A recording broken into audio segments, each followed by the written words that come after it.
Yahweh shall be the priests, besides the ram of the atonement, by which atonement shall be made for him. Every heave offering of all the holy things of the children of Israel, which they present to the priest, shall be his. Every man's holy things shall be his. Whatever any man gives the priest, it shall be his. The adultery test.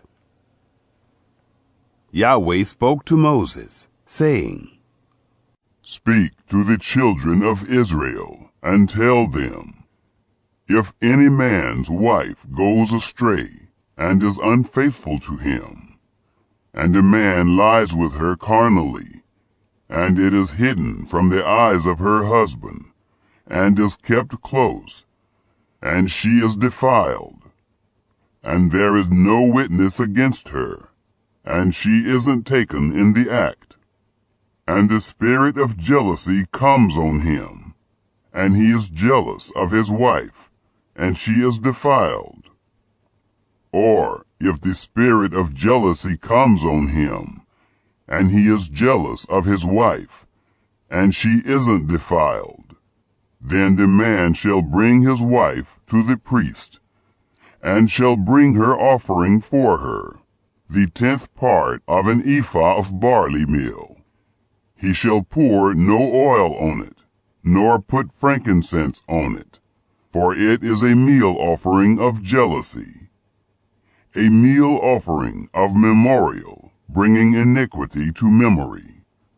The priest shall bring her near and set her before Yahweh, and the priest shall take holy water in an earthen vessel, and of the dust that is on the floor of the tabernacle the priest shall take, and put it into the water. The priest shall set the woman before Yahweh, and let the hair of the woman's head go loose, and put the meal offering of memorial in her hands, which is the meal offering of jealousy. The priest shall have in his hand the water of bitterness that brings a curse. The priest shall cause her to swear, and shall tell the woman, if no man has lain with you, and if you haven't gone aside to uncleanness, being under your husband, be free from this water of bitterness that brings a curse. But if you have gone astray, being under your husband, and if you are defiled, and some man has lain with you besides your husband, then the priest shall cause the woman to swear with the oath of cursing, and the priest shall tell the woman, Yahweh make you a curse and an oath among your people, when Yahweh allows your thigh to fall away, and your body to swell, and this water that brings a curse will go into your bowels, and make your body swell, and your thigh fall away. The woman shall say, Amen, Amen. The priest shall write these curses in a book, and he shall blot them out into the water of bitterness. He shall make the woman drink the water of bitterness that causes the curse, and the water that causes the curse shall enter into her and become bitter. The priest shall take the meal offering of jealousy out of the woman's hand, and shall wave the meal offering before Yahweh, and bring it to the altar. The priest shall take a handful of the meal offering as its memorial, and burn it on the altar, and afterward shall make the woman drink the water. When he has made her drink the water, then it shall happen, if she is defiled, and has committed a trespass against her husband, that the water that causes the curse will enter into her, and become bitter, and her body will swell, and her thigh will fall away, and the woman will be a curse among her people. If the woman isn't defiled, but is clean, then she shall be free, and shall conceive seed. This is the law of jealousy, when a wife, being under her husband, goes astray and is defiled, or when the spirit of jealousy comes on a man, and he is jealous of his wife, then he shall set the woman before Yahweh, and the priest shall execute on her all this law. The man shall be free from iniquity, and that woman shall bear her iniquity. Chapter 6. The Nazirite Vow. Yahweh spoke to Moses, saying, Speak to the children of Israel, and tell them, when either man or woman shall make a special vow, the vow of a Nazirite, to separate himself to Yahweh, he shall separate himself from wine and strong drink. He sheeds, even to the skins. All the days of his vow of separation, no razor shall come on his head, until the days are fulfilled, in which he separates himself to Yahweh. He shall be holy. He shall let the locks of the hair of his head grow long. All the days that he separates himself to Yahweh, he shall not go near a dead body. He shall not make himself unclean for his father, or for his mother, for his brother, or for his sister, when they die, because his separation to God is on his head. All the days of his separation he is holy to Yahweh. If any man dies very suddenly beside him, and he defiles the head of his separation, then he shall shave his head in the day of his cleansing. On the 7th day he shall shave it. On the 8th day he shall bring 2 turtle doves, or 2 young pigeons to the priest, to the door of the tent of meeting. The priest shall offer one for a sin offering, and the other for a burnt offering, and make atonement for him, because he sinned by reason of the dead, and shall make his head holy that same day.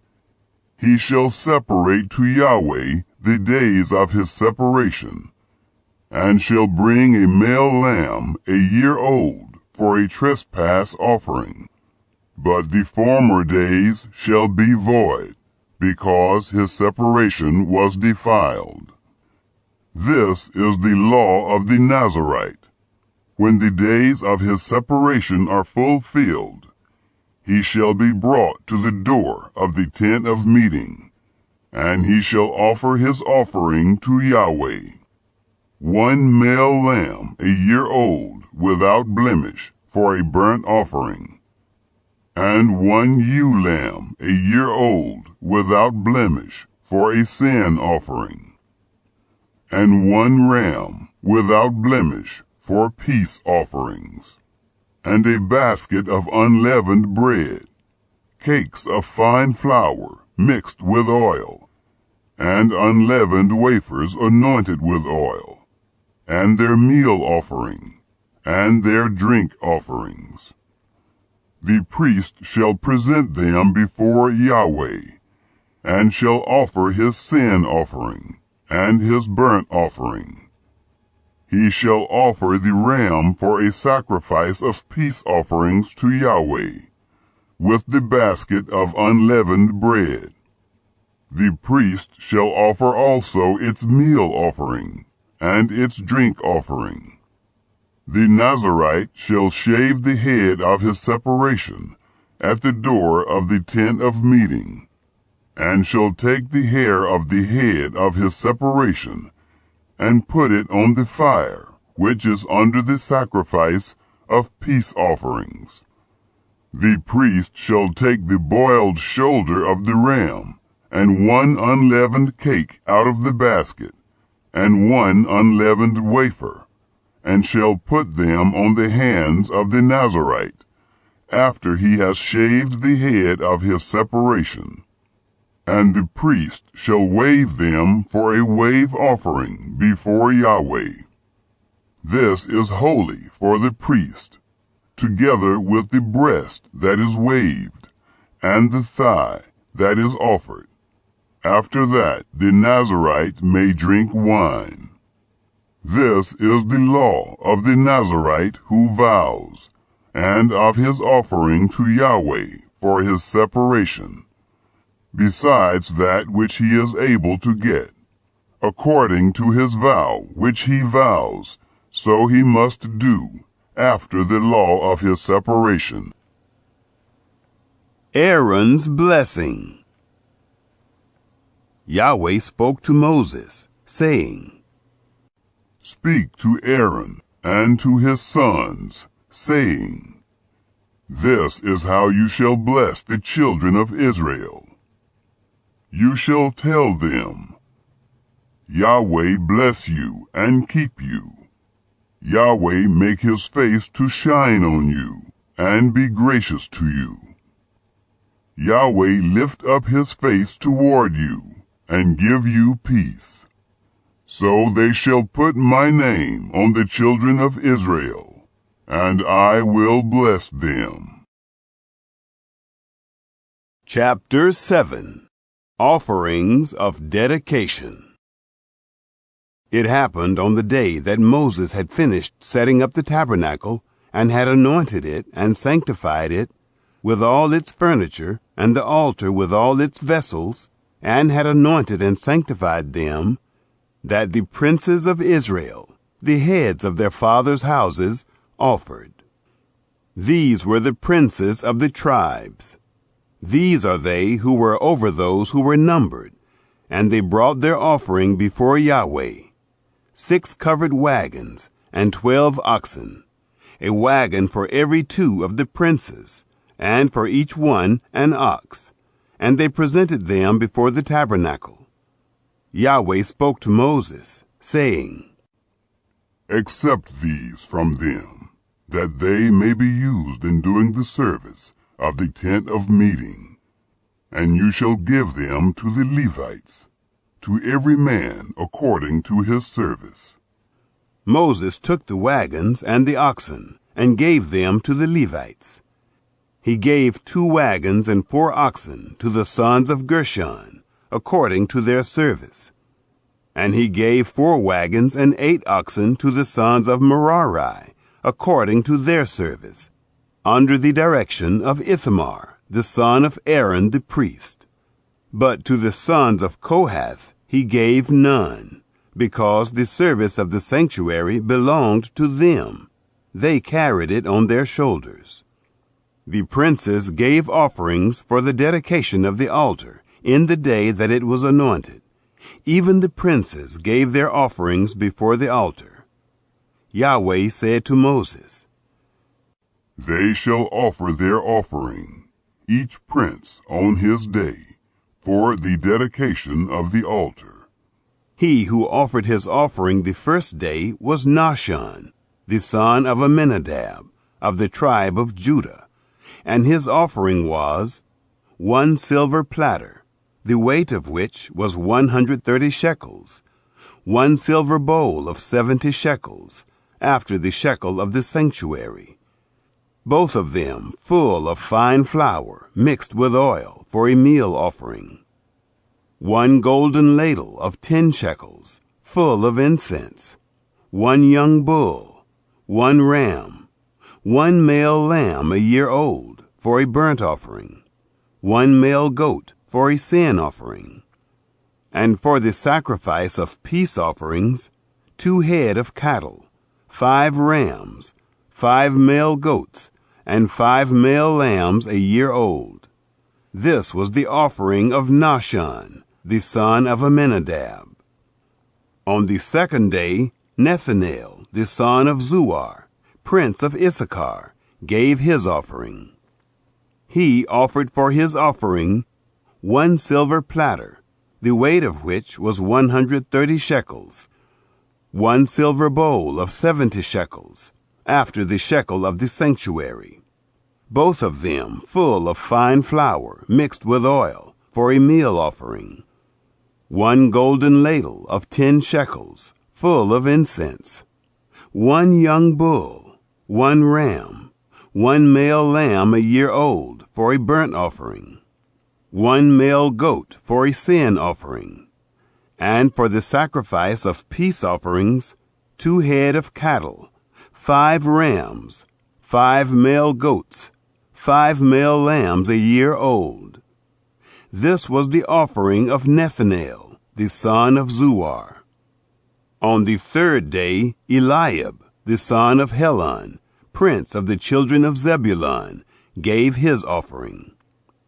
1 silver platter, the weight of which was 130 shekels. 1 silver bowl of 70 shekels, after the shekel of the sanctuary, both of them full of fine flour mixed with oil, for a meal offering. 1 golden ladle of 10 shekels, full of incense. 1 young bull, 1 ram, 1 male lamb a year old, for a burnt offering. 1 male goat for a sin offering, and for the sacrifice of peace offerings, 2 head of cattle, 5 rams, 5 male goats, and 5 male lambs a year old. This was the offering of Eliab, the son of Helon. On the 4th day, Eliezer, the son of Shedeur, prince of the children of Reuben, gave his offering. 1 silver platter, the weight of which was 130 shekels. 1 silver bowl of 70 shekels, after the shekel of the sanctuary, both of them full of fine flour mixed with oil, for a meal offering. 1 golden ladle of 10 shekels, full of incense. 1 young bull, 1 ram, 1 male lamb a year old, for a burnt offering. 1 male goat for a sin offering. And for the sacrifice of peace offerings, 2 head of cattle, 5 rams, 5 male goats, and 5 male lambs a year old. This was the offering of Eliezer, the son of Shedeur. On the 5th day, Shelumiel, the son of Zurishaddai, prince of the children of Simeon, gave his offering. 1 silver platter, the weight of which was 130 shekels. 1 silver bowl of 70 shekels, after the shekel of the sanctuary, both of them full of fine flour mixed with oil, for a meal offering. 1 golden ladle of 10 shekels, full of incense. 1 young bull, 1 ram, 1 male lamb a year old, for a burnt offering. 1 male goat for a sin offering. And for the sacrifice of peace offerings, 2 head of cattle, 5 rams, 5 male goats, and 5 male lambs a year old. This was the offering of Shelumiel, the son of Zurishaddai. On the 6th day, Eliasaph, the son of Deuel, prince of the children of Gad, gave his offering. 1 silver platter, the weight of which was 130 shekels. 1 silver bowl of 70 shekels, after the shekel of the sanctuary, both of them full of fine flour mixed with oil, for a meal offering. 1 golden ladle of 10 shekels, full of incense. 1 young bull, 1 ram, 1 male lamb a year old, for a burnt offering. 1 male goat for a sin offering.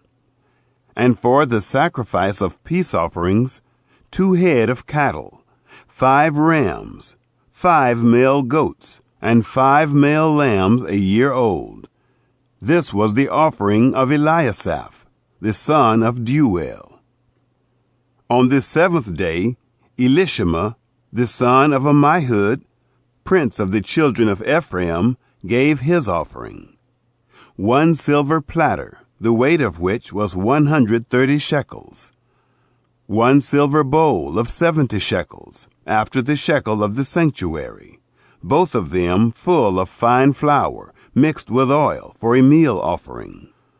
1 golden ladle of 10 shekels, full of incense. 1 young bull, 1 ram, 1 male lamb a year old, for a burnt offering. 1 male goat for a sin offering. And for the sacrifice of peace offerings, 2 head of cattle, 5 rams, 5 male goats, and 5 male lambs a year old. This was the offering of Elishama, the son of Ammihud. On the 8th day, Gamaliel, the son of Pedazur, prince of the children of Manasseh, gave his offering. 1 silver platter, the weight of which was 130 shekels. 1 silver bowl of 70 shekels, after the shekel of the sanctuary, both of them full of fine flour, mixed with oil, for a meal offering. 1 golden ladle of 10 shekels, full of incense. 1 young bull, 1 ram, 1 male lamb a year old, for a burnt offering. 1 male goat for a sin offering. And for the sacrifice of peace offerings, 2 head of cattle, 5 rams, 5 male goats, and 5 male lambs a year old. This was the offering of Gamaliel, the son of Pedazur. On the 9th day, Abidan, the son of Gideoni, prince of the children of Benjamin, gave his offering. 1 silver platter, the weight of which was 130 shekels. 1 silver bowl of 70 shekels, after the shekel of the sanctuary, both of them full of fine flour mixed with oil for a meal offering. 1 golden ladle of 10 shekels, full of incense. 1 young bull, 1 ram, 1 male lamb a year old, for a burnt offering. 1 male goat for a sin offering. And for the sacrifice of peace offerings, 2 head of cattle, 5 rams, 5 male goats, and 5 male lambs a year old. This was the offering of Abidan, the son of Gideoni. On the 10th day, Ahiezer, the son of Ammishaddai, prince of the children of Dan, gave his offering. 1 silver platter, the weight of which was 130 shekels. 1 silver bowl of 70 shekels, after the shekel of the sanctuary, both of them full of fine flour mixed with oil, for a meal offering. 1 golden ladle of 10 shekels, full of incense. 1 young bull, 1 ram, 1 male lamb a year old, for a burnt offering. 1 male goat for a sin offering. And for the sacrifice of peace offerings, 2 head of cattle, 5 rams, 5 male goats, and 5 male lambs a year old. This was the offering of Ahiezer, the son of Ammishaddai. On the 11th day, Pagiel, the son of Ochran, prince of the children of Asher, gave his offering. 1 silver platter, the weight of which was 130 shekels.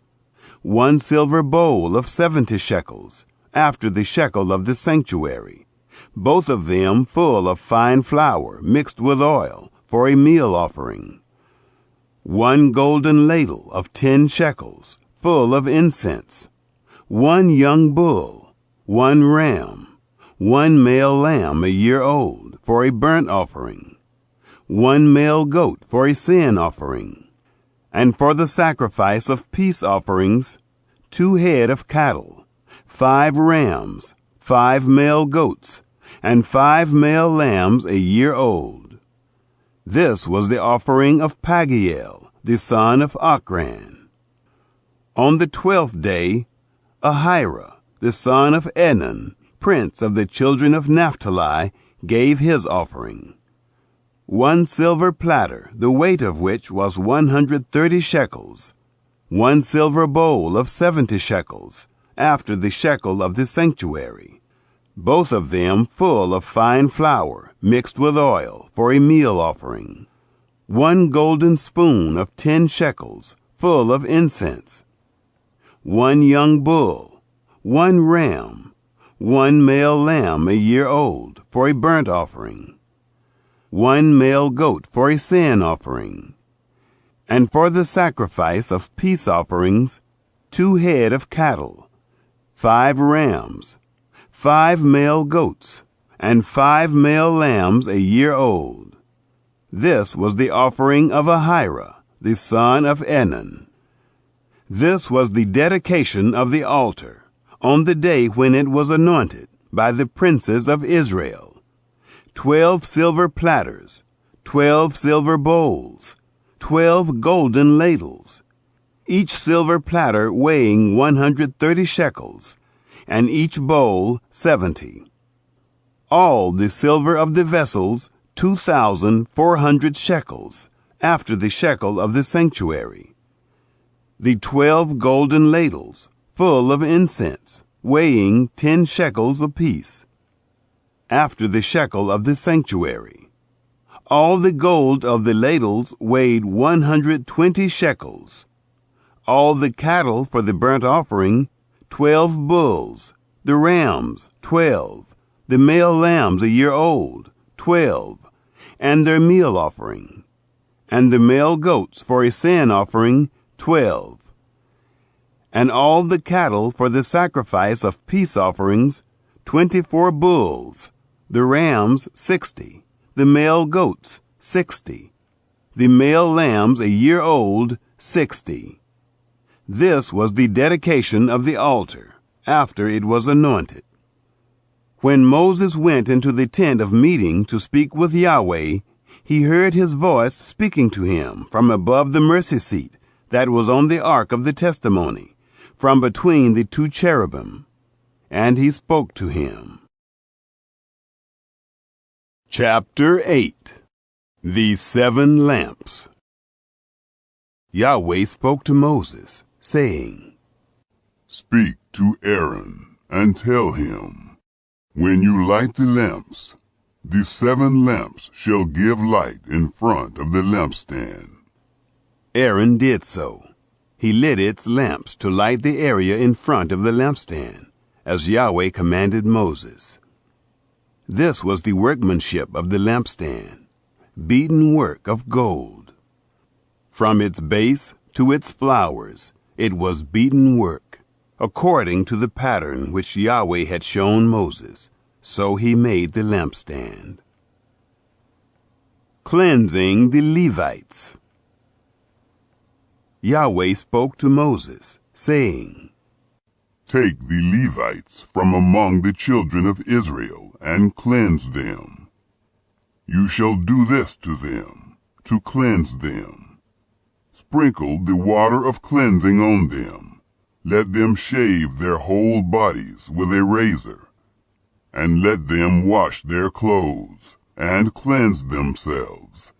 Then let them take a young bull, and its meal offering, fine flour mixed with oil, and another young bull you shall take for a sin offering. You shall present the Levites before the tent of meeting. You shall assemble the whole congregation of the children of Israel. You shall present the Levites before Yahweh. The children of Israel shall lay their hands on the Levites, and Aaron shall offer the Levites before Yahweh for a wave offering on the behalf of the children of Israel, that it may be theirs to do the service of Yahweh. The Levites shall lay their hands on the heads of the bulls, and you shall offer the one for a sin offering, and the other for a burnt offering to Yahweh, to make atonement for the Levites. You shall set the Levites before Aaron and before his sons, and offer them as a wave offering to Yahweh. Thus you shall separate the Levites from among the children of Israel, and the Levites shall be mine. After that, the Levites shall go in to do the service of the tent of meeting, and you shall cleanse them, and offer them as a wave offering. For they are wholly given to me from among the children of Israel, instead of all who open the womb, even the firstborn of all the children of Israel. I have taken them to me. For all the firstborn among the children of Israel are mine, both man and animal. On the day that I struck all the firstborn in the land of Egypt, I sanctified them for myself. I have taken the Levites instead of all the firstborn among the children of Israel. I have given the Levites as a gift to Aaron and to his sons from among the children of Israel, to do the service of the children of Israel in the tent of meeting, and to make atonement for the children of Israel, that there be no plague among the children of Israel, when the children of Israel come near to the sanctuary. Moses and Aaron and all the congregation of the children of Israel did so to the Levites, according to all that Yahweh commanded Moses concerning the Levites, so the children of Israel did to them. The Levites purified themselves from sin, and they washed their clothes. And Aaron offered them for a wave offering before Yahweh. And Aaron made atonement for them, to cleanse them. After that, the Levites went in to do their service in the tent of meeting before Aaron and before his sons. As Yahweh had commanded Moses concerning the Levites, so they did to them. Retirement for Levites. Yahweh spoke to Moses, saying, This is that which belongs to the Levites. From 25 years old and upward, they shall go in to wait on the service in the work of the tent of meeting. And from the age of 50 years they shall cease waiting on the work, and shall serve no more, but shall minister with their brothers in the tent of meeting, to perform the duty, and shall do no service. You shall do thus to the Levites concerning their duties. Chapter 9. The Second Passover.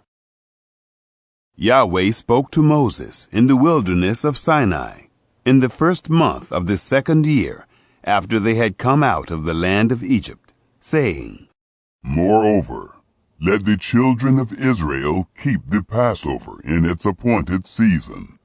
On the 14th day of this month, at evening, you shall keep it in its appointed season, according to all its statutes, and according to all its ordinances, you shall keep it. Moses spoke to the children of Israel, that they should keep the Passover. They kept the Passover in the first month, on the 14th day of the month, at evening, in the wilderness of Sinai. According to all that Yahweh commanded Moses, so the children of Israel did. There were certain men who were unclean because of the dead body of a man, so that they could not keep the Passover on that day. And they came before Moses and before Aaron on that day. Those men said to him, We are unclean because of the dead body of a man. Why are we kept back, that we may not offer the offering of Yahweh in its appointed season among the children of Israel? Moses answered them, Wait, that I may hear what Yahweh will command concerning you. Yahweh spoke to Moses, saying, Say to the children of Israel, If any man of you, or of your generations, is unclean by reason of a dead body, or is on a journey far away, he shall still keep the Passover to Yahweh. In the second month, on the 14th day at evening, they shall keep it. They shall eat it with unleavened bread and bitter herbs. They shall leave none of it until the morning, nor break a bone of it. According to all the statute of the Passover, they shall keep it. But the man who is clean, and is not on a journey, and fails to keep the Passover, that soul shall be cut off from his people, because he didn't offer the offering of Yahweh in its appointed season. That man shall bear his sin. If a foreigner lives among you, and desires to keep the Passover to Yahweh, according to the statute of the Passover, and according to its ordinance, so shall he do. You shall have one statute, both for the foreigner and for him who is born in the land. The cloud above the tabernacle. On the day that the tabernacle was raised up, the cloud covered the tabernacle, even the tent of the testimony. And at evening it was over the tabernacle as it were the appearance of fire until morning. So it was continually. The cloud covered it, and the appearance of fire by night. Whenever the cloud was taken up from over the tent, then after that the children of Israel traveled. And in the place where the cloud remained, there the children of Israel encamped. At the commandment of Yahweh, the children of Israel traveled, and at the commandment of Yahweh they encamped. As long as the cloud remained on the tabernacle, they remained encamped. When the cloud stayed on the tabernacle many days, then the children of Israel kept Yahweh's command and didn't travel. Sometimes the cloud was a few days on the tabernacle. Then, according to the commandment of Yahweh, they remained encamped. And, according to the commandment of Yahweh, they traveled. Sometimes the cloud was from evening until morning. And when the cloud was taken up in the morning, they traveled. Or by day and by night, when the cloud was taken up, they traveled.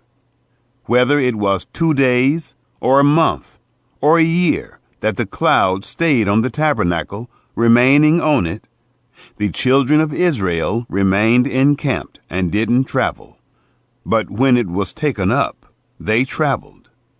At the commandment of Yahweh they encamped, and at the commandment of Yahweh they traveled. They kept Yahweh's command, at the commandment of Yahweh by Moses. Chapter 10. The 2 silver trumpets. Yahweh spoke to Moses, saying, Make 2 trumpets of silver. You shall make them of beaten work. You shall use them for the calling of the congregation, and for the journeying of the camps. When they blow them, all the congregation shall gather themselves to you at the door of the tent of meeting. If they blow just one, then the princes, the heads of the thousands of Israel, shall gather themselves to you. When you blow an alarm, the camps that lie on the east side shall go forward. When you blow an alarm the second time, the camps that lie on the south side shall go forward. They shall blow an alarm for their journeys. But when the assembly is to be gathered together, you shall blow, but you shall not sound an alarm. The sons of Aaron, the priests, shall blow the trumpets. This shall be to you for a statute forever, throughout your generations. When you go to war in your land against the adversary who oppresses you, then you shall sound an alarm with the trumpets. Then you will be remembered before Yahweh your God, and you will be saved from your enemies. Also in the day of your gladness, and in your set feasts, and in the beginnings of your months, you shall blow the trumpets over your burnt offerings. and over the sacrifices of your peace offerings, and they shall be to you for a memorial before your God. I am Yahweh, your God. Moving from Sinai to Paran. It happened in the 2nd year, in the 2nd month, on the 20th day of the month, that the cloud was taken up from over the tabernacle of the testimony. The children of Israel went forward according to their journeys out of the wilderness of Sinai, and the cloud stayed in the wilderness of Paran. They first went forward according to the commandments of Yahweh by Moses. First, the standard of the camp of the children of Judah went forward according to their armies. Nahshon, the son of Amminadab, was over his army. Nethanel, the son of Zuar, was over the army of the tribe of the children of Issachar. Eliab, the son of Helon, was over the army of the tribe of the children of Zebulun. The tabernacle was taken down, and the sons of Gershon and the sons of Merari, who bore the tabernacle, went forward. The standard of the camp of Reuben went forward according to their armies. Elizur, the son of Shedeur, was over his army. Shelumiel, the son of Zurishaddai, was over the army of the tribe of the children of Simeon. Eliasaph, the son of Deuel, was over the army of the tribe of the children of Gad. The Kohathites set forward, bearing the sanctuary. The others set up the tabernacle before they arrived. The standard of the camp of the children of Ephraim set forward according to their armies. Elishama, the son of Ammihud, was over his army. Gamaliel, the son of Pedazur, was over the army of the tribe of the children of Manasseh. Abidan, the son of Gideoni, was over the army of the tribe of the children of Benjamin. The standard of the camp of the children of Dan, which was the rear guard of all the camps, set forward according to their armies.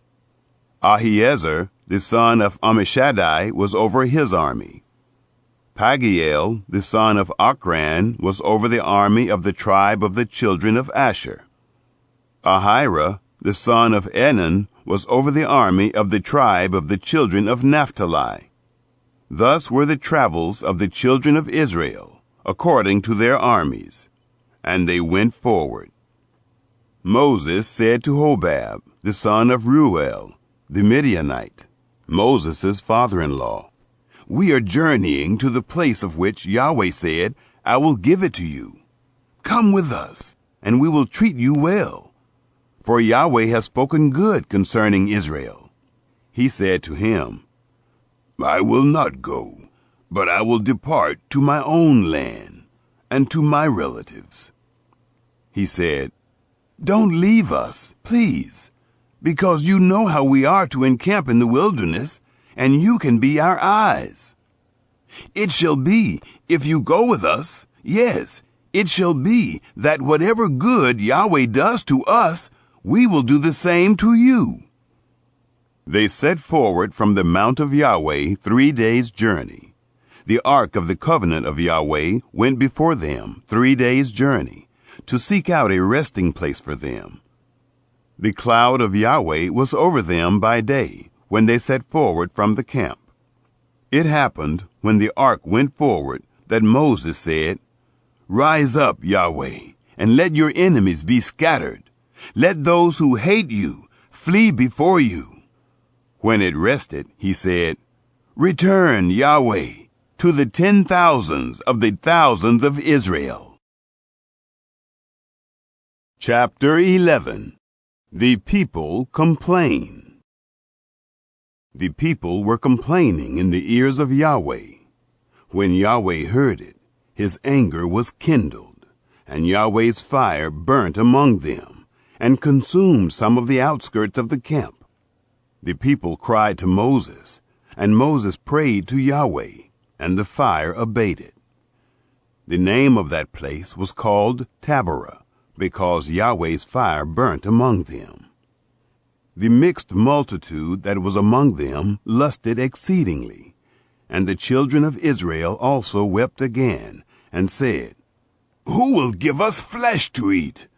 We remember the fish which we ate in Egypt for nothing, the cucumbers, and the melons, and the leeks, and the onions, and the garlic.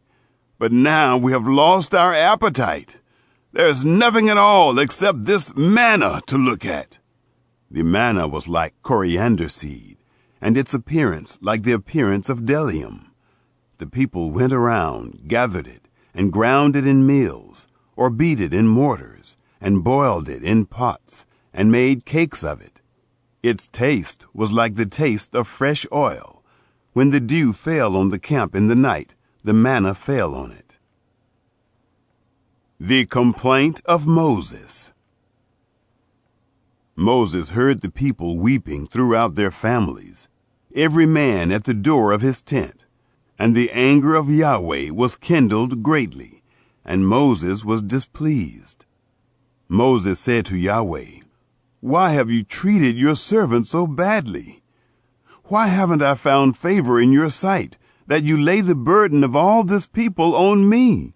Have I conceived all this people? Have I brought them forth, that you should tell me, Carry them in your bosom, as a nurse carries a nursing infant, to the land which you swore to their fathers? Where could I get meat to give to all this people? For they weep to me, saying, Give us meat, that we may eat. I am not able to bear all this people alone, because it is too heavy for me. If you treat me this way, please kill me right now, if I have found favor in your sight, and don't let me see my wretchedness. 70 elders to help Moses. Yahweh said to Moses, Gather to me 70 men of the elders of Israel, whom you know to be the elders of the people, and officers over them, and bring them to the tent of meeting, that they may stand there with you. I will come down and talk with you there. I will take of the Spirit which is on you, and will put it on them, and they shall bear the burden of the people with you, that you not bear it yourself alone. The people receive meat for a month. Say to the people, Sanctify yourselves against tomorrow, and you will eat flesh. For you have wept in the ears of Yahweh, saying, Who will give us flesh to eat? For it was well with us in Egypt. Therefore Yahweh will give you flesh, and you will eat. You will not eat 1 day, nor 2 days, nor 5 days, neither 10 days, nor 20 days, but a whole month, until it come out at your nostrils, and it is loathsome to you, because that you have rejected Yahweh who is among you, and have wept before him, saying, Why did we come out of Egypt? Moses' faith staggered. Moses said, The people among whom I am are 600,000 men on foot, and you have said, I will give them flesh, that they may eat a whole month. Shall flocks and herds be slaughtered for them, to be sufficient for them? Shall all the fish of the sea be gathered together for them, to be sufficient for them? Yahweh said to Moses, Has Yahweh's hand grown short? Now you will see whether my word will happen to you or not. Moses went out and told the people the words of Yahweh. And he gathered 70 men of the elders of the people, and set them around the tent. Yahweh came down in the cloud, and spoke to him, and took of the Spirit that was on him, and put it on the 70 elders. And it happened that when the Spirit rested on them, they prophesied, but they did so no more. But 2 men remained in the camp, The name of one was Eldad, and the name of the other Medad. And the Spirit rested on them. And they were of those who were written, but had not gone out to the tent. And they prophesied in the camp. A young man ran and told Moses, and said, Eldad and Medad are prophesying in the camp. Joshua the son of Nun, the servant of Moses, one of his chosen men, answered, My lord Moses, forbid them. Moses said to him, Are you jealous for my sake? I wish that all Yahweh's people were prophets, that Yahweh would put his spirit on them. Moses went into the camp, he and the elders of Israel. The quail and the plague.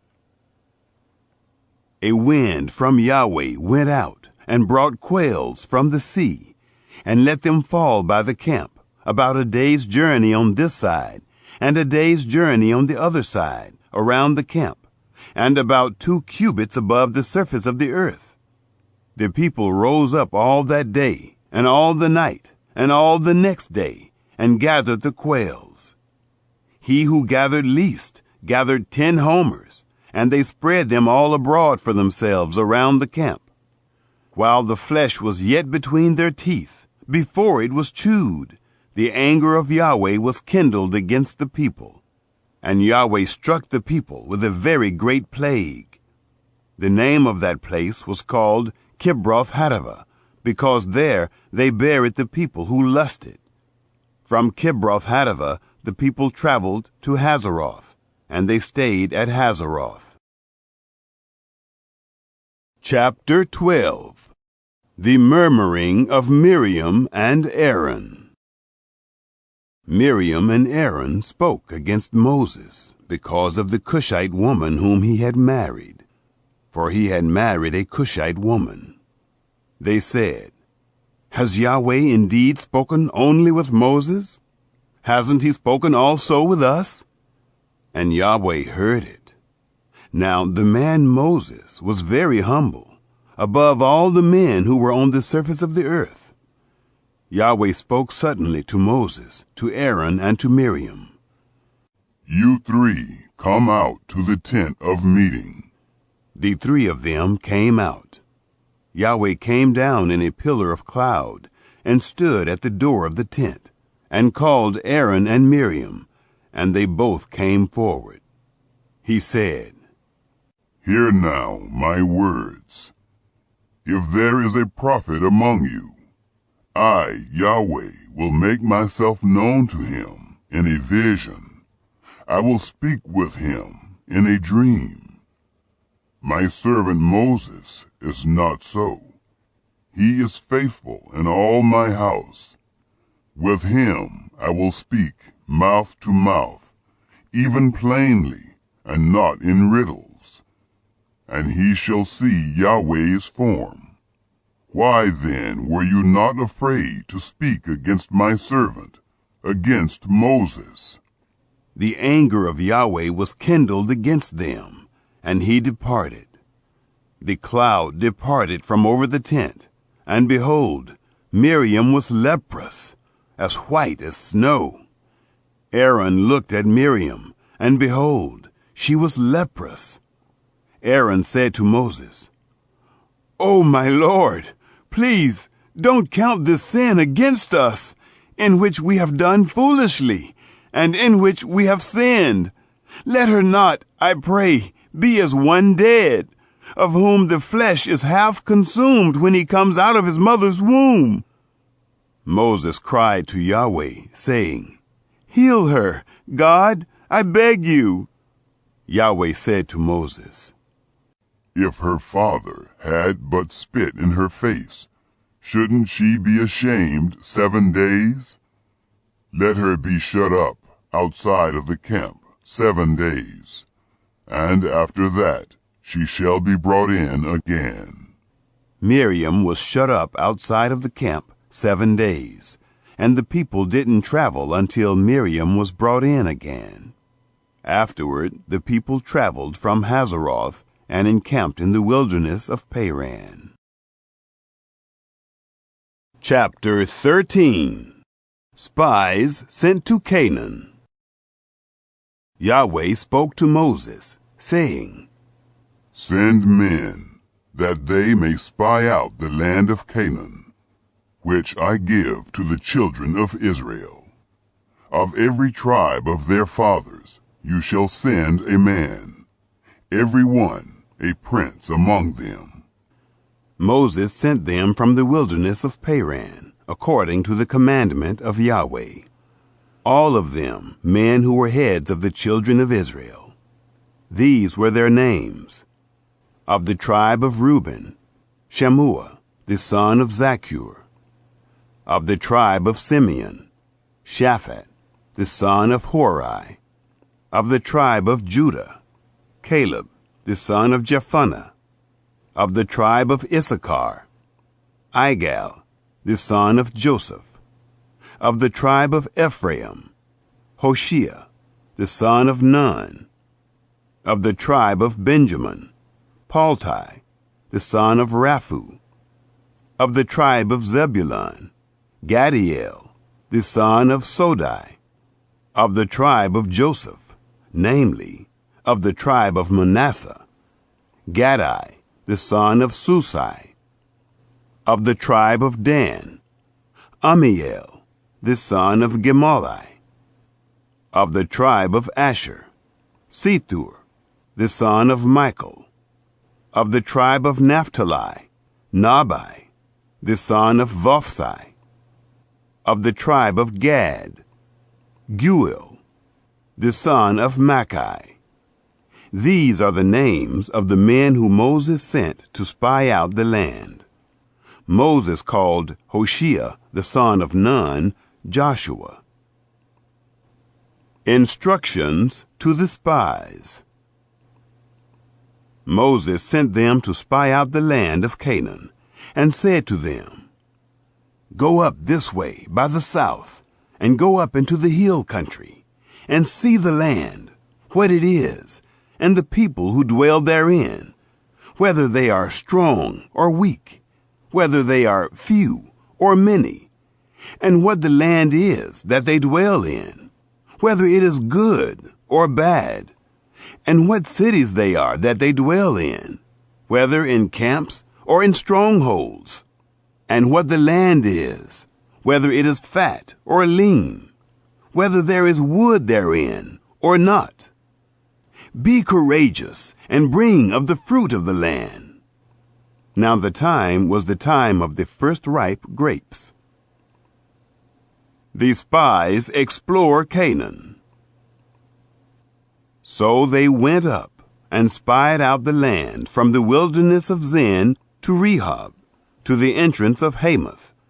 They went up by the south and came to Hebron. And Ahiman, Sheshai, and Talmai, the children of Anak, were there. Now Hebron was built 7 years before Zoan in Egypt. They came to the valley of Eshcol, and cut down from there a branch with one cluster of grapes, and they bore it on a staff between two. They brought also of the pomegranates and of the figs.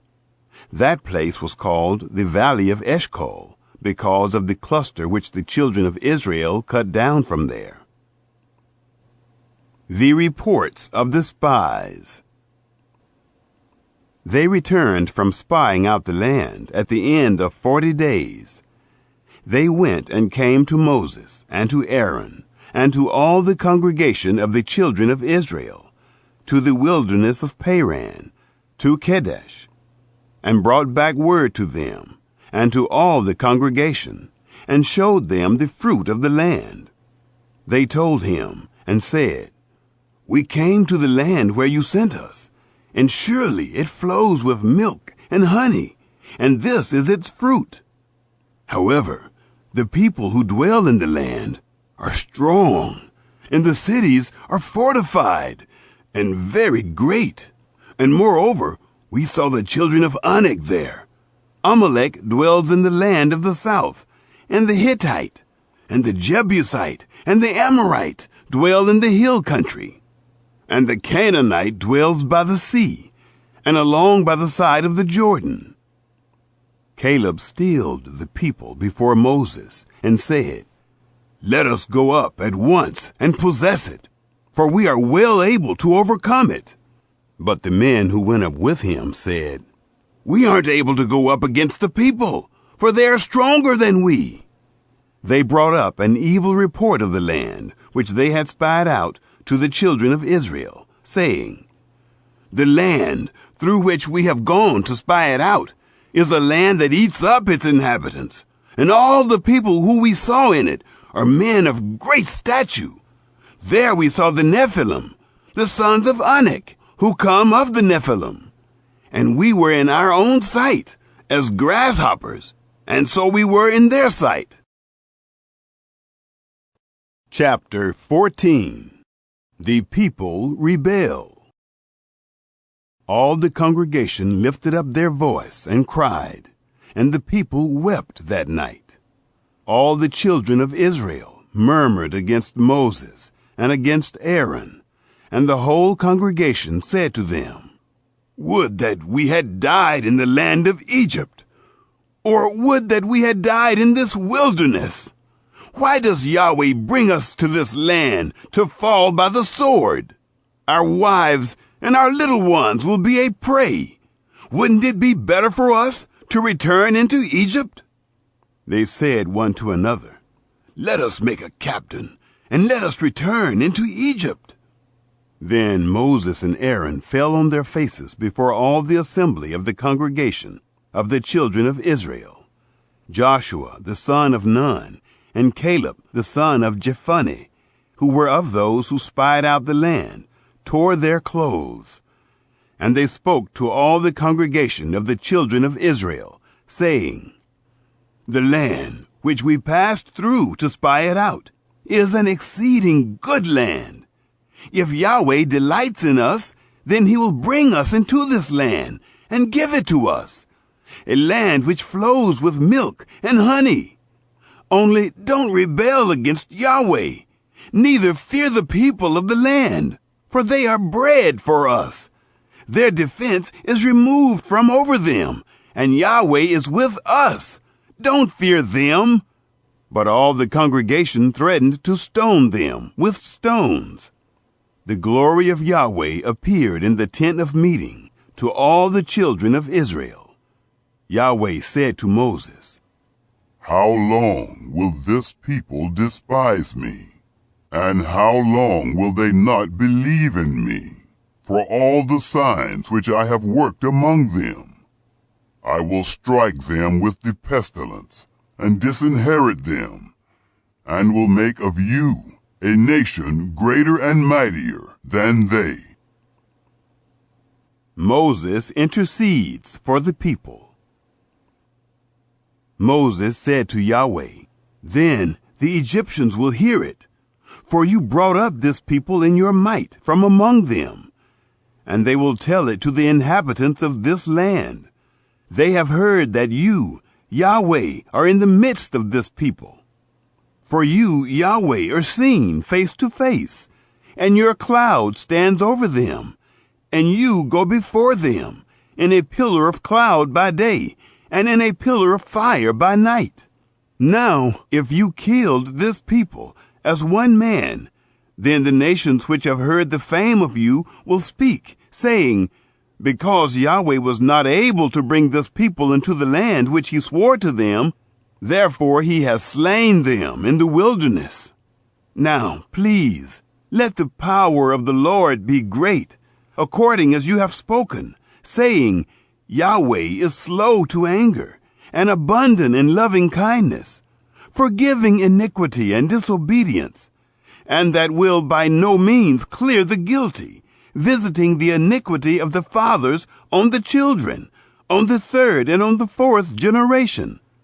Please pardon the iniquity of this people, according to the greatness of your loving kindness, and according as you have forgiven this people, from Egypt even until now." God's forgiveness and judgment. Yahweh said, I have pardoned according to your word. But in very deed, as I live, and as all the earth shall be filled with the glory of Yahweh, because all those men who have seen my glory and my signs, which I worked in Egypt and in the wilderness, yet have tempted me these 10 times, and have not listened to my voice. Surely they shall not see the land which I swore to their fathers, neither shall any of those who despised me see it. But my servant Caleb, because he had another spirit with him, and has followed me fully, him will I bring into the land into which he went, and his seed shall possess it. Now the Amalekite and the Canaanite dwell in the valley. Tomorrow turn and go into the wilderness by the way to the Red Sea. Yahweh spoke to Moses and to Aaron, saying, How long shall I bear with this evil congregation that murmur against me? I have heard the murmurings of the children of Israel, which they murmur against me. Tell them, as I live, says Yahweh, surely as you have spoken in my ears, so will I do to you. Your dead bodies shall fall in this wilderness, and all who were numbered of you, according to your whole number, from 20 years old and upward, who have murmured against me. Surely you shall not come into the land, concerning which I swore that I would make you dwell therein, except Caleb the son of Jephunneh, and Joshua the son of Nun. But your little ones, that you said should be a prey, them will I bring in, and they shall know the land which you have rejected. But as for you, your dead bodies shall fall in this wilderness. Your children shall be wanderers in the wilderness 40 years, and shall bear your prostitution, until your dead bodies be consumed in the wilderness, after the number of the days in which you spied out the land, even 40 days. For every day, a year, you will bear your iniquities, even 40 years. And you will know my alienation. I, Yahweh, have spoken. Surely this will I do to all this evil congregation, who are gathered together against me. In this wilderness they shall be consumed, and there they shall die. The plague on the 10 spies.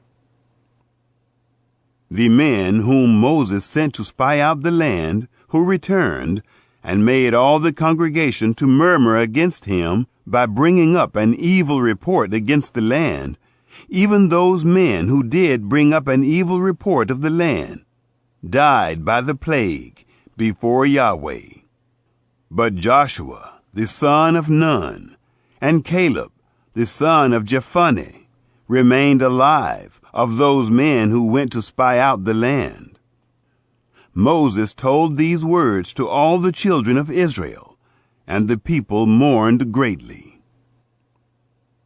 Defeat by Amalekites and Canaanites. They rose up early in the morning and went up to the top of the mountain, saying, Behold, we are here, and will go up to the place which Yahweh has promised, for we have sinned. Moses said, Why now do you disobey the commandment of Yahweh, since it shall not prosper? Don't go up, for Yahweh isn't among you, that you not be struck down before your enemies. For there the Amalekite and the Canaanite are before you, and you shall fall by the sword, because you are turned back from following Yahweh. Therefore Yahweh will not be with you. But they presumed to go up to the top of the mountain. Nevertheless, the ark of the covenant of Yahweh, and Moses didn't depart out of the camp. Then the Amalekite came down, and the Canaanite who lived in that mountain, and struck them and beat them down, even to Hormah. Chapter 15. Laws about sacrifices.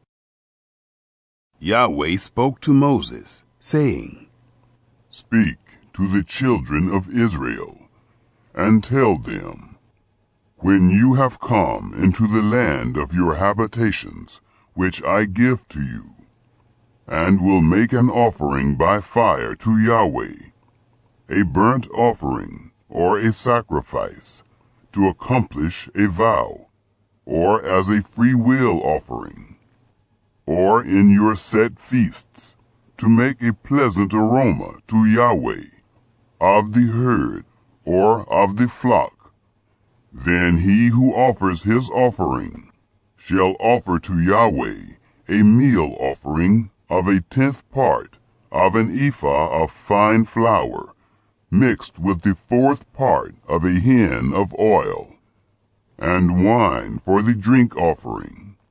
The 1/4 part of a hin you shall prepare with the burnt offering, or for the sacrifice, for each lamb, or for a ram.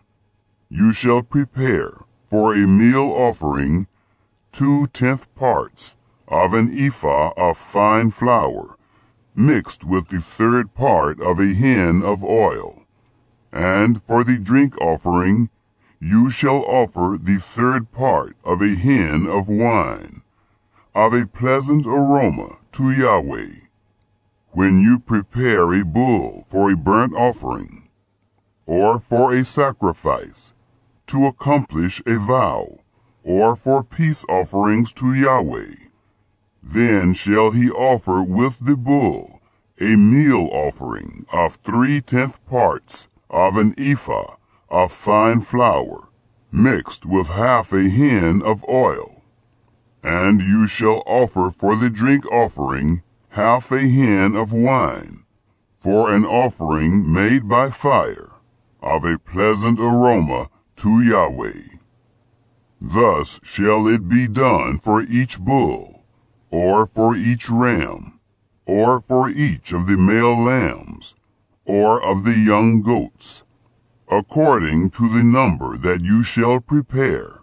So you shall do to everyone according to their number. All who are native born shall do these things in this way, in offering an offering made by fire, of a pleasant aroma to Yahweh.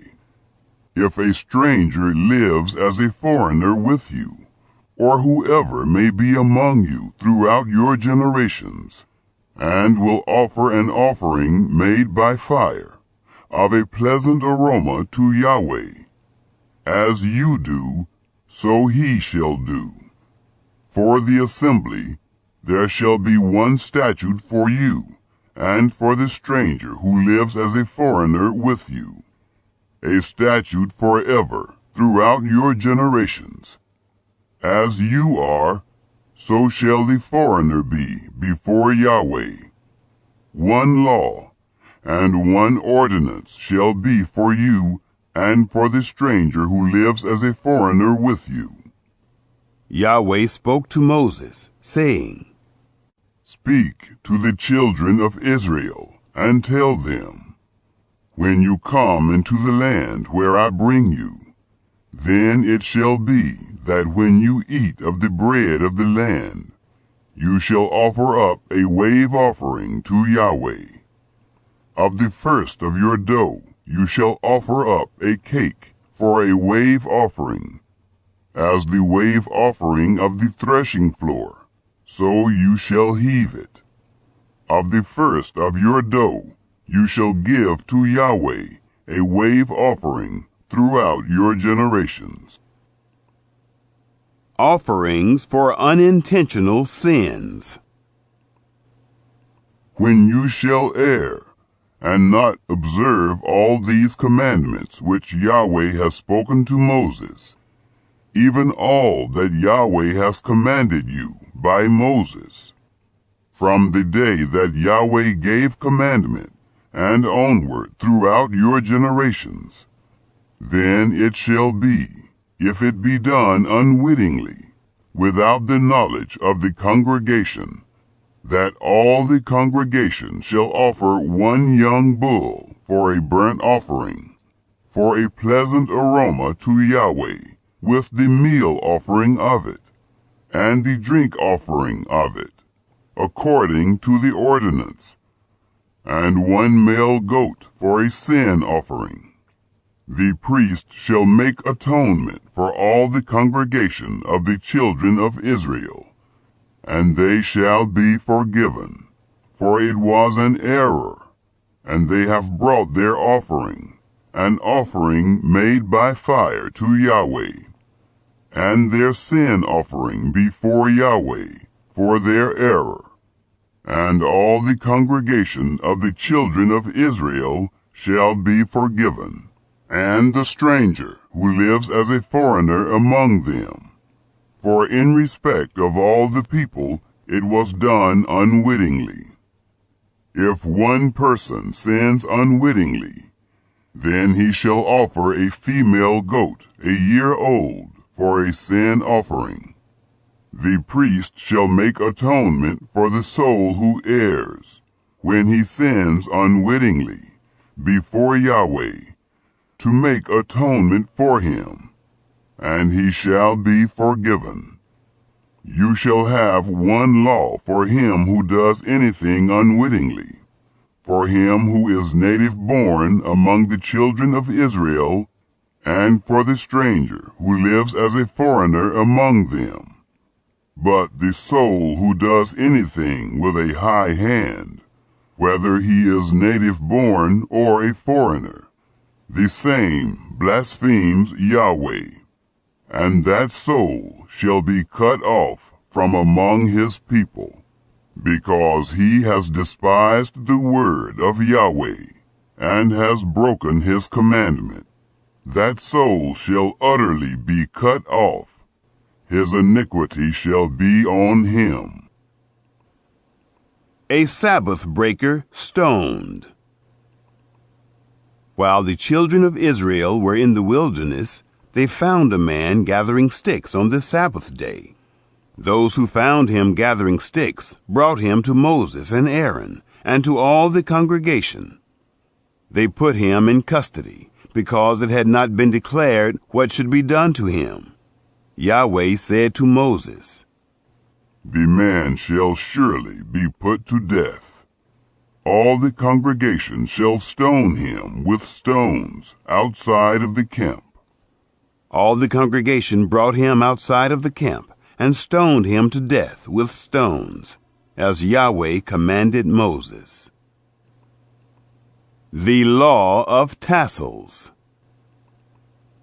Yahweh spoke to Moses, saying, Speak to the children of Israel, and tell them that they should make themselves fringes in the borders of their garments throughout their generations, and that they put on the fringe of each border a cord of blue.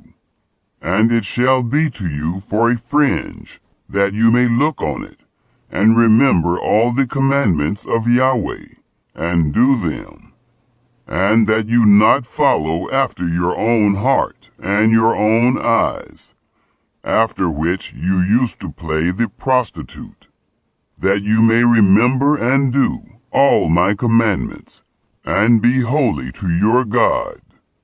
I am Yahweh your God, who brought you out of the land of Egypt, to be your God. I am Yahweh your God. Chapter 16. Korah's Rebellion. Now Korah, the son of Izhar, the son of Kohath, the son of Levi, with Dathan and Abiram, the sons of Eliab, and On, the son of Peleth, sons of Reuben, took men, and they rose up before Moses, with certain of the children of Israel, 250 princes of the congregation, called to the assembly, men of renown, and they assembled themselves together against Moses and against Aaron, and said to them, "You take too much on yourself, since all the congregation are holy, every one of them, and Yahweh is among them. Why then lift yourselves up above the assembly of Yahweh?" When Moses heard it, he fell on his face, and he spoke to Korah and to all his company, saying, "In the morning Yahweh will show who are his, and who is holy, and will cause him to come near to him. Even him whom he shall choose, he will cause to come near to him. Do this, take censers, Korah and all his company, and put fire in them, and put incense on them before Yahweh tomorrow. And it shall be that the man whom Yahweh chooses, he shall be holy. You have gone too far, you sons of Levi." Moses said to Korah, "Hear now, you sons of Levi, is it a small thing to you that the God of Israel has separated you from the congregation of Israel to bring you near to himself, to do the service of the tabernacle of Yahweh, and to stand before the congregation to minister to them, and that he has brought you near, and all your brothers, the sons of Levi, with you? And do you seek the priesthood also? Therefore, you and all your company are gathered together against Yahweh. And Aaron, what is he that you murmur against him?" Moses sent to call Dathan and Abiram, the sons of Eliab, and they said, "We won't come up. Is it a small thing that you have brought us up out of a land flowing with milk and honey to kill us in the wilderness? But you must also make yourself a prince over us? Moreover, you haven't brought us into a land flowing with milk and honey, nor given us inheritance of fields and vineyards. Will you put out the eyes of these men? We won't come up." Moses was very angry and said to Yahweh, "Don't respect their offering. I have not taken one donkey from them, neither have I hurt one of them." Moses said to Korah, "You and all your company go before Yahweh, you and they, and Aaron, tomorrow, and each man take his censer, and put incense on them, and each man bring before Yahweh his censer, 250 censers, you also, and Aaron, each his censer." They each took his censer and put fire in them, and laid incense thereon, and stood at the door of the tent of meeting with Moses and Aaron. Korah assembled all the congregation against them to the door of the tent of meeting, and the glory of Yahweh appeared to all the congregation. Yahweh spoke to Moses and to Aaron, saying, "Separate yourselves from among this congregation, that I may consume them in a moment." They fell on their faces and said, "God, the God of the spirits of all flesh, shall one man sin, and will you be angry with all the congregation?" Moses separates the people. Yahweh spoke to Moses, saying, "Speak to the congregation, saying, Get away from around the tent of Korah, Dathan, and Abiram." Moses rose up and went to Dathan and Abiram, and the elders of Israel followed him. He spoke to the congregation, saying, "Depart, please, from the tents of these wicked men, and touch nothing of theirs, lest you be consumed in all their sins." So they went away from the tent of Korah, Dathan, and Abiram on every side. And Dathan and Abiram came out and stood at the door of their tents, and their wives, and their sons, and their little ones. Moses said, "Hereby you shall know that Yahweh has sent me to do all these works, for I have not done them of my own mind. If these men die the common death of all men, or if they be visited after the visitation of all men, then Yahweh hasn't sent me. But if Yahweh make a new thing, and the ground open its mouth and swallow them up, with all that appertain to them, and they go down alive into Sheol, then you shall understand that these men have despised Yahweh. The earth swallows up Korah. It happened, as he made an end of speaking all these words, that the ground split apart that was under them, and the earth opened its mouth and swallowed them up, and their households, and all the men who appertained to Korah, and all their goods. So they and all that appertained to them went down alive into Sheol, and the earth closed on them, and they perished from among the assembly. All Israel that were around them fled at the cry of them, for they said, "Lest the earth swallow us up." Fire came forth from Yahweh, and devoured the 250 men who offered the incense. The censers reserved for holy use. Yahweh spoke to Moses, saying, Speak to Eleazar, the son of Aaron the priest, that he take up the censers out of the burning, and scatter the fire yonder, for they are holy, even the censers of these sinners against their own lives, and let them be made beaten plates for a covering of the altar. For they offered them before Yahweh, therefore they are holy, and they shall be a sign to the children of Israel. Eleazar the priest took the bronze censers, which those who were burnt had offered, and they beat them out for a covering of the altar, to be a memorial to the children of Israel, to the end that no stranger who isn't of the seed of Aaron comes near to burn incense before Yahweh, that he not be as Korah and as his company, as Yahweh spoke to him by Moses. Murmuring and plague. But on the next day, all the congregation of the children of Israel murmured against Moses and against Aaron, saying, "You have killed Yahweh's people." It happened when the congregation was assembled against Moses and against Aaron that they looked toward the tent of meeting, and behold, the cloud covered it, and the glory of Yahweh appeared. Moses and Aaron came to the front of the tent of meeting. Yahweh spoke to Moses, saying, Get away from among this congregation, that I may consume them in a moment. They fell on their faces. Moses said to Aaron, Take your censer, and put fire from off the altar in it, and lay incense on it, and carry it quickly to the congregation, and make atonement for them. For wrath has gone out from Yahweh. The plague has begun. Aaron did as Moses said, and ran into the midst of the assembly. And behold, the plague has begun among the people. And he put on the incense, and made atonement for the people. He stood between the dead and the living, and the plague was stayed.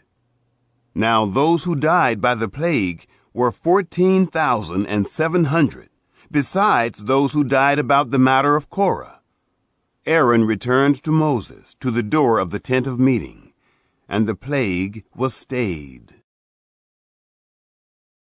Chapter 17. Aaron's staff buds. Yahweh spoke to Moses, saying, Speak to the children of Israel, and take of them rods, one for each father's house, of all their princes, according to their fathers' houses, 12 rods. Write every man's name on his rod. You shall write Aaron's name on the rod of Levi, for there shall be one rod for each head of their fathers' houses. You shall lay them up in the tent of meeting before the testimony, where I meet with you. It shall happen that the rod of the man whom I shall choose shall bud, and I will make to cease from me the murmurings of the children of Israel, which they murmur against you. Moses spoke to the children of Israel, And all their princes gave him rods, for each prince 1, according to their fathers' houses, even 12 rods. And the rod of Aaron was among their rods. Moses laid up the rods before Yahweh in the tent of the testimony. It happened on the next day that Moses went into the tent of the testimony, and behold, the rod of Aaron for the house of Levi was budded, and put forth buds, and produced blossoms, and bore ripe almonds. Moses brought out all the rods from before Yahweh to all the children of Israel, and they looked, and took every man his rod. Yahweh said to Moses, Put back the rod of Aaron before the testimony, to be kept for a token against the children of rebellion, that you may make an end of their murmurings against me, that they not die. Moses did so. As Yahweh commanded him, so he did. The children of Israel spoke to Moses, saying, Behold, we perish. We are undone. We are all undone. Everyone who comes near to the tabernacle of Yahweh dies. Will we all perish? Chapter 18. Duties of Priests and Levites. Yahweh said to Aaron, You and your sons, and your father's house with you, shall bear the iniquity of the sanctuary, and you and your sons with you shall bear the iniquity of your priesthood. Your brothers also, the tribe of Levi, the tribe of your father, bring near with you, that they may be joined to you, and minister to you. But you and your sons with you shall be before the tent of the testimony. They shall keep your commands, and the duty of all the tent. Only they shall not come near to the vessels of the sanctuary, and to the altar, that they not die, neither they nor you. They shall be joined to you, and keep the responsibility of the tent of meeting, for all the service of the tent, and a stranger shall not come near to you. You shall perform the duty of the sanctuary, and the duty of the altar, that there be wrath no more on the children of Israel. Behold, I have taken your brothers the Levites from among the children of Israel. To you they are a gift, given to Yahweh, to do the service of the tent of meeting. You and your sons with you shall keep your priesthood for everything of the altar, and for that within the veil, and you shall serve. I give you the priesthood as a service of gift, and the stranger who comes near shall be put to death. The priest's portion. Yahweh spoke to Aaron, Behold, I have given you the command of my wave offerings, even all the holy things of the children of Israel. To you have I given them by reason of the anointing, and to your sons as a portion forever. This shall be yours of the most holy things, reserved from the fire. Every offering of theirs, even every meal offering of theirs, and every sin offering of theirs, and every trespass offering of theirs, which they shall render to me, shall be most holy for you, and for your sons. You shall eat of it like the most holy things.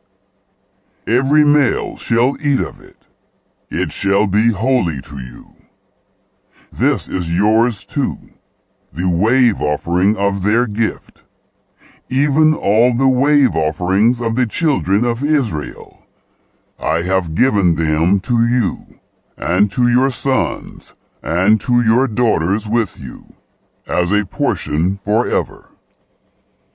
Everyone who is clean in your house shall eat of it. All the best of the oil, and all the best of the vintage, and of the grain, the first fruits of them which they give to Yahweh, to you have I given them. The first ripe fruits of all that is in their land, which they bring to Yahweh, shall be yours. Everyone who is clean in your house shall eat of it. Everything devoted in Israel shall be yours.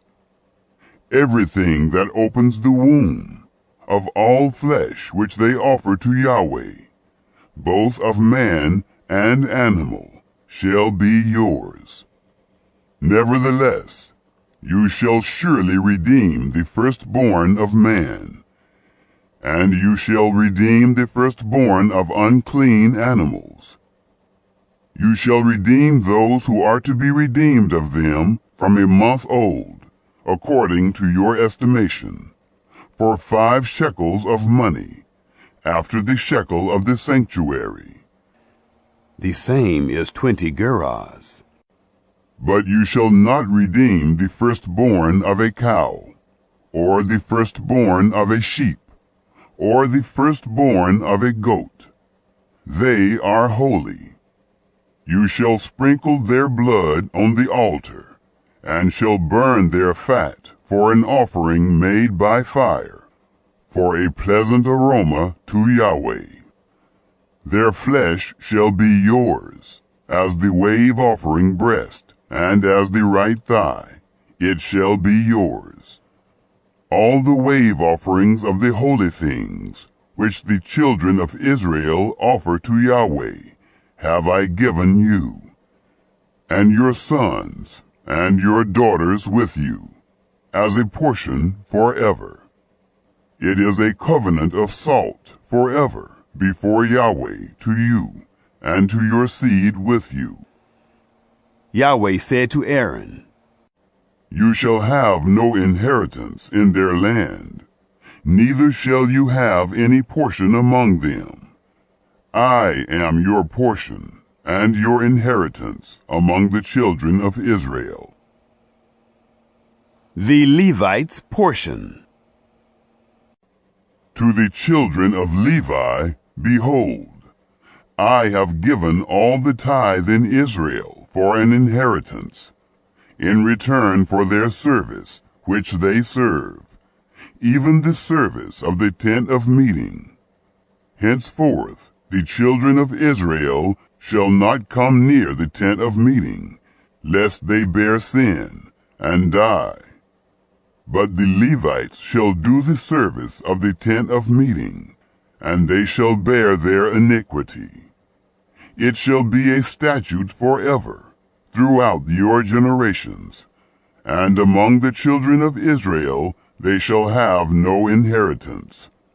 For the tithe of the children of Israel, which they offer as a wave offering to Yahweh, I have given to the Levites for an inheritance. Therefore I have said to them, Among the children of Israel they shall have no inheritance. The heave offering. Yahweh spoke to Moses, saying, Moreover, you shall speak to the Levites, and tell them, When you take of the children of Israel the tithe which I have given you from them for your inheritance, then you shall offer up a wave offering of it for Yahweh, a tithe of the tithe. Your wave offering shall be reckoned to you, as though it were the grain of the threshing floor, and as the fullness of the winepress. Thus you also shall offer a wave offering to Yahweh of all your tithes, which you receive of the children of Israel, and of it you shall give Yahweh's wave offering to Aaron the priest. Out of all your gifts you shall offer every wave offering of Yahweh, of all its best, even the holy part of it out of it. Therefore you shall tell them, when you heave its best from it, then it shall be reckoned to the Levites as the increase of the threshing floor, and as the increase of the winepress. You shall eat it in every place, you and your households, for it is your reward in return for your service in the tent of meeting. You shall bear no sin by reason of it, when you have heaved from it its best, and you shall not profane the holy things of the children of Israel, that you not die. Chapter 19. Ashes of the red heifer. Yahweh spoke to Moses and to Aaron, saying, This is the statute of the law which Yahweh has commanded. Speak to the children of Israel, that they bring you a red heifer without spot, in which is no blemish, and on which never came yoke. You shall give her to Eleazar the priest, and he shall bring her forth outside of the camp, and one shall kill her before his face. And Eleazar the priest shall take of her blood with his finger, and sprinkle her blood toward the front of the tent of meeting 7 times. One shall burn the heifer in his sight, her skin and her flesh, and her blood, with her dung, shall he burn. And the priest shall take cedar wood, and hyssop, and scarlet, and cast it into the midst of the burning of the heifer. Then the priest shall wash his clothes, and he shall bathe his flesh in water. And afterward he shall come into the camp, and the priest shall be unclean until the evening. He who burns her shall wash his clothes in water, and bathe his flesh in water, and shall be unclean until the evening. A man who is clean shall gather up the ashes of the heifer, and lay them up outside of the camp in a clean place, and it shall be kept for the congregation of the children of Israel, for a water for impurity. It is a sin offering. He who gathers the ashes of the heifer shall wash his clothes, and be unclean until the evening. And it shall be to the children of Israel, and to the stranger who lives as a foreigner among them, for a statute forever. Purification of the unclean. He who touches the dead body of any man shall be unclean 7 days. The same shall purify himself with water on the 3rd day, and on the 7th day he shall be clean. But if he doesn't purify himself the 3rd day, then the 7th day he shall not be clean. Whoever touches a dead person, the body of a man who has died, and doesn't purify himself, defiles the tabernacle of Yahweh, and that soul shall be cut off from Israel, because the water for impurity was not sprinkled on him. He shall be unclean. His uncleanness is yet on him.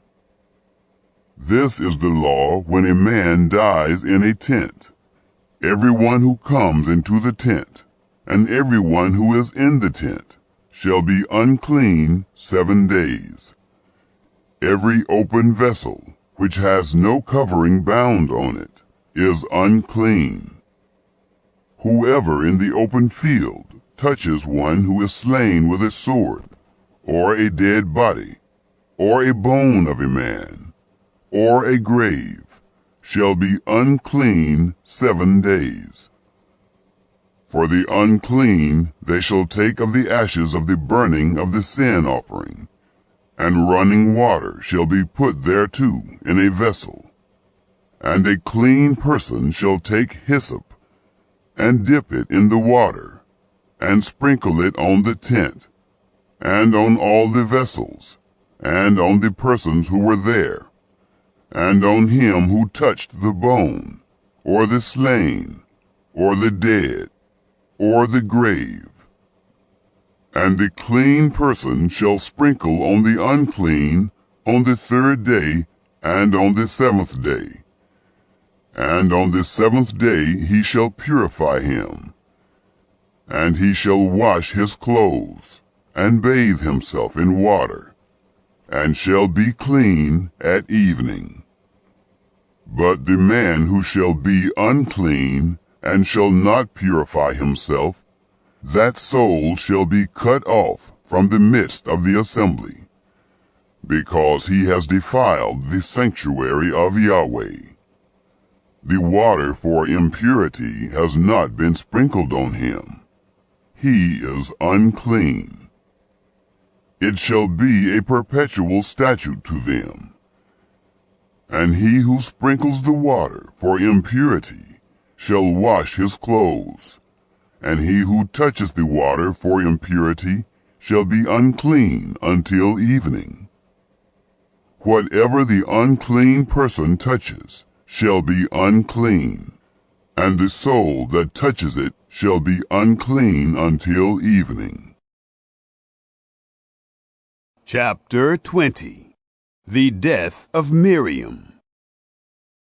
The children of Israel, even the whole congregation, came into the wilderness of Zin in the 1st month, and the people stayed in Kadesh, and Miriam died there, and was buried there. Water from the rock. There was no water for the congregation, and they assembled themselves together against Moses and against Aaron. The people strove with Moses, and spoke, saying, "We wish that we had died when our brothers died before Yahweh. Why have you brought the assembly of Yahweh into this wilderness, that we should die there, we and our animals? Why have you made us to come up out of Egypt, to bring us into this evil place? It is no place of seed, or of figs, or of vines, or of pomegranates. Neither is there any water to drink." Moses and Aaron went from the presence of the assembly to the door of the tent of meeting, and fell on their faces. And the glory of Yahweh appeared to them. Yahweh spoke to Moses, saying, "Take the rod, and assemble the congregation, you and Aaron your brother, and speak to the rock before their eyes, that it give forth its water. And you shall bring forth to them water out of the rock. So you shall give the congregation and their livestock drink." Moses took the rod from before Yahweh, as he commanded him. Moses and Aaron gathered the assembly together before the rock, and he said to them, "Hear now, you rebels, shall we bring you water out of this rock for you?" Moses lifted up his hand and struck the rock with his rod twice, and water came forth abundantly, and the congregation drank, and their livestock.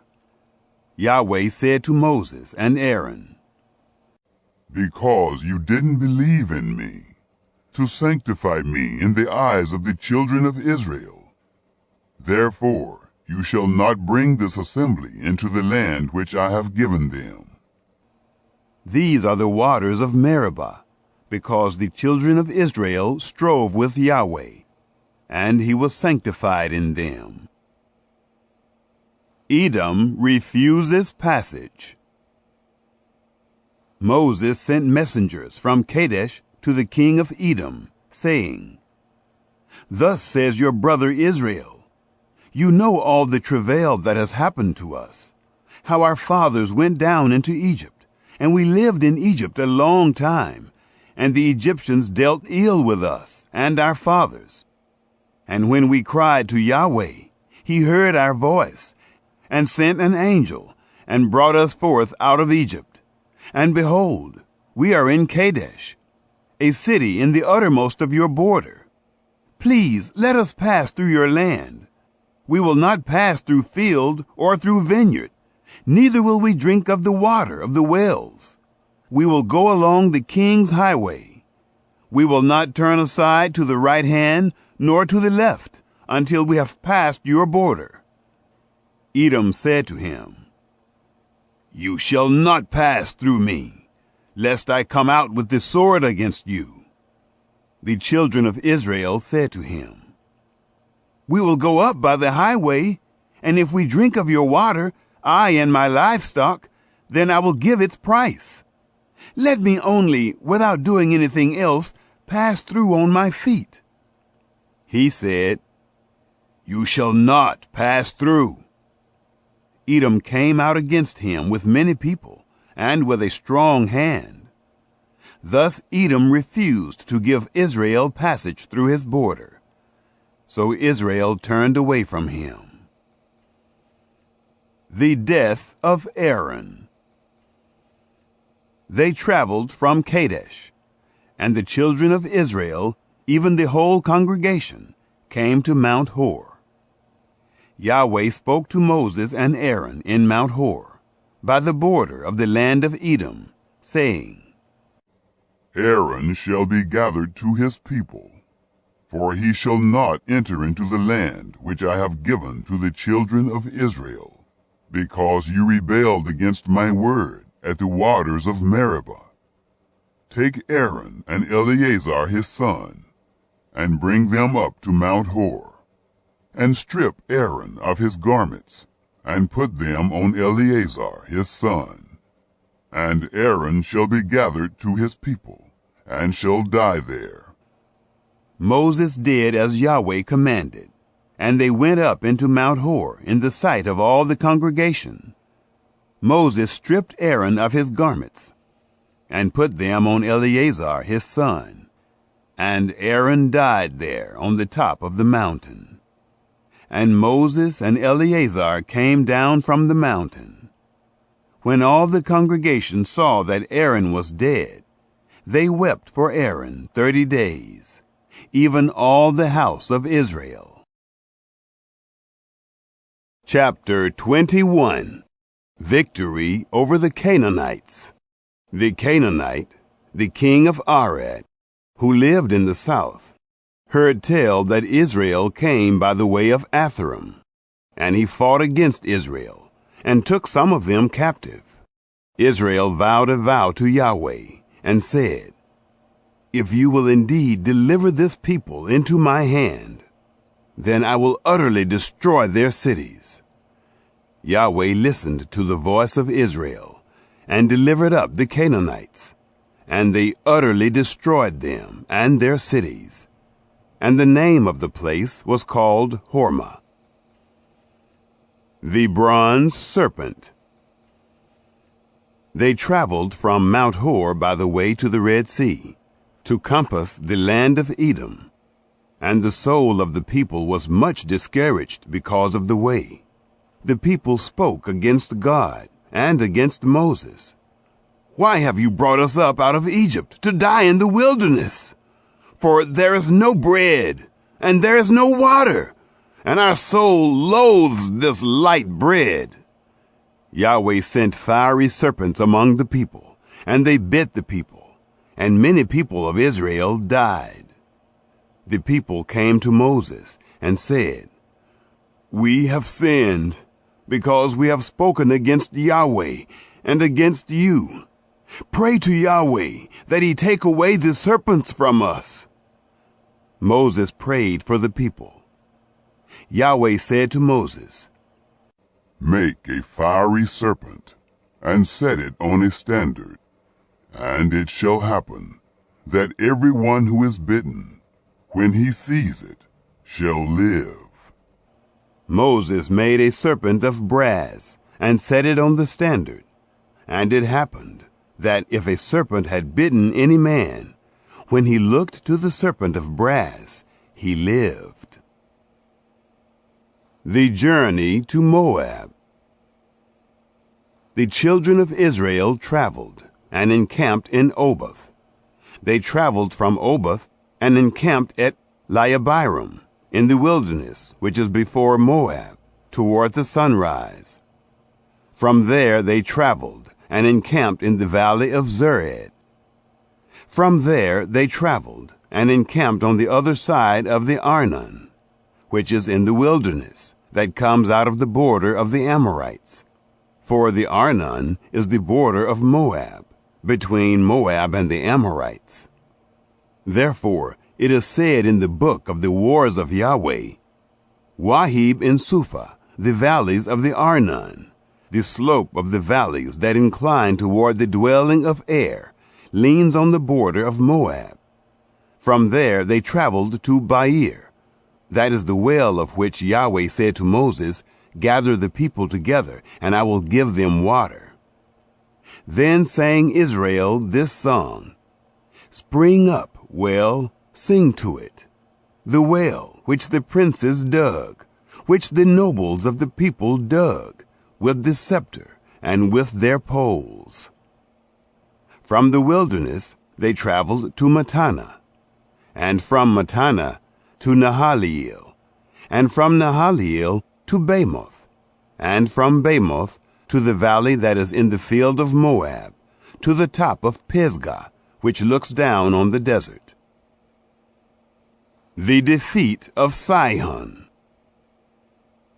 Israel sent messengers to Sihon, king of the Amorites, saying, Let me pass through your land. We will not turn aside into field or into vineyard. We will not drink of the water of the wells.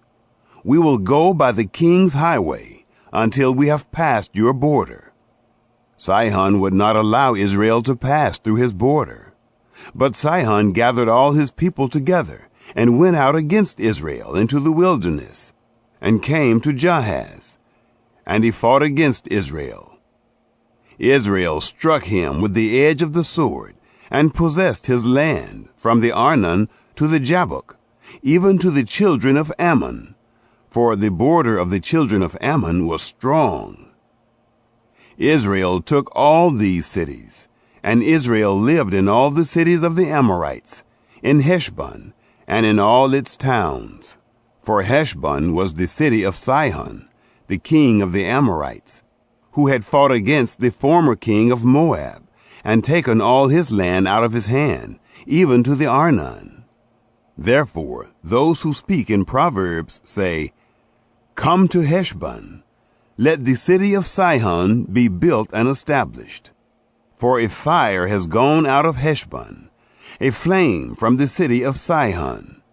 It has devoured Er of Moab, the lords of the high places of the Arnon. Woe to you, Moab! You are undone, people of Chemosh. He has given his sons as fugitives, and his daughters into captivity, to Sihon, king of the Amorites. We have shot at them. Heshbon has perished even to Dibon. We have laid waste even to Nophah, which reaches to Medeba. The defeat of Og. Thus Israel lived in the land of the Amorites. Moses sent to spy out Jazer, and they took its towns, and drove out the Amorites who were there. They turned and went up by the way of Bashan, and Og, the king of Bashan, went out against them, he and all his people, to battle at Edrei. Yahweh said to Moses, Don't fear him, for I have delivered him into your hand, and all his people, and his land, and you shall do to him as you did to Sihon, king of the Amorites, who lived at Heshbon. So they struck him, and his sons, and all his people, until there was none left him remaining, and they possessed his land. Chapter 22. Balak summons Balaam. The children of Israel traveled and encamped in the plains of Moab, beyond the Jordan at Jericho. Balak, the son of Zippor, saw all that Israel had done to the Amorites. Moab was very afraid of the people, because they were many, and Moab was distressed because of the children of Israel. Moab said to the elders of Midian, "Now this multitude will lick up all that is around us, as the ox licks up the grass of the field." Balak, the son of Zippor, was king of Moab at that time. He sent messengers to Balaam, the son of Beor, to Pethor, which is by the river, to the land of the children of his people, to call him, saying, "Behold, there is a people who came out from Egypt. Behold, they cover the surface of the earth, and they are staying opposite me. Please, come now, therefore, curse me this people, for they are too mighty for me. Perhaps I shall prevail, that we may strike them, and that I may drive them out of the land. For I know that he whom you bless is blessed, and he whom you curse is cursed." The elders of Moab and the elders of Midian departed, with the reward of divination in their hand. And they came to Balaam, and spoke to him the words of Balak. He said to them, "Lodge here this night, and I will bring you word again, as Yahweh shall speak to me." The princes of Moab stayed with Balaam. God came to Balaam and said, "Who are these men with you?" Balaam said to God, "Balak, the son of Zippor, king of Moab, has sent to me, saying, Behold, the people that is come out of Egypt, it covers the surface of the earth. Now come, curse me them. Perhaps I shall be able to fight against them, and shall drive them out." God said to Balaam, "You shall not go with them. You shall not curse the people, for they are blessed." Balaam rose up in the morning and said to the princes of Balak, "Go to your land, for Yahweh refuses to permit me to go with you." The princes of Moab rose up, and they went to Balak, and said, "Balaam refuses to come with us."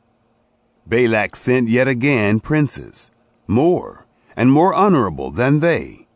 They came to Balaam and said to him, "Thus says Balak, the son of Zippor, Please let nothing hinder you from coming to me, for I will promote you to very great honor, and whatever you say to me, I will do.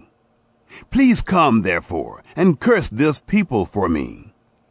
Balaam answered the servants of Balak, "If Balak would give me his house full of silver and gold, I can't go beyond the word of Yahweh my God, to do less or more. Now therefore, please wait also here this night, that I may know what Yahweh will speak to me more."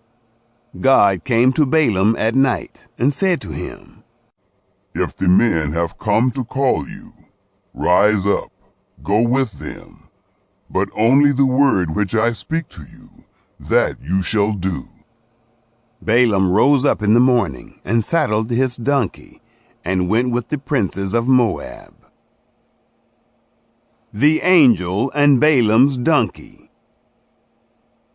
God's anger was kindled, because he went, and the angel of Yahweh placed himself in the way for an adversary against him. Now he was riding on his donkey, and his 2 servants were with him. The donkey saw the angel of Yahweh standing in the way, with his sword drawn in his hand, and the donkey turned aside out of the way, and went into the field. And Balaam struck the donkey, to turn her into the way. Then the angel of Yahweh stood in a narrow path between the vineyards, a wall being on this side, and a wall on that side. The donkey saw the angel of Yahweh, and she thrust herself to the wall, and crushed Balaam's foot against the wall, and he struck her again. The angel of Yahweh went further, and stood in a narrow place, where there was no way to turn either to the right hand or to the left. The donkey saw the angel of Yahweh, and she lay down under Balaam. And Balaam's anger was kindled, and he struck the donkey with his staff. Yahweh opened the mouth of the donkey, and she said to Balaam, "What have I done to you, that you have struck me these 3 times?" Balaam said to the donkey, "Because you have mocked me. I wish there were a sword in my hand, for now I would have killed you." The donkey said to Balaam, "Am I not your donkey, on which you have ridden all your life long to this day? Was I ever in the habit of doing so to you?" He said, "No." Then Yahweh opened the eyes of Balaam, and he saw the angel of Yahweh standing in the way, with his sword drawn in his hand, and he bowed his head and fell on his face. The angel of Yahweh said to him, "Why have you struck your donkey these 3 times? Behold, I have come forth as an adversary, because your way is perverse before me. And the donkey saw me, and turned aside before me these 3 times. Unless she had turned aside from me, surely now I would have killed you, and saved her alive." Balaam said to the angel of Yahweh, "I have sinned, for I didn't know that you stood in the way against me. Now therefore, if it displeases you, I will go back again." The angel of Yahweh said to Balaam, "Go with the men, but only the word that I shall speak to you, that you shall speak." So Balaam went with the princes of Balak. When Balak heard that Balaam had come, he went out to meet him to the city of Moab, which is on the border of the Arnon, which is in the utmost part of the border. Balak said to Balaam, "Didn't I earnestly send to you to call you? Why didn't you come to me? Am I not able indeed to promote you to honor?" Balaam said to Balak, "Behold, I have come to you. Have I now any power at all to speak anything? The word that God puts in my mouth, that shall I speak." Balaam went with Balak, and they came to Kiriath-Huzoth. Balak sacrificed cattle and sheep, and sent to Balaam, and to the princes who were with him. It happened in the morning that Balak took Balaam, and brought him up into the high places of Baal, and he saw from there the utmost part of the people. Chapter 23. Balaam's first oracle. Balaam said to Balak, "Build me here 7 altars, and prepare me here 7 bulls and 7 rams." Balak did as Balaam had spoken, and Balak and Balaam offered on every altar a bull and a ram. Balaam said to Balak, "Stand by your burnt offering, and I will go. Perhaps Yahweh will come to meet me, and whatever he shows me, I will tell you." He went to a bare height. God met Balaam, and he said to him, "I have prepared the 7 altars, and I have offered up a bull and a ram on every altar." Yahweh put a word in Balaam's mouth, and said, "Return to Balak, and thus you shall speak." He returned to him, and behold, he was standing by his burnt offering, he and all the princes of Moab. He took up his parable, and said, "From Aram has Balak brought me, the king of Moab, from the mountains of the east. Come, curse Jacob for me. Come, defy Israel. How shall I curse whom God has not cursed? How shall I defy whom Yahweh has not defied? For from the top of the rocks I see him. From the hills I see him. Behold, it is a people that dwells alone, and shall not be reckoned among the nations. Who can count the dust of Jacob, or number the 4th part of Israel? Let me die the death of the righteous. Let my last end be like his." Balak said to Balaam, "What have you done to me?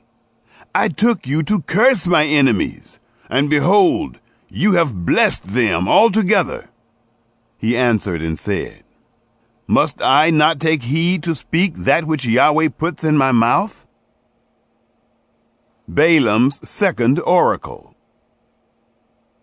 Balak said to him, "Please, come with me to another place, where you may see them. You shall see but the utmost part of them, and shall not see them all, and curse me them from there." He took him into the field of Zophim, to the top of Pisgah, and built 7 altars, and offered up a bull and a ram on every altar. He said to Balak, "Stand here by your burnt offering, while I meet Yahweh yonder." Yahweh met Balaam, and put a word in his mouth, and said, "Return to Balak, and say this." He came to him, and behold, he was standing by his burnt offering, and the princes of Moab with him. Balak said to him, "What has Yahweh spoken?" He took up his parable, and said, "Rise up, Balak, and hear. Listen to me, you son of Zippor. God is not a man that he should lie, nor the son of man that he should repent. Has he said, and will he not do it?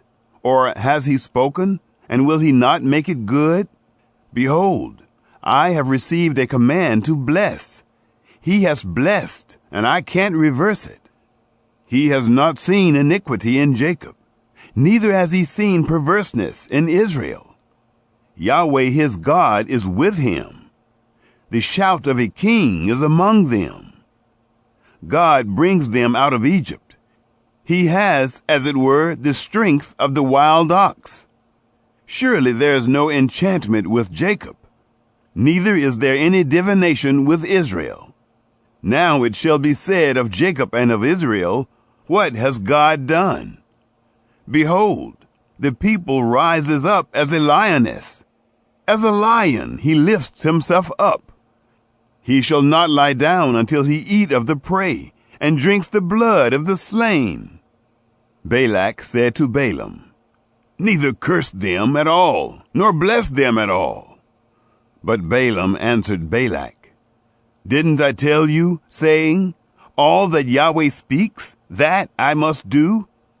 Balak said to Balaam, Come now, I will take you to another place. Perhaps it will please God that you may curse me them from there.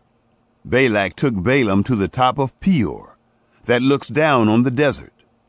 Balaam said to Balak, Build me here 7 altars, and prepare me here 7 bulls and 7 rams. Balak did as Balaam had said, and offered up a bull and a ram on every altar. Chapter 24. Balaam's third oracle.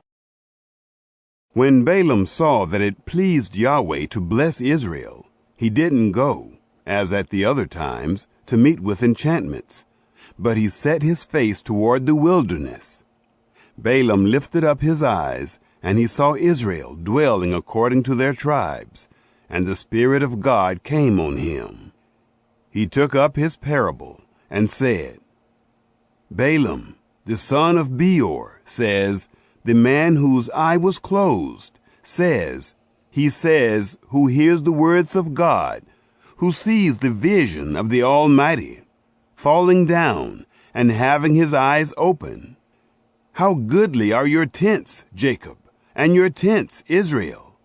As valleys they are spread forth, as gardens by the riverside, as aloes which Yahweh has planted, as cedar trees beside the waters. Water shall flow from his buckets. His seed shall be in many waters. His king shall be higher than Agag. His kingdom shall be exalted. God brings him out of Egypt. He has, as it were, the strength of the wild ox. He shall eat up the nations, his adversaries, shall break their bones in pieces, and pierce them with his arrows. He crouched, he lay down as a lion, as a lioness. Who shall rouse him up? Everyone who blesses you is blessed. Everyone who curses you is cursed. Balak dismisses Balaam. Balak's anger was kindled against Balaam, and he struck his hands together. And Balak said to Balaam, I called you to curse my enemies, and behold, you have altogether blessed them these 3 times. Therefore now flee you to your place. I thought to promote you to great honor, but behold, Yahweh has kept you back from honor. Balaam said to Balak, Didn't I also tell your messengers who you sent to me, saying, If Balak would give me his house full of silver and gold, I can't go beyond the word of Yahweh, to do either good or bad of my own mind. I will say what Yahweh says. Now behold, I go to my people. Come, and I will inform you what this people shall do to your people in the latter days. Balaam's 4th oracle. He took up his parable and said, Balaam, the son of Beor, says, the man whose eye was closed, says, he says, who hears the words of God, knows the knowledge of the Most High, and who sees the vision of the Almighty, falling down and having his eyes open. I see him, but not now. I see him, but not near. A star will come out of Jacob. A scepter will rise out of Israel, and shall strike through the corners of Moab, and break down all the sons of Sheth. Edom shall be a possession. Seir, his enemies, also shall be a possession, while Israel does valiantly. Out of Jacob shall one have dominion, and shall destroy the remnant from the city. Balaam's final 3 oracles. He looked at Amalek, and took up his parable, and said, Amalek was the first of the nations, but his latter end shall come to destruction. He looked at the Kenite, and took up his parable, and said, Your dwelling place is strong, your nest is set in the rock. Nevertheless, Cain shall be wasted, until Asher carries you away captive. He took up his parable, and said, Alas, who shall live when God does this? But ships shall come from the coast of Kittim. They shall afflict Asher, and shall afflict Eber. He also shall come to destruction. Balaam rose up, and went, and returned to his place, and Balak also went his way. Chapter 25. Baal Worship at Peor. Israel stayed in Shittim, and the people began to play the prostitute with the daughters of Moab. For they called the people to the sacrifices of their gods, and the people ate and bowed down to their gods. Israel joined himself to Baal Peor, and the anger of Yahweh was kindled against Israel. Yahweh said to Moses, Take all the chiefs of the people, and hang them up to Yahweh before the sun, that the fierce anger of Yahweh may turn away from Israel. Moses said to the judges of Israel, Everyone kill his men who have joined themselves to Baal Peor. Phinehas kills Zimri and Cosbi. Behold, one of the children of Israel came and brought to his brothers a Midianite woman in the sight of Moses, and in the sight of all the congregation of the children of Israel, while they were weeping at the door of the tent of meeting. When Phinehas, the son of Eleazar, the son of Aaron the priest, saw it, he rose up from the midst of the congregation, and took a spear in his hand. And he went after the man of Israel into the pavilion, and thrust both of them through, the man of Israel and the woman through her body. So the plague was stayed from the children of Israel. Those who died by the plague were 24,000. Phinehas's reward. Yahweh spoke to Moses, saying, Phinehas, the son of Eleazar, the son of Aaron the priest, has turned my wrath away from the children of Israel, in that he was jealous with my jealousy among them, so that I didn't consume the children of Israel in my jealousy. Therefore say, Behold, I give to him my covenant of peace, and it shall be to him and to his seed after him, the covenant of an everlasting priesthood, because he was jealous for his God, and made atonement for the children of Israel. Now the name of the man of Israel that was slain, who was slain with the Midianite woman, was Zimri, the son of Salu, a prince of a father's house among the Simeonites. The name of the Midianite woman who was slain was Cosbi, the daughter of Zur.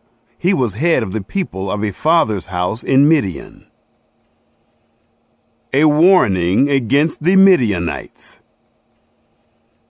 Yahweh spoke to Moses, saying, Harass the Midianites, and strike them, for they harassed you with their wiles, with which they have deceived you in the matter of Peor, and in the matter of Cosbi, the daughter of the prince of Midian, their sister, who was slain on the day of the plague in the matter of Peor. Chapter 26. The Second Census of Israel. It happened after the plague that Yahweh spoke to Moses and to Eleazar, the son of Aaron the priest, Upward, by their fathers' houses, all who are able to go forth to war in Israel. Moses and Eleazar the priest spoke with them in the plains of Moab, by the Jordan at Jericho, saying, Take a census of the people, from 20 years old and upward, as Yahweh commanded Moses and the children of Israel. These are those that came out of the land of Egypt. The tribe of Reuben. Reuben, the firstborn of Israel. The sons of Reuben. Of Hanok, the family of the Hanokites. Of Palu, the family of the Paluites. Of Hezron, the family of the Hezronites. Of Carmi, the family of the Carmites. These are the families of the Reubenites, and those who were numbered of them were 43,730. The sons of Palu, Eliab. The sons of Eliab, Nemuel, and Dathan, and Abiram. These are that Dathan and Abiram who were called of the congregation, who strove against Moses and against Aaron in the company of Korah, when they strove against Yahweh. And the earth opened its mouth and swallowed them up together with Korah, when that company died. What time the fire devoured 250 men, and they became a sign. Notwithstanding, the sons of Korah didn't die. The tribe of Simeon. The sons of Simeon after their families. Of Nemuel, the family of the Nemuelites. Of Jamin, the family of the Jaminites. Of Jechin, the family of the Jechinites. Of Zerah, the family of the Zerahites. Of Shaul, the family of the Shaulites.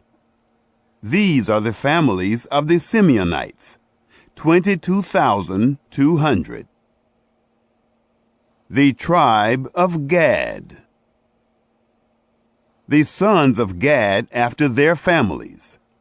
Of Zephon, the family of the Zephonites. Of Haggi, the family of the Haggites. Of Shunai, the family of the Shunites. Of Ozni, the family of the Oznites. Of Uri, the family of the Urites. Of Arad, the family of the Aradites. Of Areli, the family of the Arelites.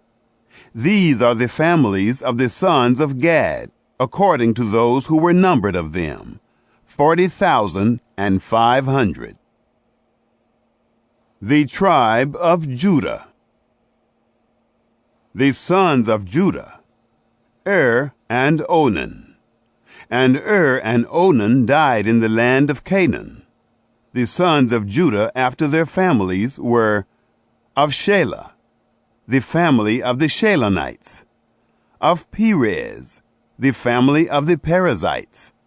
Of Zerah, the family of the Zerahites. The sons of Perez were of Hezron, the family of the Hezronites. Of Hamul, the family of the Hamulites. These are the families of Judah, according to those who were numbered of them, 76,500. The tribe of Issachar. The sons of Issachar after their families. Of Tola, the family of the Tolaites. Of Puvah, the family of the Punites. Of Jashub, the family of the Jashubites. Of Shimron, the family of the Shimronites.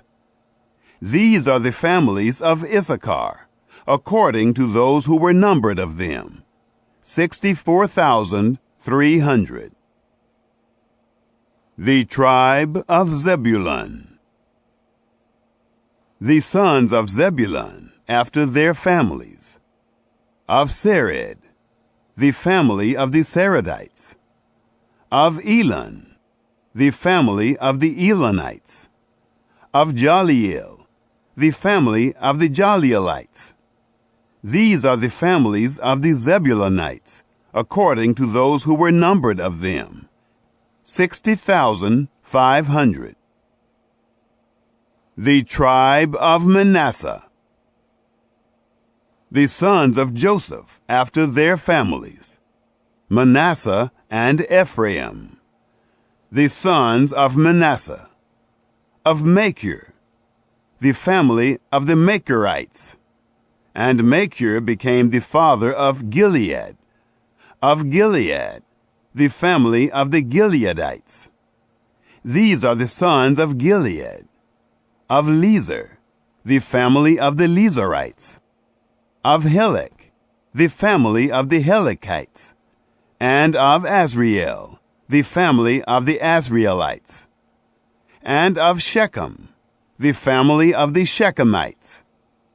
And of Shemida, the family of the Shemidaites.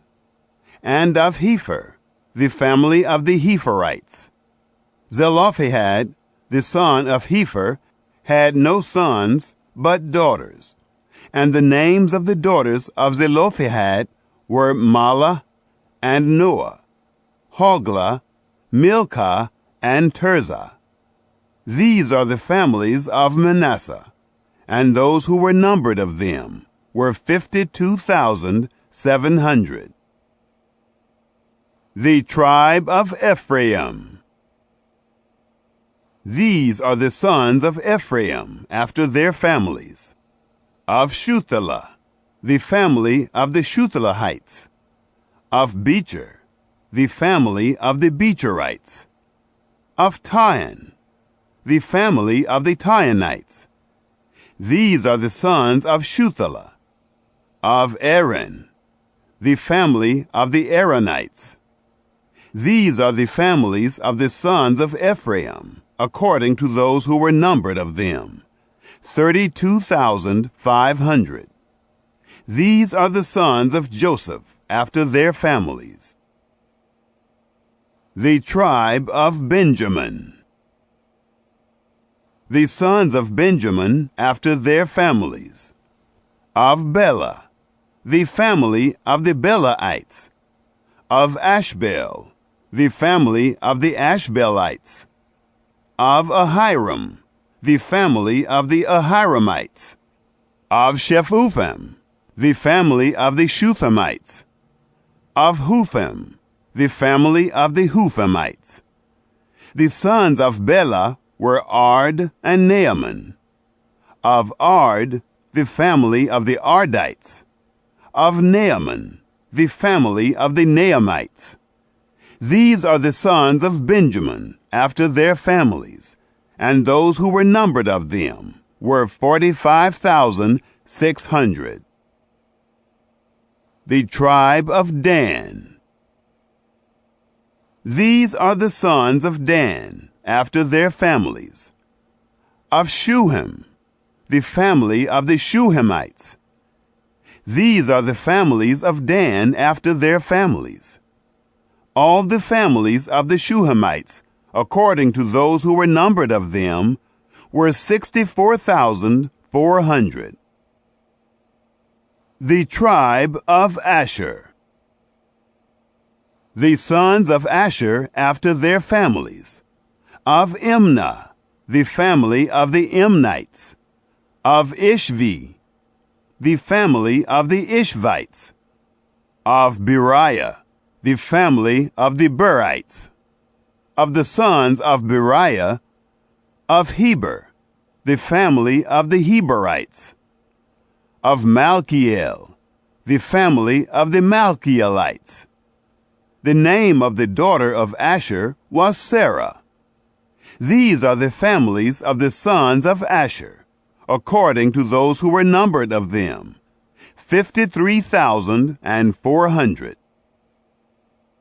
The tribe of Naphtali. The sons of Naphtali after their families. Of Jaziel, the family of the Jazielites. Of Gunai, the family of the Gunites. Of Jazer, the family of the Jazerites. Of Shillim, the family of the Shillimites. These are the families of Naphtali, according to their families, and those who were numbered of them were 45,400. These are those who were numbered of the children of Israel, 601,730. Inheritance by lot. Yahweh spoke to Moses, saying, To these the land shall be divided for an inheritance, according to the number of names. To the more you shall give the more inheritance, and to the fewer you shall give the less inheritance. To everyone according to those who were numbered of him shall his inheritance be given. Notwithstanding, the land shall be divided by lot, according to the names of the tribes of their fathers they shall inherit. According to the lot shall their inheritance be divided between the more and the fewer. Levites numbered. These are those who were numbered of the Levites after their families. Of Gershon, the family of the Gershonites. Of Kohath, the family of the Kohathites. Of Merari, the family of the Merarites. These are the families of Levi.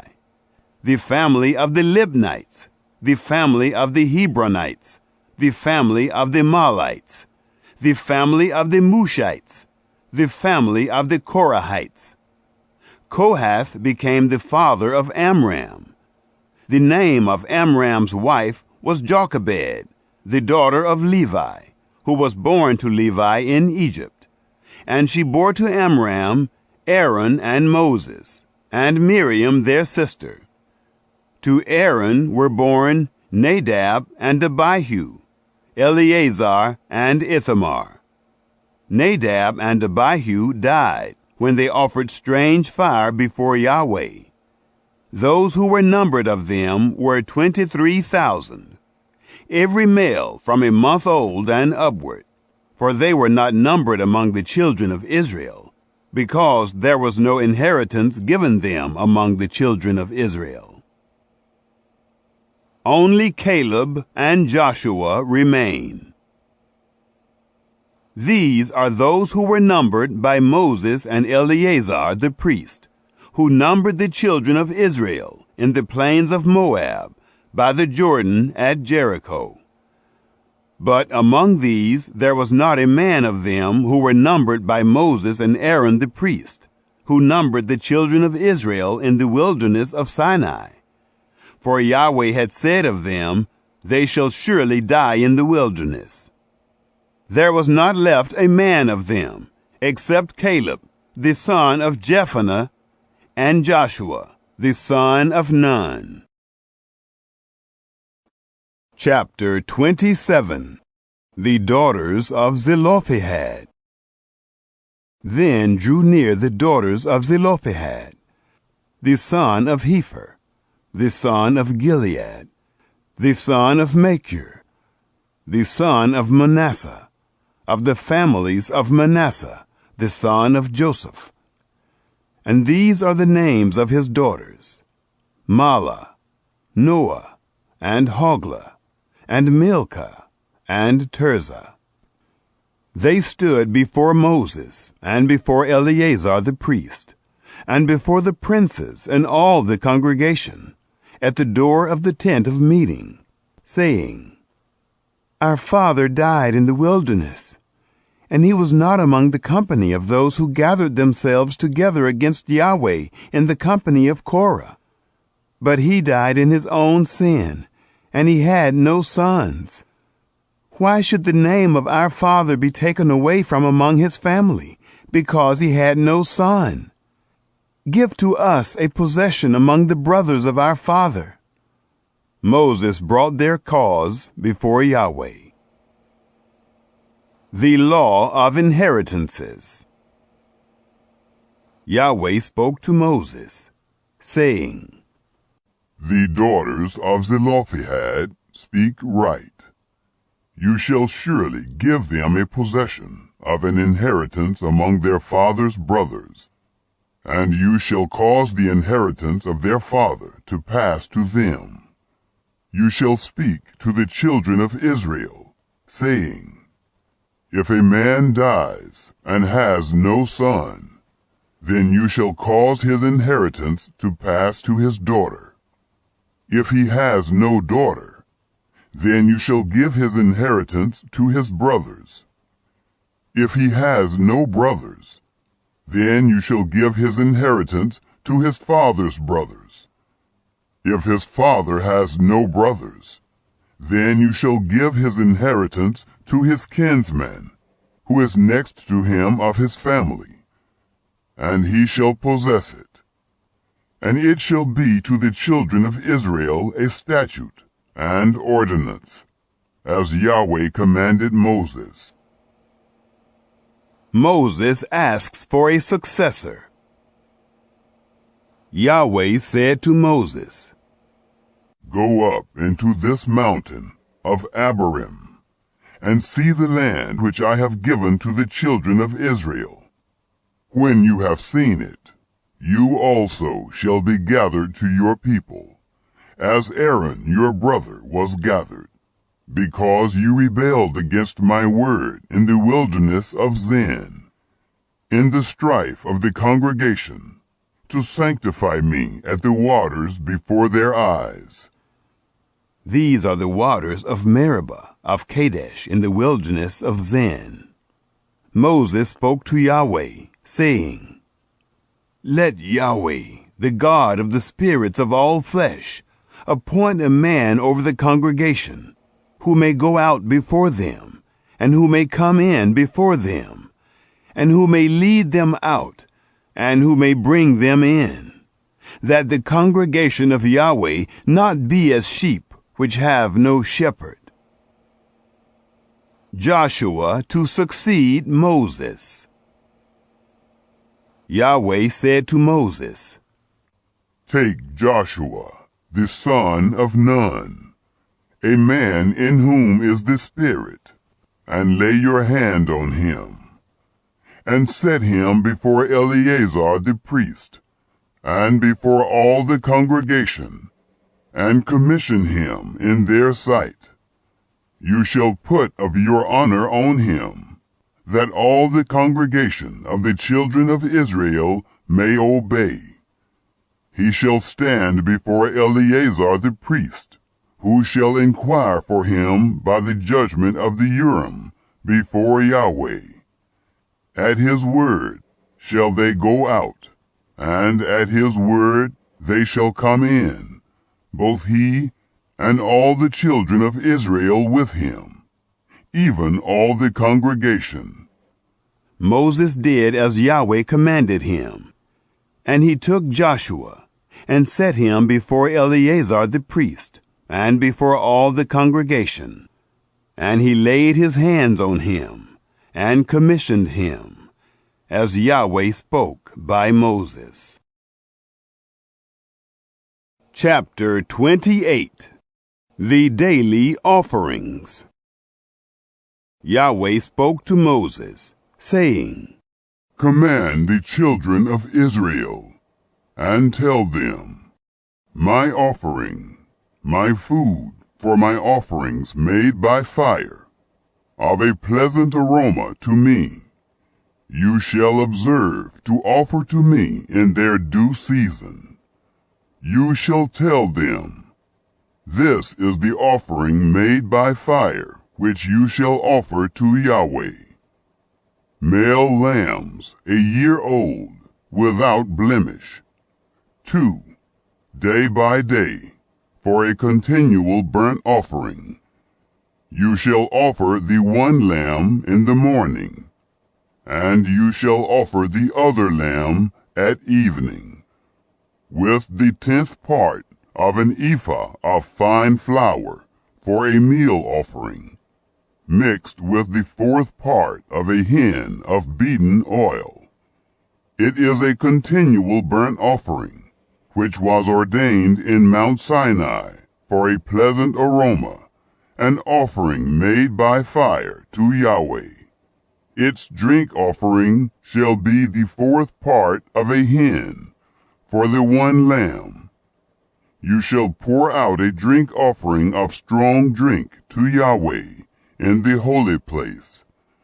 The other lamb you shall offer at evening, as the meal offering of the morning, and as the drink offering of it. You shall offer it, an offering made by fire, of a pleasant aroma to Yahweh. The Sabbath Offerings. On the Sabbath day, 2 male lambs, a year old, without blemish, and 2 10th parts of an ephah of fine flour for a meal offering, mixed with oil, and the drink offering of it. This is the burnt offering of every Sabbath, besides the continual burnt offering, and the drink offering of it. The Monthly Offerings. In the beginnings of your months, you shall offer a burnt offering to Yahweh, 2 young bulls and 1 ram, 7 male lambs, a year old, without blemish, and 3/10 parts of an ephah of fine flour for a meal offering, mixed with oil, for each bull, and 2/10 parts of fine flour for a meal offering, mixed with oil, for the 1 ram, and a 10th part of fine flour mixed with oil, for a meal offering to every lamb. For a burnt offering of a pleasant aroma, an offering made by fire to Yahweh. Their drink offerings shall be half a hin of wine for a bull, and the 3rd part of a hin for the ram, and the 4th part of a hin for a lamb. This is the burnt offering of every month throughout the months of the year. 1 male goat for a sin offering to Yahweh. It shall be offered besides the continual burnt offering and the drink offering of it. The Passover. In the first month, on the 14th day of the month, is Yahweh's Passover. On the 15th day of this month shall be a feast. 7 days shall unleavened bread be eaten. In the first day shall be a holy convocation. You shall do no servile work, but you shall offer an offering made by fire, a burnt offering to Yahweh, 2 young bulls, and 1 ram, and 7 male lambs a year old. They shall be to you without blemish. And their meal offering, fine flour mixed with oil. You shall offer 3/10 parts for a bull, and 2/10 parts for the ram. You shall offer a 10th part for every lamb of the 7 lambs, and 1 male goat for a sin offering, to make atonement for you. You shall offer these besides the burnt offering of the morning, which is for a continual burnt offering. In this way you shall offer daily, for 7 days, the food of the offering made by fire, of a pleasant aroma to Yahweh. It shall be offered besides the continual burnt offering, and the drink offering of it. On the 7th day you shall have a holy convocation. You shall do no servile work. The Feast of Weeks. Also, in the day of the first fruits, when you offer a new meal offering to Yahweh in your Feast of Weeks, you shall have a holy convocation. You shall do no servile work, but you shall offer a burnt offering for a pleasant aroma to Yahweh. 2 young bulls, 1 ram, 7 male lambs a year old, and their meal offering, fine flour mixed with oil, 3/10 parts for each bull, 2/10 parts for the 1 ram, a 10th part for every lamb of the 7 lambs, 1 male goat to make atonement for you. Besides the continual burnt offering and the meal offering of it, you shall offer them. They shall be to you without blemish. And their drink offerings. Chapter 29. The Feast of Trumpets. In the 7th month, on the first day of the month, you shall have a holy convocation. You shall do no servile work. It is a day of blowing of trumpets to you. You shall offer a burnt offering for a pleasant aroma to Yahweh. 1 young bull, 1 ram, 7 male lambs a year old without blemish, and their meal offering, fine flour mixed with oil. 3/10 parts for the bull, 2/10 parts for the ram, and 1/10 part for every lamb of the 7 lambs, and 1 male goat for a sin offering, to make atonement for you, besides the burnt offering of the new moon, and the meal offering of it, and the continual burnt offering, and the meal offering of it, and their drink offerings, according to their ordinance, for a pleasant aroma, an offering made by fire to Yahweh. The Day of Atonement. On the 10th day of this 7th month you shall have a holy convocation, and you shall afflict your souls. You shall do no kind of work, but you shall offer a burnt offering to Yahweh for a pleasant aroma. 1 young bull, 1 ram, 7 male lambs a year old. They shall be to you without blemish. And their meal offering, fine flour mixed with oil, 3/10 parts for the bull, 2/10 parts for the ram, 1/10 part for every lamb of the 7 lambs, 1 male goat for a sin offering, besides the sin offering of atonement, and the continual burnt offering, and the meal offering of it, and their drink offerings. The Feast of Tabernacles. On the 15th day of the 7th month you shall have a holy convocation. You shall do no servile work, and you shall keep a feast to Yahweh 7 days.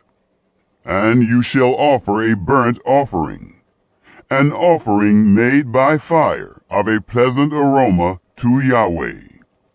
13 young bulls, 2 rams, 14 male lambs a year old. They shall be without blemish. And their meal offering, fine flour mixed with oil, 3/10 parts for every bull of the 13 bulls, 2/10 parts for each ram of the 2 rams, and 1/10 part for every lamb of the 14 lambs, and 1 male goat for a sin offering, besides the continual burnt offering, the meal offering of it, and the drink offering of it. On the 2nd day you shall offer 12 young bulls, 2 rams, 14 male lambs a year old without blemish, and their meal offering and their drink offerings for the bulls, for the rams, and for the lambs, according to their number, after the ordinance, and 1 male goat for a sin offering, besides the continual burnt offering, and the meal offering of it, and their drink offerings.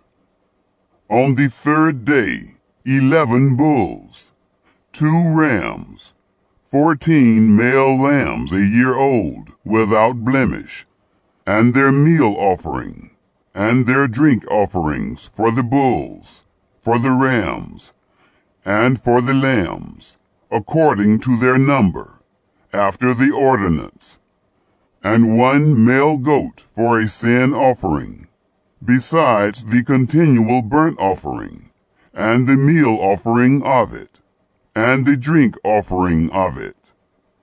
On the 4th day 10 bulls, 2 rams, 14 male lambs a year old without blemish, their meal offering and their drink offerings for the bulls, for the rams, and for the lambs, according to their number, after the ordinance, and 1 male goat for a sin offering, besides the continual burnt offering, the meal offering of it, and the drink offering of it.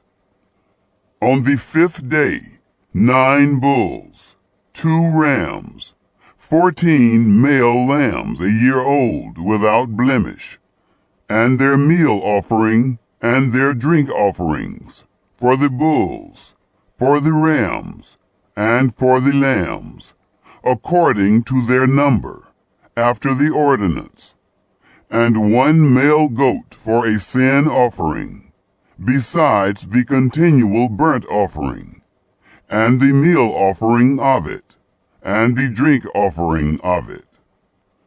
On the 6th day 8 bulls, 2 rams, 14 male lambs a year old, without blemish, and their meal offering, and their drink offerings, for the bulls, for the rams, and for the lambs, according to their number, after the ordinance, and 1 male goat for a sin offering, besides the continual burnt offering, the meal offering of it, and the drink offerings of it.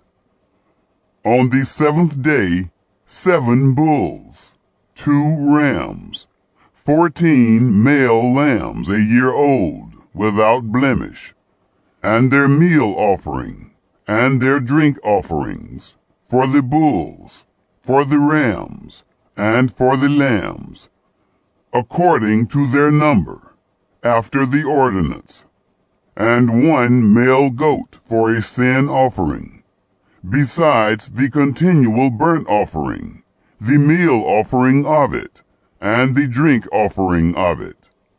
On the 8th day you shall have a solemn assembly. You shall do no servile work, but you shall offer a burnt offering, an offering made by fire, of a pleasant aroma to Yahweh. 1 bull, 1 ram, 7 male lambs a year old, without blemish, their meal offering, and their drink offerings, for the bull, for the ram, and for the lambs, shall be according to their number, after the ordinance, and 1 male goat for a sin offering, besides the continual burnt offering, and the meal offering of it, and the drink offering of it. You shall offer these to Yahweh in your set feasts, besides your vows, and your freewill offerings, for your burnt offerings, and for your meal offerings, and for your drink offerings, and for your peace offerings. Moses told the children of Israel according to all that Yahweh commanded Moses. Chapter 30. Laws concerning vows. Moses spoke to the heads of the tribes of the children of Israel, saying, This is the thing which Yahweh has commanded. When a man vows a vow to Yahweh, or swears an oath to bind his soul with a bond, he shall not break his word. He shall do according to all that proceeds out of his mouth. Also, when a woman vows a vow to Yahweh, and binds herself by a bond, being in her father's house and in her youth, and her father hears her vow, and her bond with which she has bound her soul, and her father holds his peace at her, then all her vows shall stand, and every bond with which she has bound her soul shall stand. But if her father disallow her in the day that he hears, none of her vows or of her bonds with which she has bound her soul shall stand. And Yahweh will forgive her, because her father disallowed her. If she is married to a husband, while her vows are on her, or the rash utterance of her lips, with which she has bound her soul, and her husband hear it, and hold his peace at her in the day that he hears it, then her vows shall stand, and her bonds with which she has bound her soul shall stand. But if her husband disallow her in the day that he hears it, then he shall make void her vow which is on her, and the rash utterance of her lips, with which she has bound her soul, and Yahweh will forgive her. But the vow of a widow, or of her who is divorced, even everything with which she has bound her soul, shall stand against her. If she vowed in her husband's house, or bound her soul by bond with an oath, and her husband heard it, and held his peace at her, and didn't disallow her, then all her vows shall stand, and every bond with which she bound her soul shall stand. But if her husband made them null and void in the day that he heard them, then whatever proceeded out of her lips concerning her vows, or concerning the bond of her soul, shall not stand. Her husband has made them void, and Yahweh will forgive her. Every vow and every binding oath to afflict the soul, her husband may establish it, or her husband may make it void. But if her husband altogether hold his peace at her from day to day, then he establishes all her vows, or all her bonds, which are on her. He has established them, because he held his peace at her in the day that he heard them. But if he shall make them null and void after that he has heard them, then he shall bear her iniquity. These are the statutes which Yahweh commanded Moses, between a man and his wife, between a father and his daughter, being in her youth in her father's house. Chapter 31. Vengeance on Midian. Yahweh spoke to Moses, saying, Avenge the children of Israel for the Midianites. Afterward you shall be gathered to your people. Moses spoke to the people, saying, Arm men from among you for the war, that they may go against Midian, to execute Yahweh's vengeance on Midian. Of every tribe 1,000, throughout all the tribes of Israel, you shall send to the war. So there were delivered out of the thousands of Israel 1,000 of every tribe, 12,000 armed for war. Moses sent them, 1,000 of every tribe, to the war. Them and Phinehas, the son of Eleazar the priest, to the war, with the vessels of the sanctuary, and the trumpets for the alarm in his hand. They warred against Midian, as Yahweh commanded Moses, and they killed every male. They killed the kings of Midian with the rest of their slain, Evi, and Rechem, and Zur, and Hur, and Reba, the 5 kings of Midian. Balaam also, the son of Beor, they killed with the sword. The children of Israel took captive the women of Midian, and their little ones, and all their livestock, and all their flocks, and all their goods they took for a prey. All their cities in the places in which they lived, and all their encampments, they burnt with fire. They took all the spoil, and all the prey, both of man and of animal. They brought the captives, and the prey, and the spoil, to Moses, and to Eleazar the priest, and to the congregation of the children of Israel, to the camp at the plains of Moab, which are by the Jordan at Jericho. Moses and Eleazar the priest, and all the princes of the congregation, went forth to meet them outside of the camp. Moses was angry with the officers of the army, the captains of thousands, and the captains of hundreds, who came from the service of the war. Moses said to them, Have you saved all the women alive? Behold, these caused the children of Israel, through the counsel of Balaam, to commit trespass against Yahweh in the matter of Peor, and so the plague was among the congregation of Yahweh. Now therefore, kill every male among the little ones, and kill every woman who has known man by lying with him. But all the girls, who have not known man by lying with him, keep alive for yourselves. Encamp outside of the camp 7 days. Whoever has killed any person, and whoever has touched any slain, purify yourselves on the 3rd day, and on the 7th day, you and your captives. As to every garment, and all that is made of skin, and all work of goat's hair, and all things made of wood, you shall purify yourselves. Eleazar the priest said to the men of war who went to the battle, This is the statute of the law which Yahweh has commanded Moses. However, the gold and the silver, the brass, the iron, the tin, and the lead, everything that may withstand the fire, you shall make to go through the fire, and it shall be clean.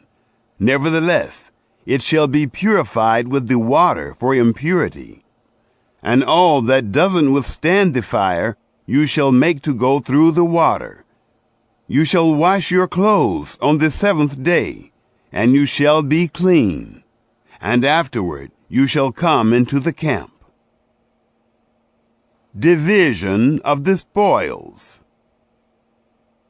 Yahweh spoke to Moses, saying, Take the sum of the prey that was taken, both of man and of animal, you and Eleazar the priest, and the heads of the fathers' houses of the congregation, and divide the prey into 2 parts, between the men skilled in war, who went out to battle, and all the congregation. Levy a tribute to Yahweh of the men of war who went out to battle. 1 soul of 500, both of the persons, and of the cattle, and of the donkeys, and of the flocks. Take it of their half, and give it to Eleazar the priest, for Yahweh's wave offering. Of the children of Israel's half, you shall take 1 drawn out of every 50, of the persons, of the cattle, of the donkeys, and of the flocks, even of all the livestock, and give them to the Levites, who perform the duty of the tabernacle of Yahweh. Moses and Eleazar the priest did as Yahweh commanded Moses. Now the prey, over and above the booty which the men of war took, was 675,000 sheep, and 72,000 head of cattle, and 61,000 donkeys, and 32,000 persons in all, of the women who had not known man by lying with him. The half, which was the portion of those who went out to war, was in number 337,500 sheep, and Yahweh's tribute of the sheep was 675. The cattle were 36,000, of which Yahweh's tribute was 72. The donkeys were 30,500, of which Yahweh's tribute was 61. The persons were 16,000, of whom Yahweh's tribute was 32 persons. Moses gave the tribute, which was Yahweh's wave offering, to Eleazar the priest, as Yahweh commanded Moses. Of the children of Israel's half, which Moses divided off from the men who warred, now the congregation's half was 337,500 sheep, and 36,000 head of cattle, and 30,500 donkeys, and 16,000 persons. Even of the children of Israel's half, Moses took 1 drawn out of every 50, both of man and of animal, and gave them to the Levites, who performed the duty of the tabernacle of Yahweh, as Yahweh commanded Moses. The voluntary offering. The officers who were over the thousands of the army, the captains of thousands and the captains of hundreds, came near to Moses. And they said to Moses, Your servants have taken the sum of the men of war who are under our command, and there lacks not 1 man of us. We have brought Yahweh's offering, what every man has gotten, of jewels of gold, armlets and bracelets, signet rings, earrings, and necklaces, to make atonement for our souls before Yahweh. Moses and Eleazar the priest took the gold of them, even all worked jewels, all the gold of the wave offering that they offered up to Yahweh, of the captains of thousands, and of the captains of hundreds, was 16,750 shekels. For the men of war had taken booty, every man for himself. Moses and Eleazar the priest took the gold of the captains of thousands and of hundreds, and brought it into the tent of meeting, for a memorial for the children of Israel before Yahweh. Chapter 32. Reuben and Gad ask for Gilead. Now the children of Reuben and the children of Gad had a very great multitude of livestock.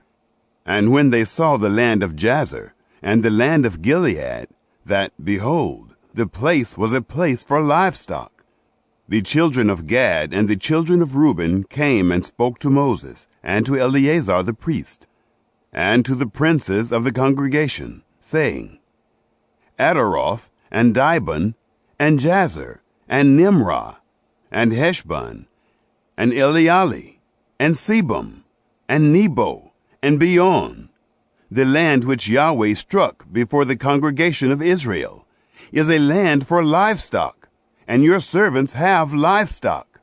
They said, If we have found favor in your sight, let this land be given to your servants for a possession. Don't bring us over the Jordan. Moses reproves Reuben and Gad. Moses said to the children of Gad and to the children of Reuben, Shall your brothers go to the war, and shall you sit here? Why do you discourage the heart of the children of Israel from going over into the land which Yahweh has given them? Your fathers did so when I sent them from Kadesh Barnea to see the land. For when they went up to the valley of Eshcol and saw the land, they discouraged the heart of the children of Israel, that they should not go into the land which Yahweh had given them. Yahweh's anger was kindled in that day, and he swore, saying, Surely none of the men who came up out of Egypt, from 20 years old and upward, shall see the land which I swore to Abraham, to Isaac, and to Jacob, because they have not wholly followed me, except Caleb, the son of Jephunneh, the Kenizzite, and Joshua, the son of Nun, because they have followed Yahweh completely. Yahweh's anger was kindled against Israel, and he made them wander back and forth in the wilderness 40 years, until all the generation who had done evil in the sight of Yahweh was consumed. Behold, you have risen up in your father's place, an increase of sinful men, to augment yet the fierce anger of Yahweh toward Israel. For if you turn away from after him, he will yet again leave them in the wilderness, and you will destroy all this people. Reuben and Gad appease Moses. They came near to him and said, We will build sheepfolds here for our livestock, and cities for our little ones, but we ourselves will be ready armed to go before the children of Israel, until we have brought them to their place, and our little ones shall dwell in the fortified cities, because of the inhabitants of the land. We will not return to our houses, until the children of Israel have inherited every man his inheritance. For we will not inherit with them on the other side of the Jordan and forward, because our inheritance is fallen to us on this side of the Jordan, eastward. Moses said to them, If you will do this thing, if you will arm yourselves to go before Yahweh to the war, and every armed man of you will pass over the Jordan before Yahweh until he has driven out his enemies from before him, and the land is subdued before Yahweh, then afterward you shall return, and be guiltless towards Yahweh, and towards Israel. And this land shall be to you for a possession before Yahweh. But if you will not do so, behold, you have sinned against Yahweh, and be sure your sin will find you out. Build cities for your little ones, and folds for your sheep, and do that which has proceeded out of your mouth. The children of Gad and the children of Reuben spoke to Moses, saying, Your servants will do as my Lord commands. Our little ones, our wives, our flocks, and all our livestock shall be there in the cities of Gilead. But your servants will pass over, every man who is armed for war, before Yahweh to battle, as my Lord says. So Moses commanded concerning them to Eleazar the priest, and to Joshua the son of Nun, and to the heads of the fathers' houses of the tribes of the children of Israel. Moses said to them, If the children of Gad and the children of Reuben will pass with you over the Jordan, every man who is armed to battle before Yahweh, and the land shall be subdued before you, then you shall give them the land of Gilead for a possession. But if they will not pass over with you armed, they shall have possessions among you in the land of Canaan. The children of Gad and the children of Reuben answered, saying, As Yahweh has said to your servants, so will we do. We will pass over armed before Yahweh into the land of Canaan, and the possession of our inheritance shall remain with us beyond the Jordan. Reuben and Gad settle in Gilead. Moses gave to them, even to the children of Gad and to the children of Reuben, and to the half-tribe of Manasseh, the son of Joseph, the kingdom of Sihon, king of the Amorites, and the kingdom of Og, king of Bashan, the land, according to the cities of it, with their borders, even the cities of the surrounding land. The children of Gad built Dibon, and Ataroth, and Aroer, and Atroth-shophan, and Jazer, and Jogbehah, and Beth-nimrah, and Beth-haran, fortified cities, and folds for sheep. The children of Reuben built Heshbon, and Elealeh, and Kiriathaim, and Nebo, and Baal-meon, their names being changed, and Sibmah, and they gave other names to the cities which they built. The children of Machir the son of Manasseh went to Gilead, and took it, and dispossessed the Amorites who were therein. Moses gave Gilead to Machir the son of Manasseh, and he lived therein. Jair the son of Manasseh went and took its towns, and called them Havoth-Jair. Nobah went and took Kinneth and its villages, and called it Nobah, after his own name.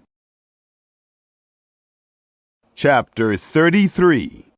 The 42 Journeys of the Israelites. These are the journeys of the children of Israel, when they went forth out of the land of Egypt, by their armies, under the hand of Moses and Aaron. Moses wrote their goings out according to their journeys, by the commandment of Yahweh. And these are their journeys according to their goings out. They traveled from Ramesses in the 1st month, on the 15th day of the 1st month. On the next day after the Passover, the children of Israel went out with a high hand, in the sight of all the Egyptians, while the Egyptians were burying all their firstborn, whom Yahweh had struck among them. On their gods also Yahweh executed judgments. The children of Israel traveled from Ramesses and encamped in Succoth. They traveled from Succoth and encamped in Etham, which is in the edge of the wilderness. They traveled from Etham and turned back to Pihahiroth, which is before Baal-zephon, and they encamped before Migdol. They traveled from before Hieroth and passed through the midst of the sea into the wilderness, and they went 3 days' journey in the wilderness of Etham, and encamped in Marah. They traveled from Marah and came to Elim. And in Elim were 12 springs of water, and 70 palm trees. And they encamped there. They traveled from Elim, and encamped by the Red Sea. They traveled from the Red Sea, and encamped in the wilderness of Sin. They traveled from the wilderness of Sin, and encamped in Dophkah. They traveled from Dophkah, and encamped in Alush. They traveled from Alush, and encamped in Rephidim, where there was no water for the people to drink. They traveled from Rephidim, and encamped in the wilderness of Sinai. They traveled from the wilderness of Sinai, and encamped in Kibroth-Hattaavah. They traveled from Kibroth-Hattaavah, and encamped in Hazeroth. They traveled from Hazeroth, and encamped in Rithmah. They traveled from Rithmah, and encamped in Rimmon-Perez. They traveled from Rimmon-Perez, and encamped in Libnah. They traveled from Libnah, and encamped in Rissah. They traveled from Rissah, and encamped in Kehelatha. They traveled from Kehelatha, and encamped in Mount Shephar. They traveled from Mount Shephar, and encamped in Harada. They traveled from Harada, and encamped in Makaloth. They traveled from Makaloth, and encamped in Tahath. They traveled from Tahath, and encamped in Terah. They traveled from Terah, and encamped in Mithkah. They traveled from Mithkah, and encamped in Hashmonah. They traveled from Hashmonah, and encamped in Moseroth. They traveled from Moseroth, and encamped in Bened Jachin. They traveled from Bened Jachin, and encamped in Hor Haggidgad. They traveled from Hor Haggidgad, and encamped in Jotbathah. They traveled from Jotbathah, and encamped in Abrona. They traveled from Abrona, and encamped in Ezion-Geber. They traveled from Ezion-Geber, and encamped in the wilderness of Zin. The same is Kedesh. They traveled from Kedesh, and encamped in Mount Hor, in the edge of the land of Edom. Aaron the priest went up into Mount Hor at the commandment of Yahweh, and died there. In the 40th year, after the children of Israel were come out of the land of Egypt, in the 5th month, on the 1st day of the month, Aaron was 123 years old when he died in Mount Hor. The Canaanite, the king of Arad, who lived in the south, in the land of Canaan, heard of the coming of the children of Israel. They traveled from Mount Hor and encamped in Zalmonah. They traveled from Zalmonah and encamped in Punon. They traveled from Punon and encamped in Oboth. They traveled from Oboth and encamped in Laiabarim, in the border of Moab. They traveled from Laim and encamped in Dibon-Gad. They traveled from Dibon-Gad and encamped in Almon-Diblathaim. They traveled from Almon-Diblathaim and encamped in the mountains of Abarim, before Nebo. They traveled from the mountains of Abarim and encamped in the plains of Moab, by the Jordan at Jericho. They encamped by the Jordan, from Beth Jeshimoth even to Ebel Shittim, in the plains of Moab. Canaanites to be destroyed. Yahweh spoke to Moses in the plains of Moab, by the Jordan at Jericho, saying, Speak to the children of Israel, and tell them, when you pass over the Jordan into the land of Canaan, then you shall drive out all the inhabitants of the land from before you, and destroy all their figured stones, and destroy all their molten images, and demolish all their high places. And you shall take possession of the land, and dwell therein, for I have given the land to you to possess it. You shall inherit the land by lot according to your families. To the more you shall give the more inheritance, and to the fewer you shall give the less inheritance. Wherever the lot falls to any man, that shall be his. You shall inherit according to the tribes of your fathers. But if you do not drive out the inhabitants of the land from before you, then those you let remain of them will be as pricks in your eyes, and as thorns in your sides, and they will harass you in the land in which you dwell. It shall happen that as I thought to do to them, so will I do to you.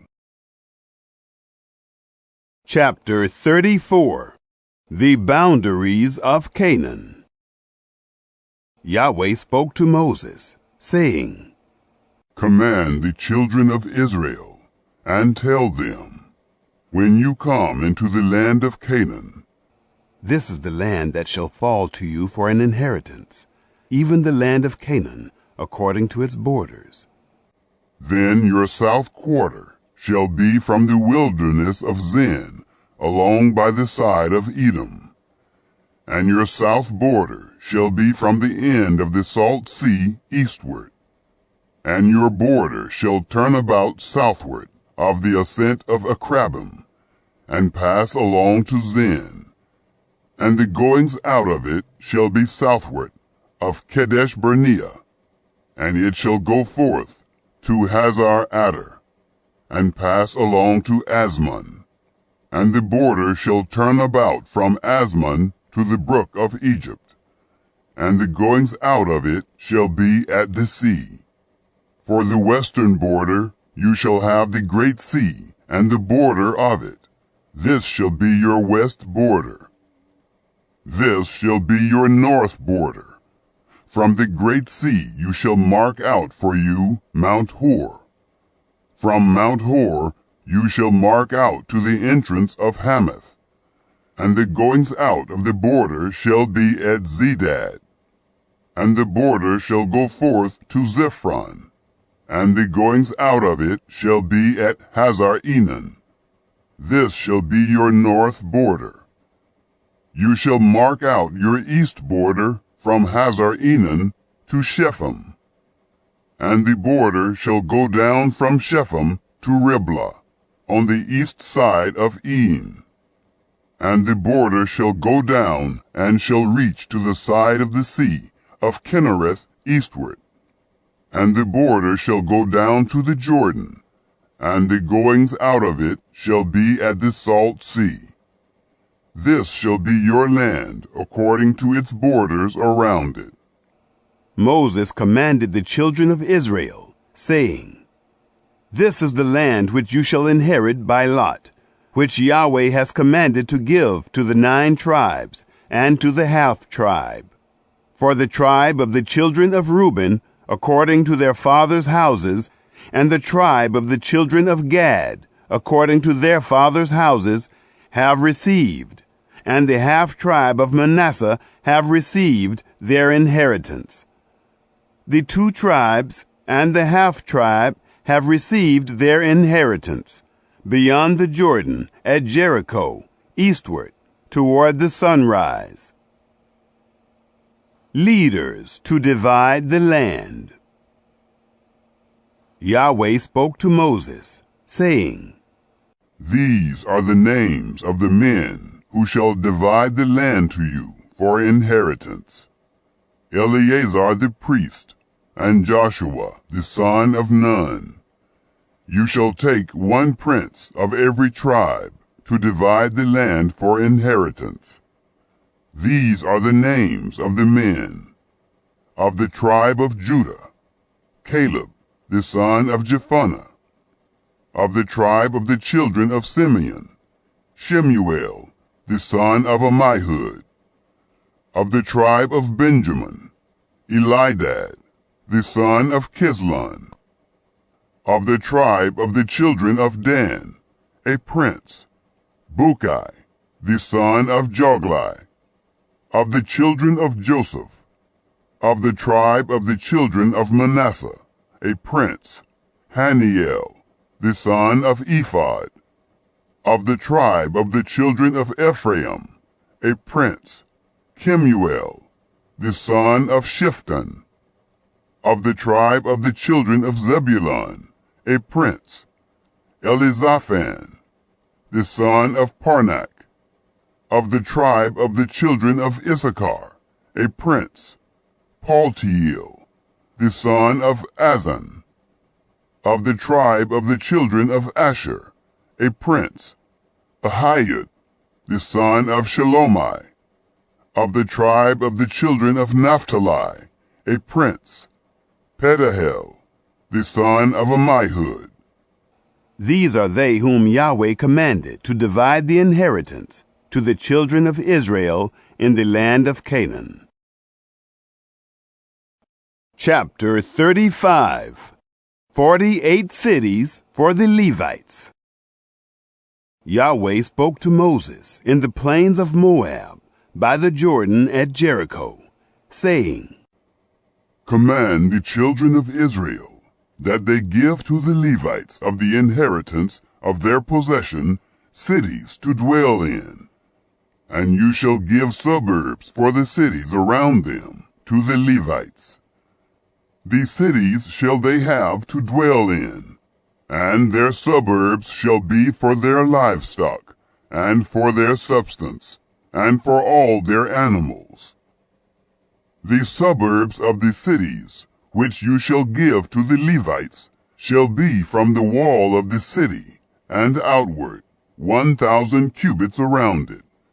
You shall measure outside of the city, for the east side, 2,000 cubits, and for the south side, 2,000 cubits, and for the west side, 2,000 cubits, and for the north side, 2,000 cubits, the city being in the midst.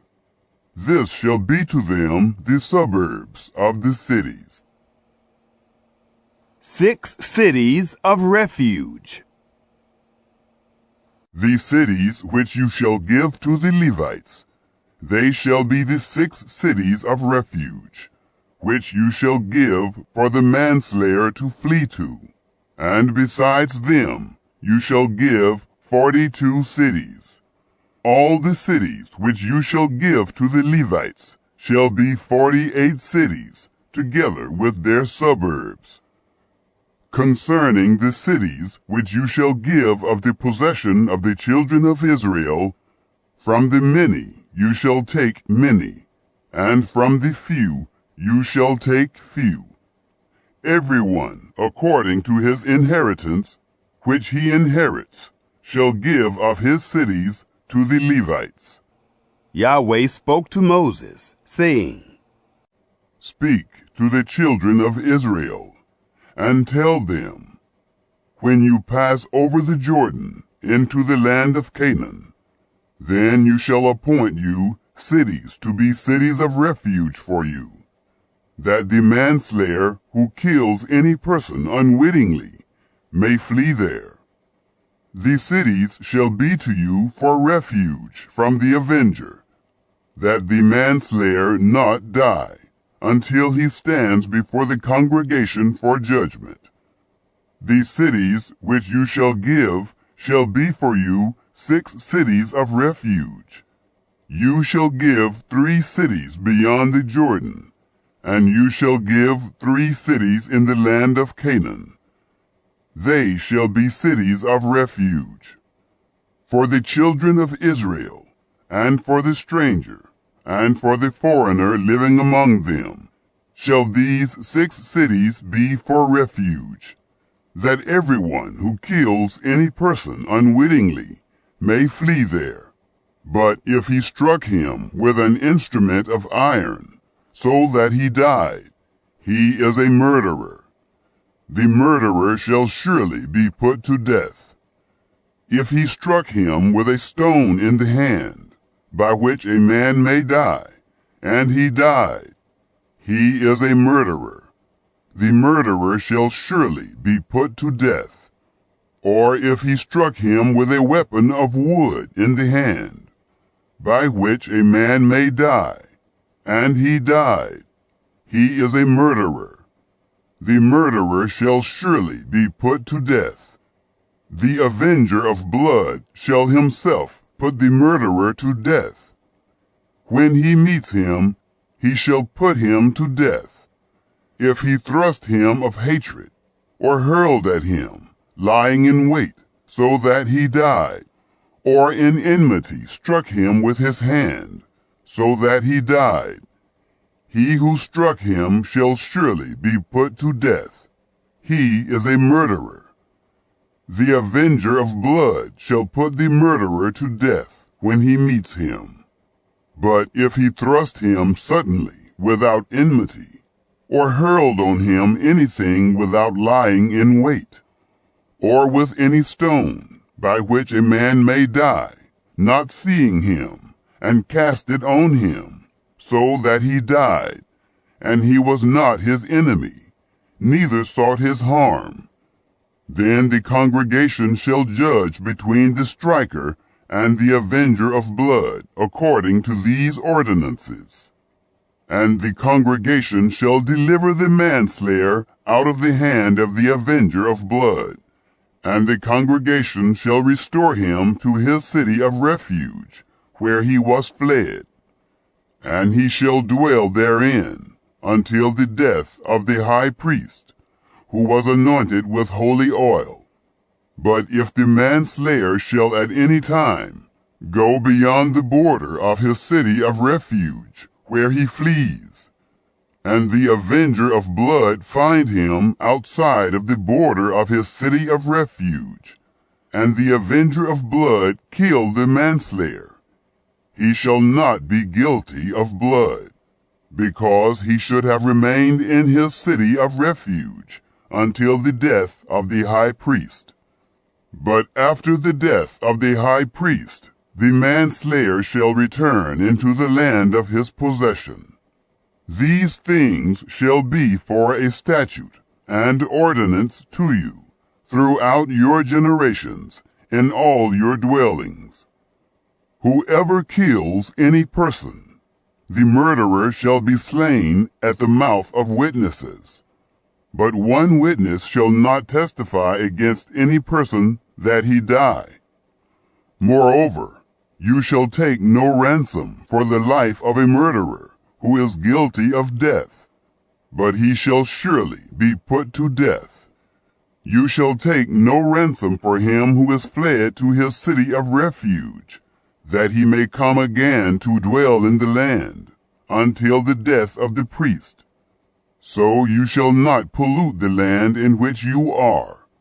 For blood, it pollutes the land, and no expiation can be made for the land, for the blood that is shed therein, but by the blood of him who shed it. You shall not defile the land which you inhabit, in the midst of which I dwell. For I, Yahweh, dwell in the midst of the children of Israel. Chapter 36. Zelophehad's daughters marry. The heads of the fathers' houses of the family of the children of Gilead, the son of Machir, the son of Manasseh, of the families of the sons of Joseph, came near and spoke before Moses, and before the princes, the heads of the fathers' houses of the children of Israel. And they said, Yahweh commanded my Lord to give the land for inheritance by lot to the children of Israel. And my Lord was commanded by Yahweh to give the inheritance of Zelophehad, our brother, to his daughters. If they are married to any of the sons of the other tribes of the children of Israel, then will their inheritance be taken away from the inheritance of our fathers, and will be added to the inheritance of the tribe whereunto they shall belong. So will it be taken away from the lot of our inheritance. When the jubilee of the children of Israel shall be, then will their inheritance be added to the inheritance of the tribe whereunto they shall belong. so will their inheritance be taken away from the inheritance of the tribe of our fathers. Moses commanded the children of Israel according to the word of Yahweh, saying, The tribe of the sons of Joseph speaks right. This is the thing which Yahweh does command concerning the daughters of Zelophehad, saying, Let them be married to whom they think best. Only into the family of the tribe of their father shall they be married. So shall no inheritance of the children of Israel remove from tribe to tribe. For the children of Israel shall all keep the inheritance of the tribe of his fathers. Every daughter who possesses an inheritance in any tribe of the children of Israel shall be wife to one of the family of the tribe of her father, that the children of Israel may possess every man the inheritance of his fathers. So shall no inheritance remove from one tribe to another tribe. For the tribes of the children of Israel shall each keep his own inheritance. The daughters of Zelophehad did as Yahweh commanded Moses. For Mahlah, Tirzah, and Hoglah, and Milcah, and Noah, the daughters of Zelophehad, were married to their father's brothers' sons. They were married into the families of the sons of Manasseh, the son of Joseph, and their inheritance remained in the tribe of the family of their father. These are the commandments and the ordinances which Yahweh commanded by Moses to the children of Israel in the plains of Moab by the Jordan at Jericho. The Book of Jeremiah. Jeremiah chapter 1. The words of Jeremiah the son of Hilkiah of the priests that were in Anathoth in the land of Benjamin, to whom the word of the Lord came in the days of Josiah the son of Amon, king of Judah, in the 13th year of his reign. It came also in the days of Jehoiakim the son of Josiah, king of Judah, unto the end of the 11th year of Zedekiah the son of Josiah, king of Judah, unto the carrying away of Jerusalem captive in the 5th month. Then the word of the Lord came unto me, saying, Before I formed thee in the belly I knew thee, and before thou camest forth out of the womb I sanctified thee, and I ordained thee a prophet unto the nations. Then said I, Ah, Lord God, behold, I cannot speak, for I am a child. But the Lord said unto me, Say not, I am a child, for thou shalt go to all that I shall send thee, and whatsoever I command thee, thou shalt speak. Be not afraid of their faces, for I am with thee to deliver thee, saith the Lord. Then the Lord put forth his hand and touched my mouth. And the Lord said unto me, Behold, I have put my words in thy mouth. See, I have this day set thee over the nations and over the kingdoms, to root out and to pull down, and to destroy and to throw down, to build and to plant. Moreover, the word of the Lord came unto me, saying, Jeremiah, what seest thou? And I said, I see a rod of an almond tree. Then said the Lord unto me, Thou hast well seen, for I will hasten my word to perform it. And the word of the Lord came unto me the second time, saying, What seest thou? And I said, I see a seething pot, and the face thereof is toward the north. Then the Lord said unto me, Out of the north an evil shall break forth upon all the inhabitants of the land. For lo, I will call all the families of the kingdoms of the north, saith the Lord, and they shall come, and they shall set every one his throne at the entering of the gates of Jerusalem, and against all the walls thereof round about, and against all the cities of Judah. And I will utter my judgments against them, touching all their wickedness, who have forsaken me and have burned incense unto other gods, and worshipped the works of their own hands. Thou therefore gird up thy loins, and arise, and speak unto them all that I command thee. Be not dismayed at their faces, lest I confound thee before them. For behold, I have made thee this day a defenced city, and an iron pillar and brazen walls against the whole land, against the kings of Judah, against the princes thereof, against the priests thereof, and against the people of the land. And they shall fight against thee, but they shall not prevail against thee, for I am with thee, saith the Lord, to deliver thee. Jeremiah chapter 2.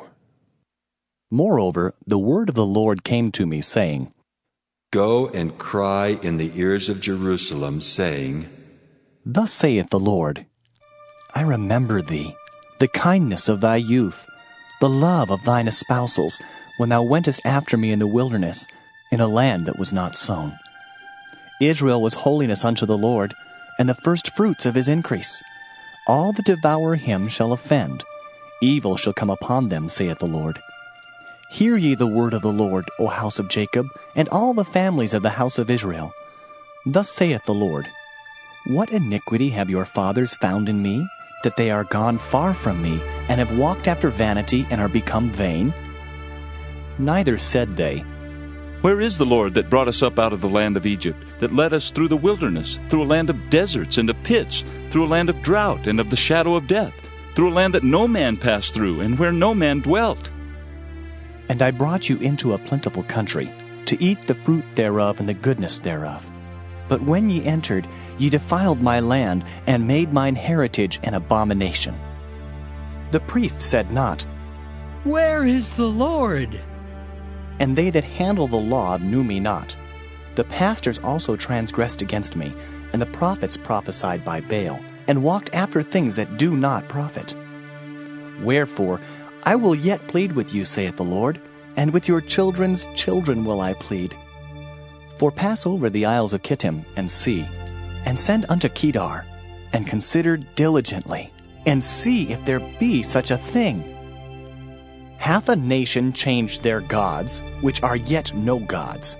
But my people have changed their glory for that which doth not profit. Be astonished, O ye heavens, at this, and be horribly afraid. Be ye very desolate, saith the Lord. For my people have committed two evils. They have forsaken me, the fountain of living waters, and hewed them out cisterns, broken cisterns that can hold no water. Is Israel a servant? Is he a homeborn slave? Why is he spoiled? The young lions roared upon him and yelled, and they made his land waste. His cities are burned without inhabitant. Also the children of Noph and Taphanes have broken the crown of thy head. Hast thou not procured this unto thyself, in that thou hast forsaken the Lord thy God, when he led thee by the way? And now, what hast thou to do in the way of Egypt, to drink the waters of Sihor? Or what hast thou to do in the way of Assyria, to drink the waters of the river? Thine own wickedness shall correct thee, and thy backsliding shall reprove thee. Know therefore and see that it is an evil thing and bitter, that thou hast forsaken the Lord thy God, and that my fear is not in thee, saith the Lord God of hosts. For of old time I have broken thy yoke, and burst thy bands. And thou saidst, I will not transgress, when upon every high hill and under every green tree thou wanderest playing the harlot. Yet I had planted thee a noble vine, wholly a right seed. How then art thou turned into the degenerate plant of a strange vine unto me? For though thou wash thee with nitre, and take thee much soap, yet thine iniquity is marked before me, saith the Lord God. How canst thou say, I am not polluted, I have not gone after Balaam? See thy way in the valley, know what thou hast done. Thou art a swift dromedary traversing her ways, a wild ass used to the wilderness, that snuffeth up the wind at her pleasure. In her occasion who can turn her away? All they that seek her will not weary themselves. In her month they shall find her. Withhold thy foot from being unshod, and thy throat from thirst. But thou saidst, There is no hope, no, for I have loved strangers, and after them will I go. As a thief is ashamed when he is found, so was the house of Israel ashamed. They, their kings, their princes, and their priests and their prophets, saying to a stock, Thou art my father, and to a stone. Thou hast brought me forth. For they have turned their back unto me, and not their face. But in the time of their trouble they will say, Arise and save us! But where are thy gods that thou hast made thee? Let them arise, if they can save thee in the time of thy trouble. For according to the number of thy cities are thy gods, O Judah. Wherefore will ye plead with me? Ye all have transgressed against me, saith the Lord. In vain have I smitten your children. They receive no correction. Your own sword hath devoured your prophets like a destroying lion. O generation, see ye the word of the Lord. Have I been a wilderness unto Israel, a land of darkness? Wherefore say my people, We are lords, we will come no more unto thee. Can a maid forget her ornaments, or a bride her attire? Yet my people have forgotten me days without number. Why trimmest thou thy way to seek love? Therefore hast thou also taught the wicked ones thy ways. Also in thy skirts is found the blood of the souls of the poor innocents.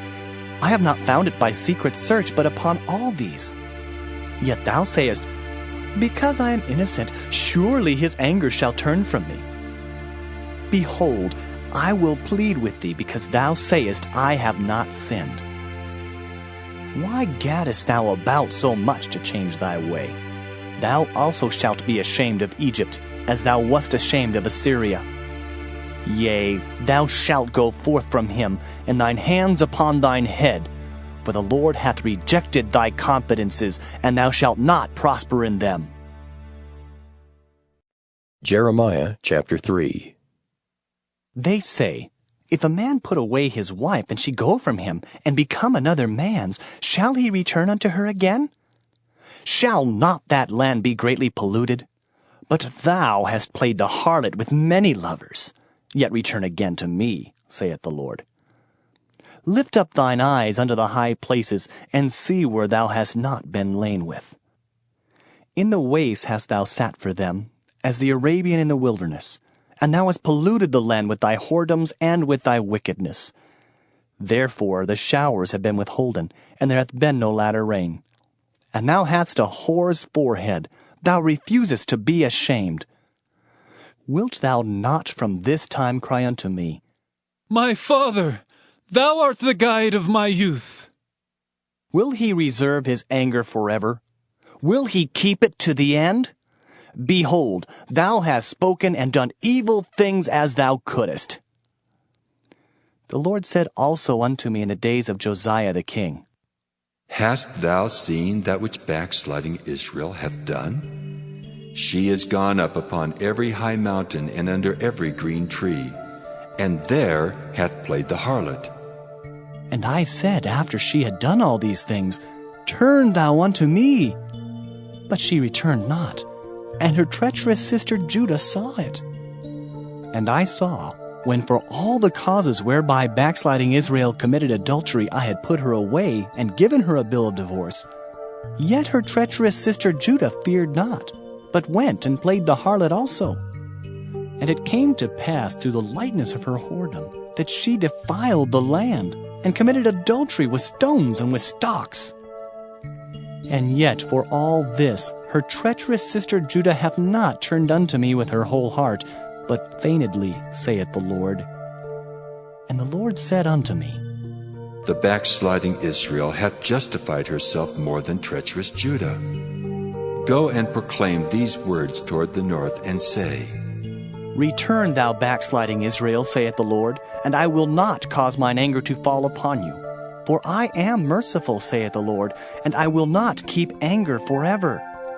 Only acknowledge thine iniquity, that thou hast transgressed against the Lord thy God, and hast scattered thy ways to the strangers under every green tree, and ye have not obeyed my voice, saith the Lord. Turn, O backsliding children, saith the Lord, for I am married unto you, and I will take you one of a city, and two of a family, and I will bring you to Zion. And I will give you pastors according to mine heart, which shall feed you with knowledge and understanding. And it shall come to pass, when ye be multiplied and increased in the land, in those days, saith the Lord, they shall say no more, The ark of the covenant of the Lord. neither shall it come to mind, neither shall they remember it, neither shall they visit it, neither shall that be done any more. At that time they shall call Jerusalem the throne of the Lord, and all the nations shall be gathered unto it, to the name of the Lord, to Jerusalem. Neither shall they walk any more after the imagination of their evil heart. In those days the house of Judah shall walk with the house of Israel, and they shall come together out of the land of the north to the land that I have given for an inheritance unto your fathers. But I said, How shall I put thee among the children, and give thee a pleasant land, a goodly heritage of the host of nations? And I said, Thou shalt call me my father, and shalt not turn away from me. Surely as a wife treacherously departeth from her husband, so have ye dealt treacherously with me, O house of Israel, saith the Lord. A voice was heard upon the high places, weeping and supplication of the children of Israel, for they have perverted their way, and they have forgotten the Lord their God. Return, ye backsliding children, and I will heal your backslidings. Behold, we come unto thee, for thou art the Lord our God. Truly in vain is salvation hoped for from the hills, and from the multitude of mountains. Truly in the Lord our God is the salvation of Israel. For shame hath devoured the labor of our fathers from our youth, their flocks and their herds, their sons and their daughters. We lie down in our shame, and our confusion covereth us.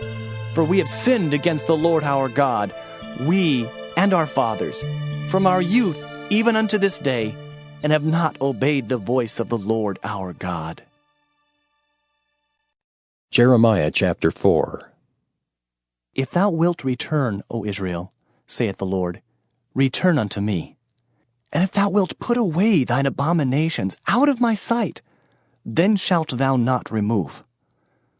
And thou shalt swear, The Lord liveth in truth, in judgment, and in righteousness.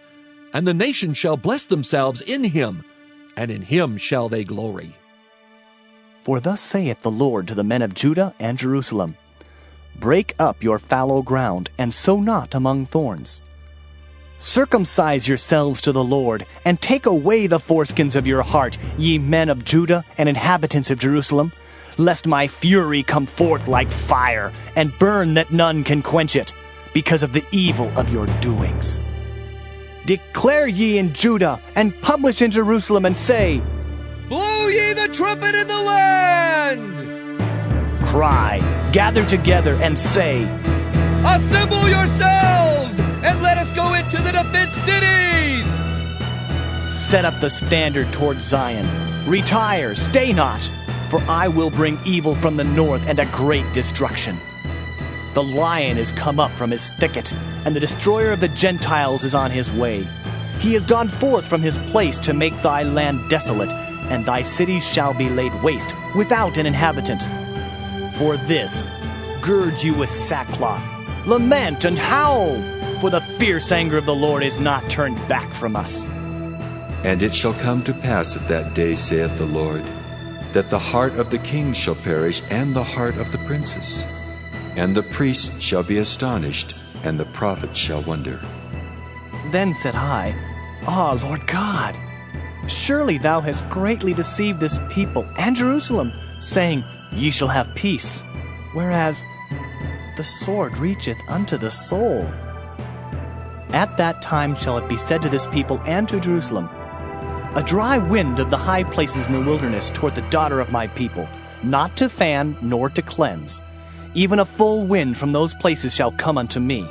Now also will I give sentence against them. Behold, he shall come up as clouds, and his chariot shall be as a whirlwind. His horses are swifter than eagles. Woe unto us, for we are spoiled. O Jerusalem, wash thine heart from wickedness, that thou mayest be saved. How long shall thy vain thoughts lodge within thee? For a voice declareth from Dan, and publisheth affliction from Mount Ephraim. Make ye mention to the nations. Behold, publish against Jerusalem, that watchers come from a far country, and give out their voice against the cities of Judah. As keepers of a field are they against her round about, because she hath been rebellious against me, saith the Lord. Thy way and thy doings have procured these things unto thee. This is thy wickedness, because it is bitter, because it reacheth unto thine heart. My bowels, I am pained at my very heart. My heart maketh a noise in me. I cannot hold my peace, because thou hast heard, O my soul, the sound of the trumpet, the alarm of war. Destruction upon destruction is cried, for the whole land is spoiled. Suddenly are my tents spoiled, and my curtains in a moment. How long shall I see the standard and hear the sound of the trumpet? For my people is foolish. They have not known me, they are sottish children. And they have none understanding. They are wise to do evil, but to do good they have no knowledge.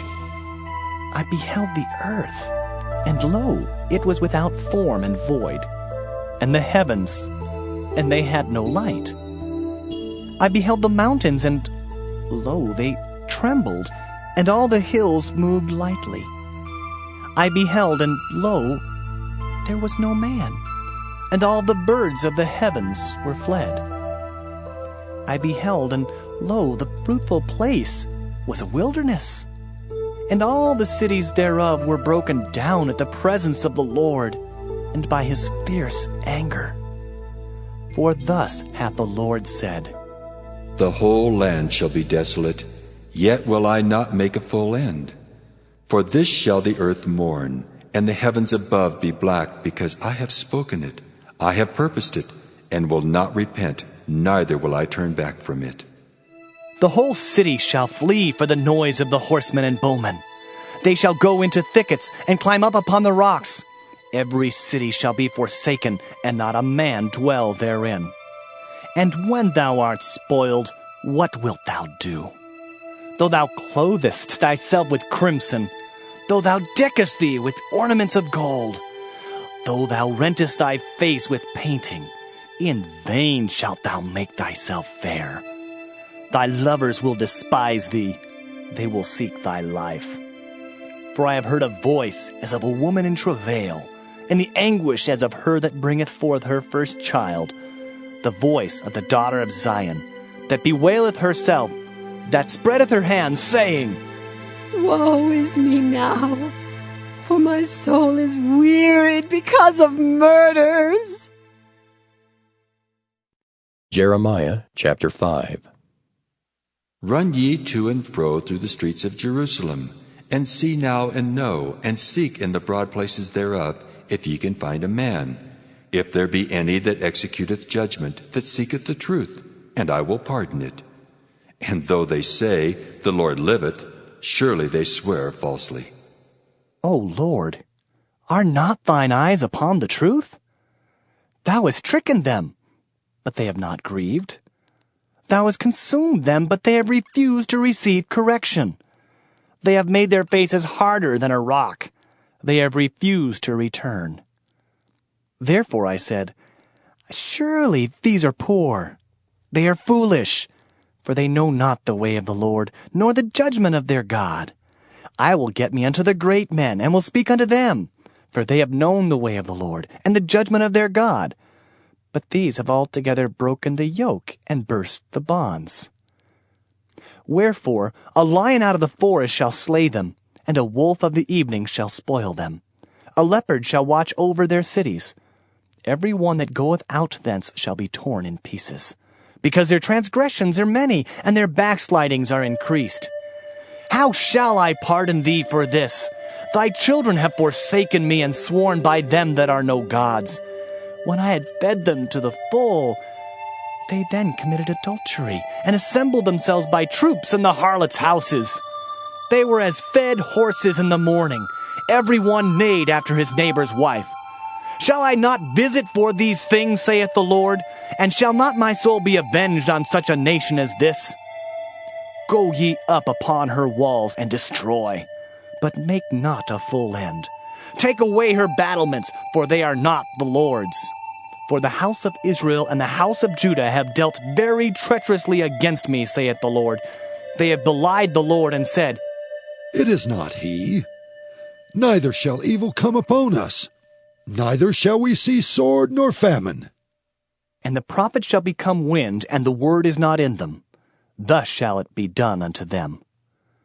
Wherefore, thus saith the Lord God of hosts, Because ye speak this word, behold, I will make my words in thy mouth fire, and this people wood, and it shall devour them. Lo, I will bring a nation upon you from afar, O house of Israel, saith the Lord. It is a mighty nation, it is an ancient nation, a nation whose language thou knowest not, neither understandest what they say. Their quiver is as an open sepulchre. They are all mighty men. And they shall eat up thine harvest and thy bread, which thy sons and thy daughters should eat. They shall eat up thy flocks and thine herds. They shall eat up thy vines and thy fig trees. They shall impoverish thy fenced cities, wherein thou trustest, with the sword. Nevertheless, in those days, saith the Lord, I will not make a full end with you. And it shall come to pass when ye shall say, Wherefore doeth the Lord our God all these things unto us? Then shalt thou answer them, Like as ye have forsaken me, and served strange gods in your land, so shall ye serve strangers in a land that is not yours.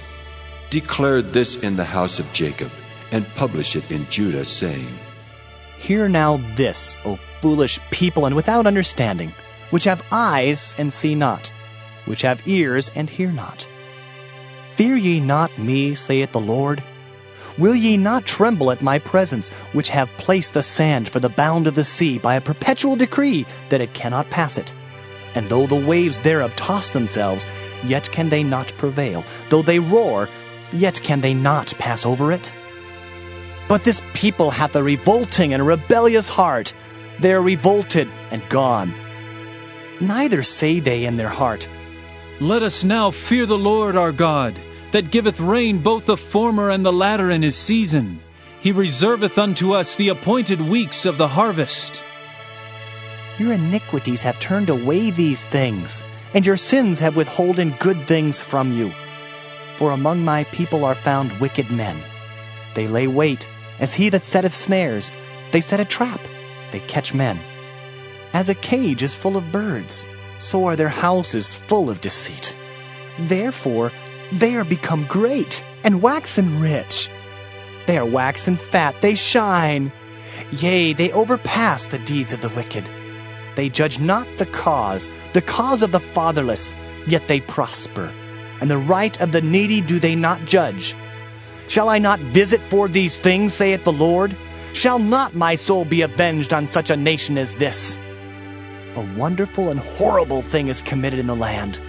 The prophets prophesy falsely, and the priests bear rule by their means. And my people love to have it so. And what will ye do in the end thereof? Jeremiah chapter 6. O ye children of Benjamin, gather yourselves to flee out of the midst of Jerusalem, and blow the trumpet in Tekoa, and set up a sign of fire in Beth-Hakkerem, for evil appeareth out of the north, and great destruction. I have likened the daughter of Zion to a comely and delicate woman. The shepherds with their flocks shall come unto her. They shall pitch their tents against her round about.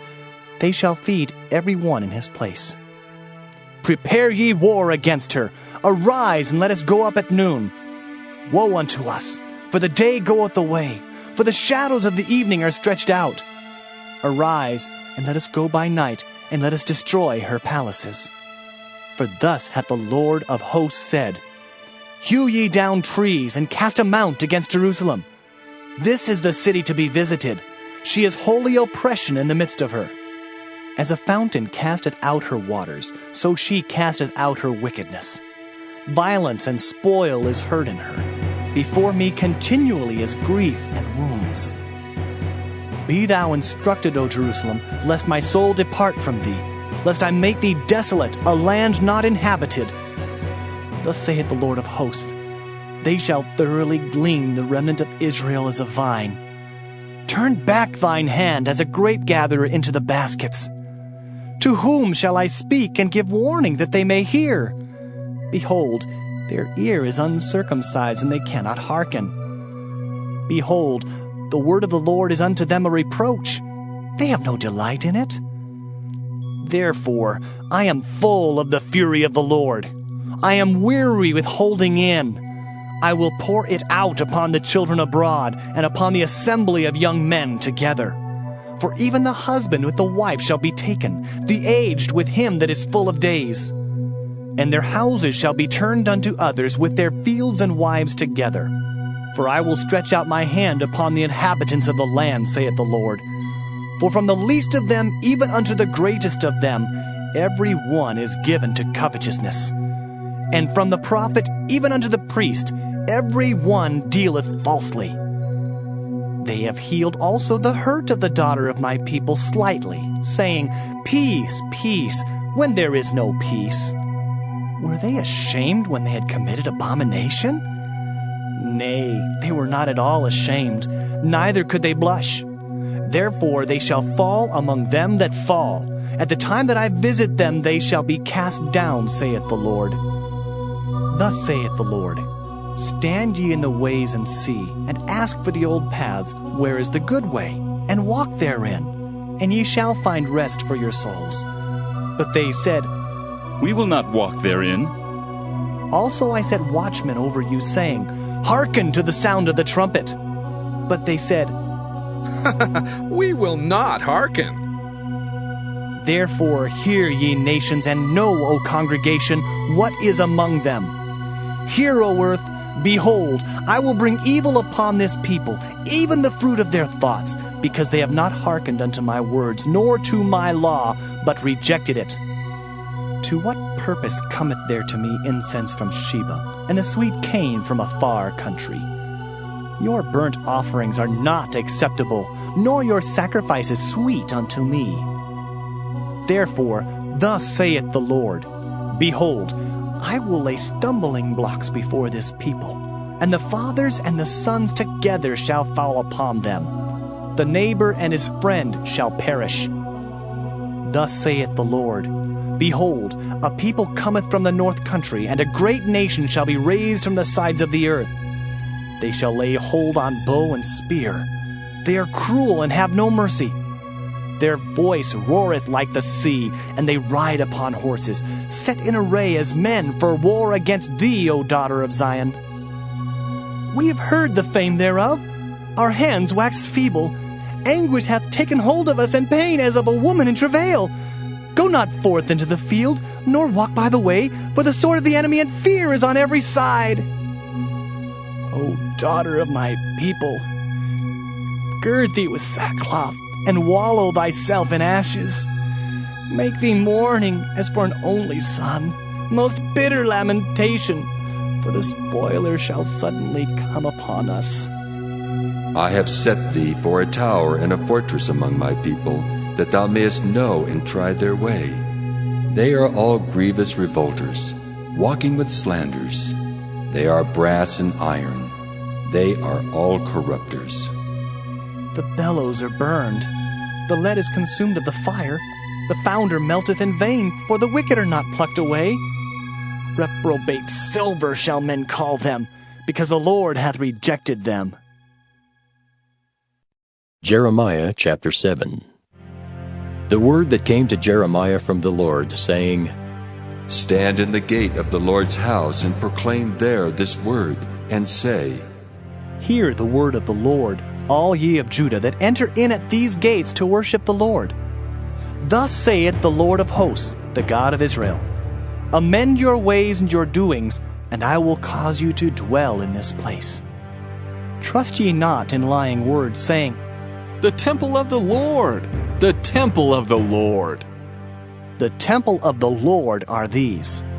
For if ye thoroughly amend your ways and your doings, if you thoroughly execute judgment between a man and his neighbor, if ye oppress not the stranger, the fatherless, and the widow, and shed not innocent blood in this place, neither walk after other gods to your hurt, then will I cause you to dwell in this place, in the land that I gave to your fathers, forever and ever. Behold, Ye trust in lying words that cannot profit. Will ye steal, murder, and commit adultery, and swear falsely, and burn incense unto Baal, and walk after other gods whom ye know not? And come and stand before me in this house, which is called by my name, and say, We are delivered to do all these abominations? Is this house, which is called by my name, become a den of robbers in your eyes? Behold, even I have seen it, saith the Lord. But go ye now unto my place which was in Shiloh, where I set my name at the first, and see what I did to it for the wickedness of my people Israel. And now, because ye have done all these works, saith the Lord, and I spake unto you, rising up early and speaking, but ye heard not. And I called you, but ye answered not. Therefore will I do unto this house, which is called by my name, wherein ye trust, and unto the place which I gave to you and to your fathers, as I have done to Shiloh. And I will cast you out of my sight, as I have cast out all your brethren, even the whole seed of Ephraim. Therefore pray not thou for this people, neither lift up cry nor prayer for them, neither make intercession to me, for I will not hear thee. Seest thou not what they do in the cities of Judah and in the streets of Jerusalem? The children gather wood, and the fathers kindle the fire, and the women knead their dough to make cakes to the Queen of Heaven, and to pour out drink offerings unto other gods, that they may provoke me to anger. Do they provoke me to anger, saith the Lord? Do they not provoke themselves to the confusion of their own faces? Therefore, thus saith the Lord God, Behold, mine anger and my fury shall be poured out upon this place, upon man and upon beast, and upon the trees of the field, and upon the fruit of the ground, and it shall burn, and shall not be quenched. Thus saith the Lord of hosts, the God of Israel, Put your burnt offerings unto your sacrifices, and eat flesh. For I spake not unto your fathers, nor commanded them in the day that I brought them out of the land of Egypt concerning burnt offerings or sacrifices. But this thing commanded I them, saying, Obey my voice, and I will be your God, and ye shall be my people. And walk ye in all the ways that I have commanded you, that it may be well unto you. But they hearkened not, nor inclined their ear, but walked in the counsels and in the imagination of their evil heart, and went backward and not forward. Since the day that your fathers came forth out of the land of Egypt unto this day, I have even sent unto you all my servants the prophets, daily rising up early and sending them.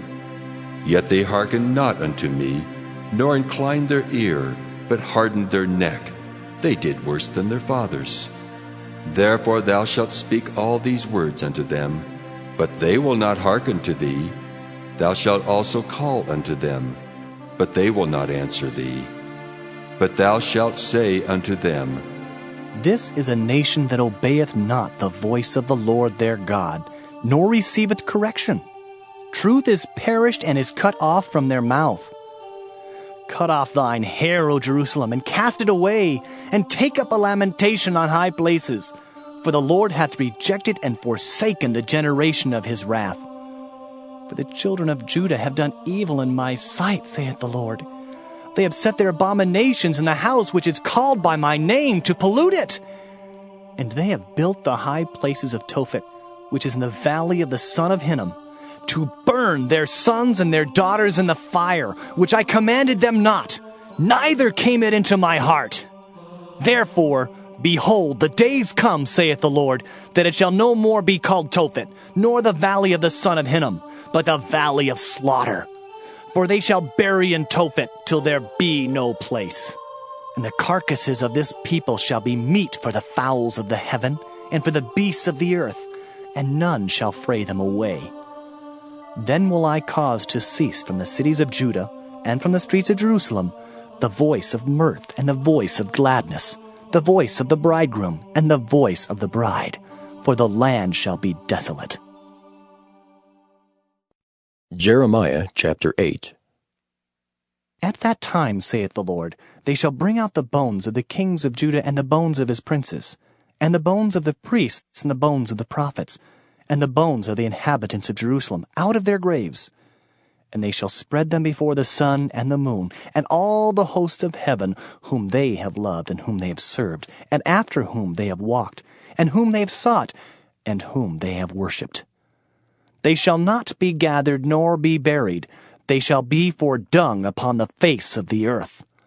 And death shall be chosen rather than life by all the residue of them that remain of this evil family, which remain in all the places whither I have driven them, saith the Lord of hosts. Moreover, thou shalt say unto them, Thus saith the Lord, Shall they fall and not arise? Shall he turn away and not return? Why then is this people of Jerusalem slidden back by a perpetual backsliding?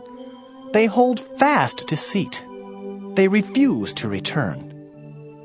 I hearkened and heard, but they spake not aright. No man repented him of his wickedness, saying, What have I done?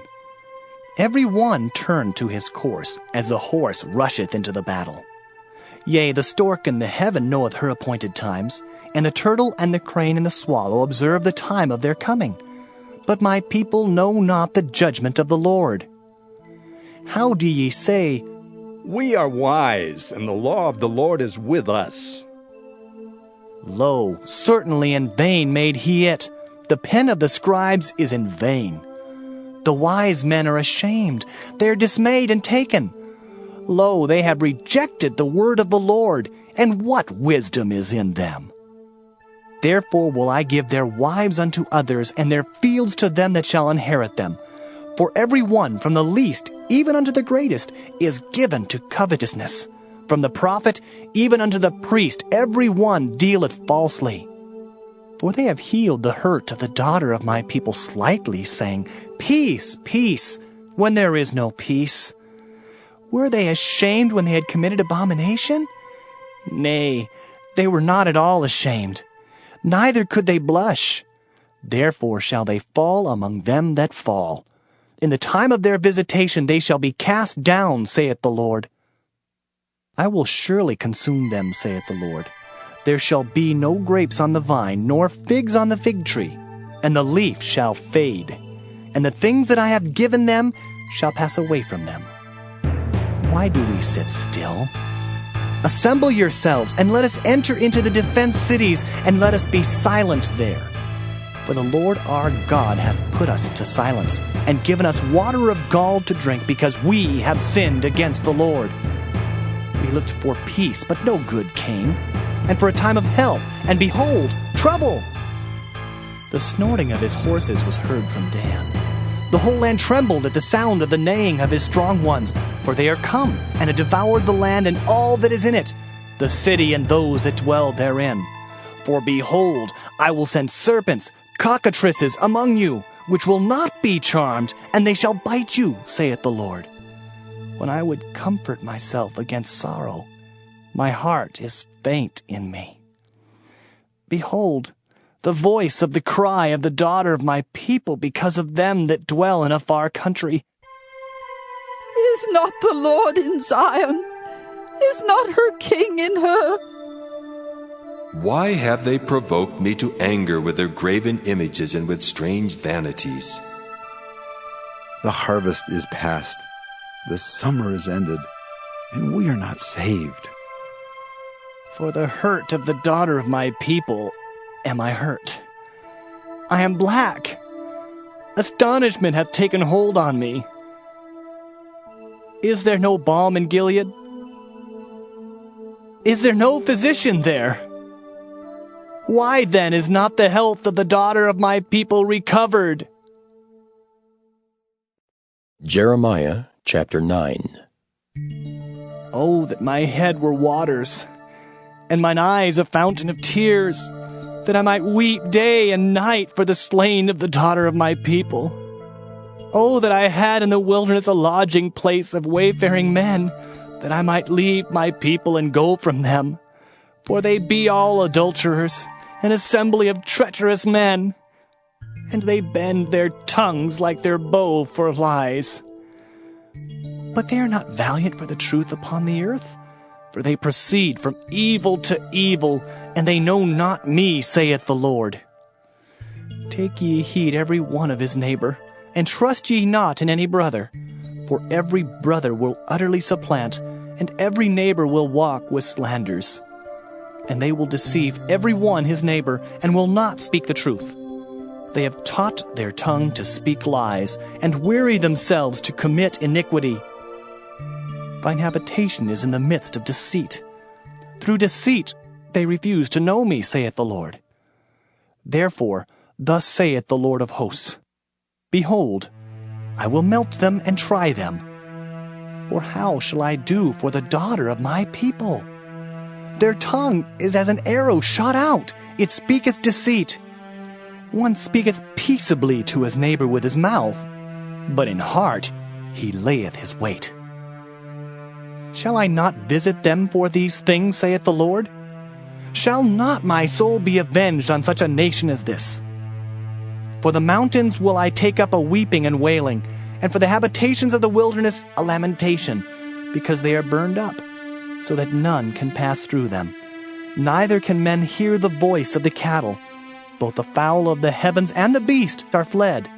They are gone. And I will make Jerusalem heaps and a den of dragons, and I will make the cities of Judah desolate, without an inhabitant. Who is the wise man that may understand this? And who is he to whom the mouth of the Lord hath spoken, that he may declare it? For what the land perisheth and is burned up like a wilderness, that none passeth through. And the Lord saith, Because they have forsaken my law which I set before them, and have not obeyed my voice, neither walked therein, but have walked after the imagination of their own heart, and after Balaam which their fathers taught them.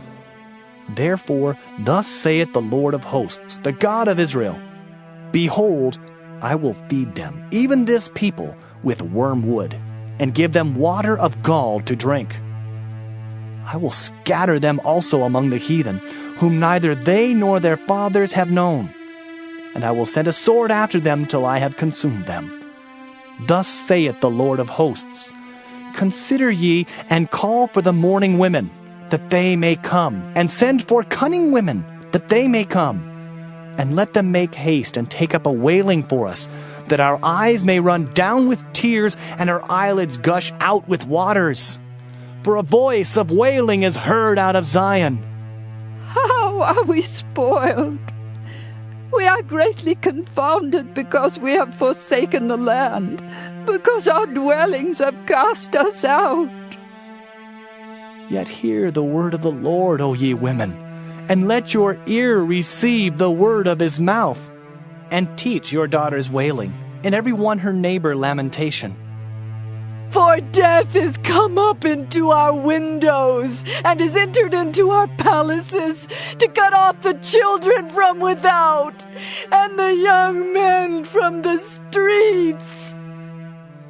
Speak, thus saith the Lord, Even the carcasses of men shall fall as dung upon the open field, and as the handful after the harvestman, and none shall gather them.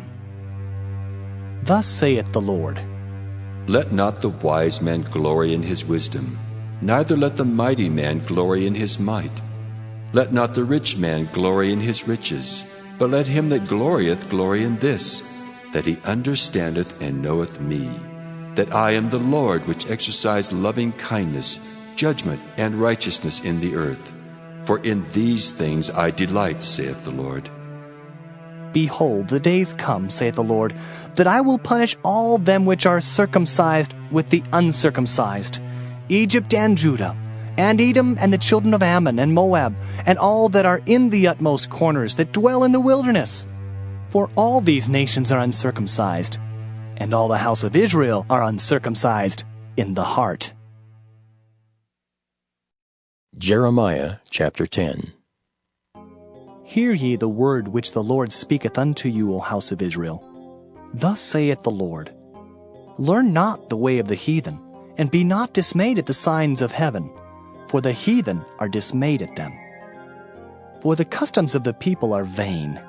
For one cutteth a tree out of the forest, the work of the hands of the workman, with the axe. They deck it with silver and with gold. They fasten it with nails and with hammers that it move not. They are upright as the palm tree, but speak not. They must needs be born, because they cannot go. Be not afraid of them, for they cannot do evil. Neither also is it in them to do good. For as much as there is none like unto thee, O Lord, thou art great, and thy name is great in might. Who would not fear thee, O King of nations? For to thee doth it appertain. For as much as among all the wise men of the nations, and in all their kingdoms, there is none like unto thee. But they are altogether brutish and foolish. The stock is a doctrine of vanities. Silver spread into plates is brought from Tarshish, and gold from Uphaz, the work of the workman, and of the hands of the founder. Blue and purple is their clothing. They are all the work of cunning men. But the Lord is the true God. He is the living God and an everlasting King. At his wrath the earth shall tremble, and the nations shall not be able to abide his indignation. Thus shall ye say unto them, The gods that have not made the heavens and the earth, even they shall perish from the earth and from under these heavens. He hath made the earth by his power. He hath established the world by his wisdom, and hath stretched out the heavens by his discretion. When he uttereth his voice, there is a multitude of waters in the heavens, and he causeth the vapors to ascend from the ends of the earth. He maketh the lightnings with rain, and bringeth forth the wind out of his treasures. Every man is brutish in his knowledge. Every founder is confounded by the graven image, for his molten image is falsehood. And there is no breath in them. They are vanity and the work of errors. In the time of their visitation they shall perish. The portion of Jacob is not like them, for he is the former of all things, and Israel is the rod of his inheritance. The Lord of hosts is his name. Gather up thy wares out of the land, O inhabitant of the fortress, for thus saith the Lord, Behold, I will sling out the inhabitants of the land at this once, and will distress them, that they may find it so. Woe is me for my hurt! My wound is grievous. But I said, Truly, this is a grief, and I must bear it. My tabernacle is spoiled, and all my cords are broken. My children are gone forth of me, and they are not. There is none to stretch forth my tent any more, and to set up my curtains. For the pastors are become brutish, and have not sought the Lord. Therefore they shall not prosper, and all their flocks shall be scattered. Behold, the noise of the brute is come, and a great commotion out of the north country, to make the cities of Judah desolate and a den of dragons. O Lord, I know that the way of man is not in himself. It is not in man that walketh to direct his steps. O Lord, correct me, but with judgment, not in thine anger, lest thou bring me to nothing. Pour out thy fury upon the heathen that know thee not, and upon the families that call not on thy name, for they have eaten up Jacob, and devoured him, and consumed him, and have made his habitation desolate. Jeremiah chapter 11. The word that came to Jeremiah from the Lord, saying, Hear ye the words of this covenant, and speak unto the men of Judah and to the inhabitants of Jerusalem, and say thou unto them, Thus saith the Lord God of Israel, Cursed be the man that obeyeth not the words of this covenant, which I commanded your fathers in the day that I brought them forth out of the land of Egypt from the iron furnace, saying, Obey my voice, and do them according to all which I command you. So shall ye be my people, and I will be your God, that I may perform the oath which I have sworn unto your fathers, to give them a land flowing with milk and honey, as it is this day. Then answered I, and said, So be it, O Lord. Then the Lord said unto me, Proclaim all these words in the cities of Judah and in the streets of Jerusalem, saying, Hear ye the words of this covenant, and do them. For I earnestly protested unto your fathers in the day that I brought them up out of the land of Egypt, even unto this day, rising early and protesting, saying, Obey my voice. Yet they obeyed not, nor inclined their ear, but walked every one in the imagination of their evil heart. Therefore I will bring upon them all the words of this covenant, which I commanded them to do, but they did them not. And the Lord said unto me, A conspiracy is found among the men of Judah and among the inhabitants of Jerusalem. They are turned back to the iniquities of their forefathers, which refused to hear my words, and they went after other gods to serve them. The house of Israel and the house of Judah have broken my covenant which I made with their fathers. Therefore, thus saith the Lord, Behold, I will bring evil upon them which they shall not be able to escape. And though they shall cry unto me, I will not hearken unto them. Then shall the cities of Judah and inhabitants of Jerusalem go and cry unto the gods unto whom they offer incense. But they shall not save them at all in the time of their trouble. For according to the number of thy cities were thy gods, O Judah, and according to the number of the streets of Jerusalem have ye set up altars to that shameful thing, even altars to burn incense unto Baal. Therefore pray not thou for this people, neither lift up a cry or prayer for them, for I will not hear them in the time that they cry unto me for their trouble. What hath my beloved to do in mine house, seeing she hath wrought lewdness with many, and the holy flesh is passed from thee? When thou doest evil, then thou rejoicest. The Lord called thy name, a green olive tree, fair and of goodly fruit. With the noise of a great tumult he hath kindled fire upon it, and the branches of it are broken. For the Lord of hosts that planted thee hath pronounced evil against thee, for the evil of the house of Israel and of the house of Judah, which they have done against themselves to provoke me to anger in offering incense unto Baal. And the Lord hath given me knowledge of it, and I know it. Then thou showedst me their doings. But I was like a lamb or an ox that is brought to the slaughter, and I knew not that they had devised devices against me, saying, Let us destroy the tree with the fruit thereof, and let us cut him off from the land of the living, that his name may be known. That seek thy life, saying, Prophesy not in the name of the Lord, that thou die not by our hand. Therefore, thus saith the Lord of hosts, Behold, I will punish them. The young men shall die by the sword, their sons and their daughters shall die by famine. And there shall be no remnant of them, for I will bring evil upon the men of Anathoth even the year of their visitation. Jeremiah chapter 12. Righteous art thou, O Lord, when I plead with thee. Yet let me talk with thee of thy judgments. Wherefore doth the way of the wicked prosper? Wherefore are all they happy that deal very treacherously? Thou hast planted them, yea, they have taken root. They grow, yea, they bring forth fruit. Thou art near in their mouth and far from their reins. But thou, O Lord, knowest me. Thou hast seen me and tried mine heart toward thee.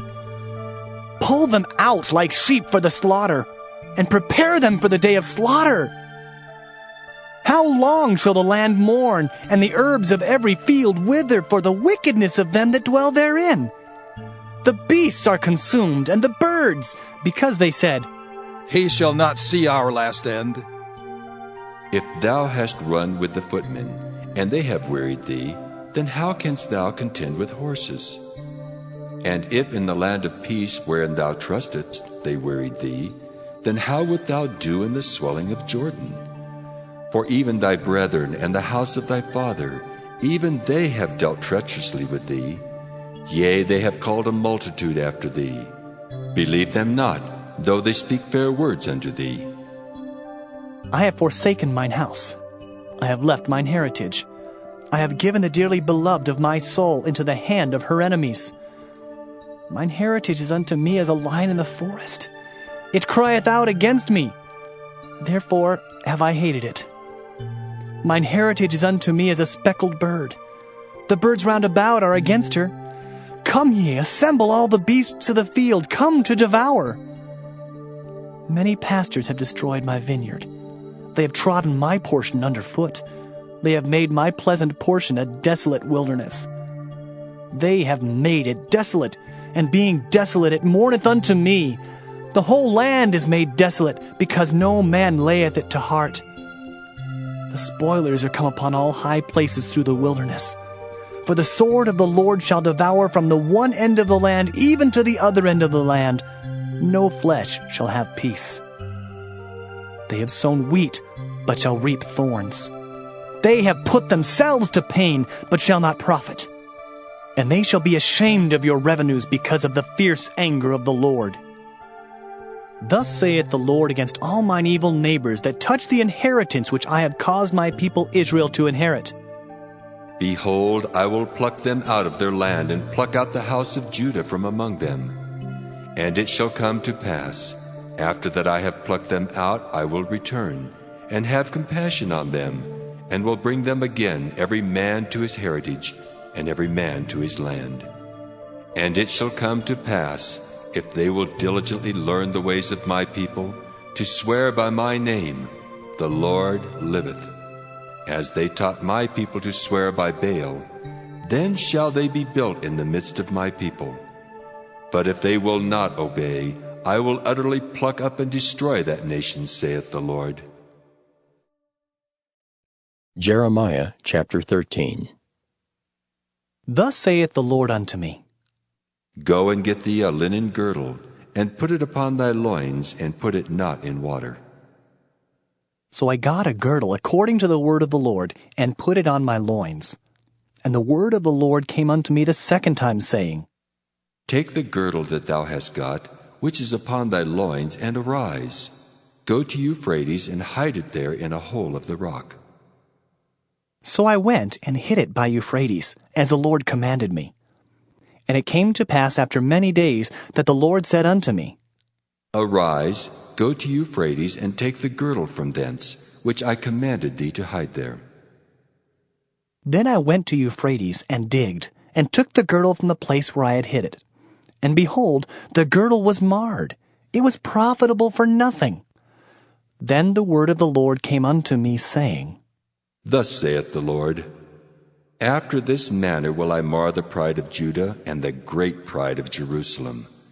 This evil people which refuse to hear my words, which walk in the imagination of their heart, and walk after other gods to serve them, and to worship them, shall even be as this girdle which is good for nothing. For as the girdle cleaveth to the loins of a man, so have I caused to cleave unto me the whole house of Israel, and the whole house of Judah, saith the Lord, that they might be unto me for a people, and for a name, and for a praise, and for a glory, but they would not hear. Therefore thou shalt speak unto them this word, Thus saith the Lord God of Israel, Every bottle shall be filled with wine, and they shall say unto thee, Do we not certainly know that every bottle shall be filled with wine?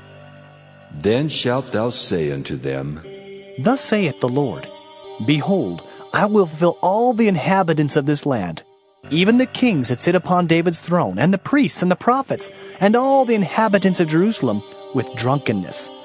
And I will dash them one against another, even the fathers and the sons together, saith the Lord. I will not pity, nor spare, nor have mercy, but destroy them. Hear ye and give ear. Be not proud, for the Lord hath spoken. Give glory to the Lord your God, before he cause darkness, and before your feet stumble upon the dark mountains, and while ye look for light, he turn it into the shadow of death, and make it gross darkness. But if ye will not hear it, my soul shall weep in secret places for your pride, and mine eyes shall weep sore and run down with tears, because the Lord's flock is carried away captive. Say unto the king and to the queen, Humble yourselves, sit down, for your principalities shall come down, even the crown of your glory. The cities of the south shall be shut up, and none shall open them. Judah shall be carried away captive, all of it. It shall be wholly carried away captive. Lift up your eyes, and behold them that come from the north. Where is the flock that was given thee, thy beautiful flock? What wilt thou say when he shall punish thee? For thou hast taught them to be captains, and as chief over thee, shall not sorrows take thee as a woman in travail? And if thou say in thine heart, Wherefore come these things upon me? For the greatness of thine iniquity are thy skirts discovered, and thy heels made bare. Can the Ethiopian change his skin, or the leopard his spots? Then may ye also do good, that are accustomed to do evil. Therefore will I scatter them as stubble that passeth away by the wind of the wilderness. This is thy lot, the portion of thy measures from me, saith the Lord, because thou hast forgotten me and trusted in falsehood. Therefore will I discover thy skirts upon thy face, that thy shame may appear. I have seen thine adulteries, and thy neighings, the lewdness of thy whoredom, and thine abominations on the hills and the fields. Woe unto thee, O Jerusalem! Wilt thou not be made clean? When shall it once be? Jeremiah chapter 14. The word of the Lord that came to Jeremiah concerning the dearth. Judah mourneth, and the gates thereof languish. They are black unto the ground, and the cry of Jerusalem is gone up. And their nobles have sent their little ones to the waters. They came to the pits and found no water. They returned with their vessels empty. They were ashamed and confounded, and covered their heads. Because the ground is chapped, for there was no rain in the earth, the plowmen were ashamed, they covered their heads. Yea, the hind also calved in the field, and forsook it, because there was no grass. And the wild asses did stand in the high places. They snuffed up the wind like dragons. Their eyes did fail, because there was no grass. O Lord, though our iniquities testify against us, do thou it for thy name's sake, for our backslidings are many. We have sinned against thee. O the hope of Israel, the Savior thereof in time of trouble, why shouldest thou be as a stranger in the land, and as a wayfaring man that turneth aside to tarry for a night? Why shouldest thou be as a man astonied, as a mighty man that cannot save? Yet thou, O Lord, art in the midst of us, and we are called by thy name. Leave us not. Thus saith the Lord unto this people. Thus have they loved to wander. They have not refrained their feet. Therefore the Lord doth not accept them. He will now remember their iniquity and visit their sins.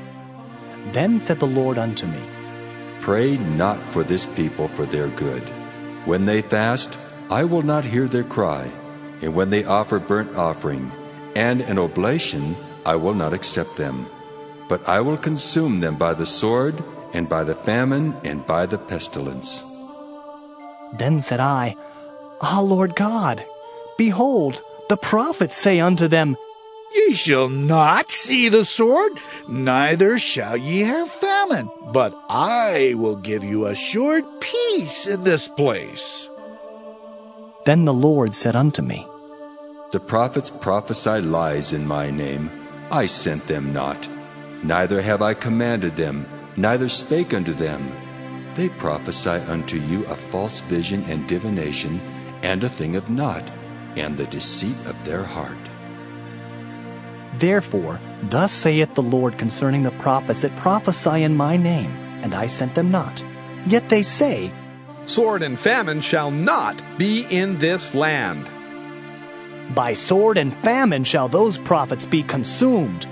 And the people to whom they prophesy shall be cast out in the streets of Jerusalem, because of the famine and the sword. And they shall have none to bury them, their wives, nor their sons, nor their daughters. For I will pour their wickedness upon them. Therefore thou shalt say this word unto them, Let mine eyes run down with tears night and day, and let them not cease. For the virgin daughter of my people is broken with a great breach, with a very grievous blow. If I go forth into the field, then behold the slain with the sword.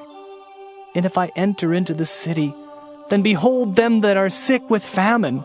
Yea, both the prophet and the priest go about into a land that they know not. Hast thou utterly rejected Judah?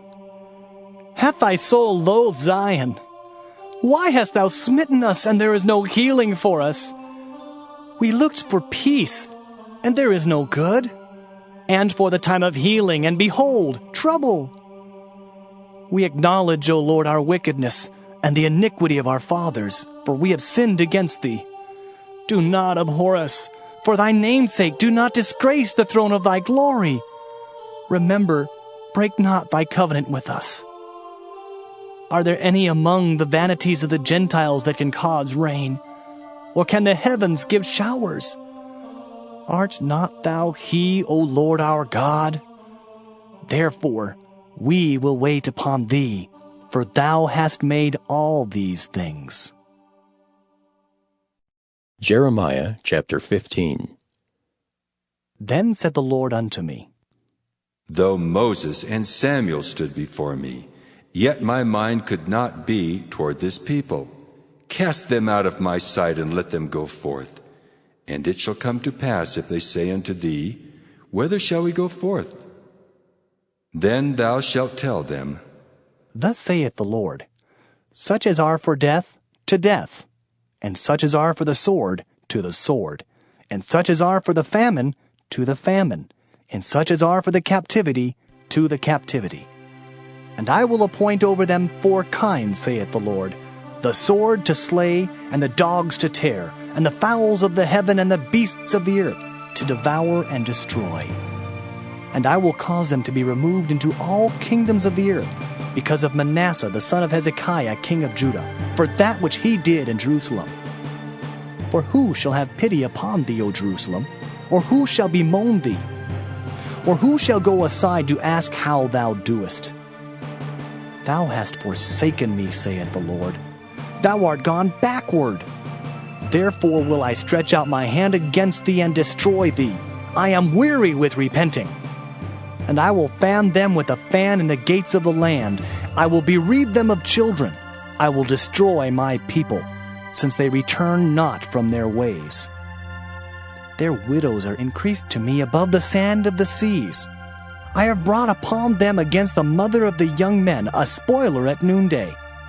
I have caused him to fall upon it suddenly, and terrors upon the city. She that hath borne 7 languisheth. She hath given up the ghost. Her son is gone down while it was yet day. She hath been ashamed and confounded, and the residue of them will I deliver to the sword before their enemies, saith the Lord. Woe is me, my mother, that thou hast borne me, a man of strife, and a man of contention to the whole earth. I have neither lent on usury, nor men have lent to me on usury, yet every one of them doth curse me. The Lord said, Verily it shall be well with thy remnant. Verily I will cause the enemy to entreat thee well in the time of evil, and in the time of affliction. Shall iron break the northern iron and the steel? Thy substance and thy treasures will I give to the spoil without price, and that for all thy sins, even in all thy borders. And I will make thee to pass with thine enemies into a land which thou knowest not, for a fire is kindled in mine anger, which shall burn upon you. O Lord, thou knowest. Remember me and visit me, and revenge me of my persecutors. Take me not away in thy long suffering. Know that for thy sake I have suffered rebuke. Thy words were found, and I did eat them. And thy word was unto me the joy and rejoicing of mine heart, for I am called by thy name, O Lord God of hosts. I sat not in the assembly of the mockers, nor rejoiced. I sat alone because of thy hand, for thou hast filled me with indignation. Why is my pain perpetual, and my wound incurable, which refuseth to be healed? Wilt thou be altogether unto me as a liar, and as waters that fail? Therefore, thus saith the Lord, If thou return, then will I bring thee again, and thou shalt stand before me. And if thou take forth the precious from the vial, thou shalt be as my mouth. Let them return unto thee, but return not thou unto them. And I will make thee unto this people a fenced brazen wall, and they shall fight against thee, but they shall not prevail against thee, For I am with thee to save thee and to deliver thee, saith the Lord. And I will deliver thee out of the hand of the wicked, and I will redeem thee out of the hand of the terrible. Jeremiah chapter 16. The word of the Lord came also unto me, saying, Thou shalt not take thee a wife, neither shalt thou have sons or daughters in this place. For thus saith the Lord concerning the sons and concerning the daughters that are born in this place, and concerning their mothers that bear them, and concerning their fathers that begat them in this land. They shall die of grievous deaths. They shall not be lamented, neither shall they be buried, but they shall be as dung upon the face of the earth, and they shall be consumed by the sword and by famine. And their carcasses shall be meat for the fowls of heaven, and for the beasts of the earth. For thus saith the Lord, Enter not into the house of mourning, neither go to lament nor bemoan them, for I have taken away my peace from this people, saith the Lord, even loving kindness and mercies. Both the great and the small shall die in this land. They shall not be buried. Neither shall men lament for them, nor cut themselves, nor make themselves bald for them. Neither shall men tear themselves for them in mourning, to comfort them for the dead. Neither shall men give them the cup of consolation to drink for their father or for their mother. Thou shalt not also go into the house of feasting, to sit with them to eat and to drink. For thus saith the Lord of hosts, the God of Israel, Behold, I will cause to cease out of this place in your eyes and in your days the voice of mirth and the voice of gladness, the voice of the bridegroom and the voice of the bride.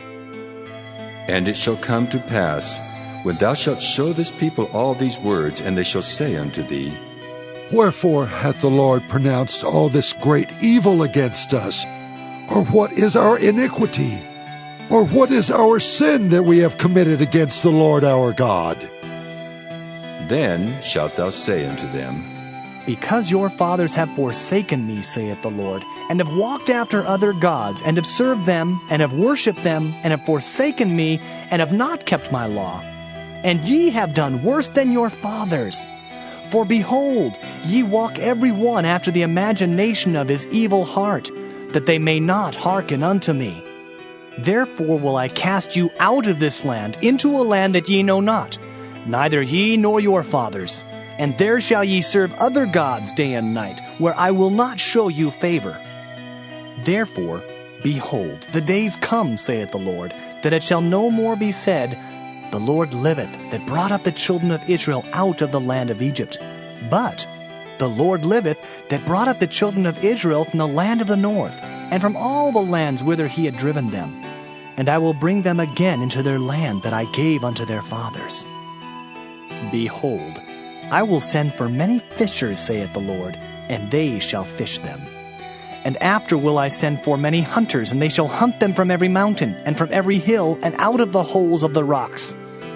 For mine eyes are upon all their ways. They are not hid from my face, neither is their iniquity hid from mine eyes.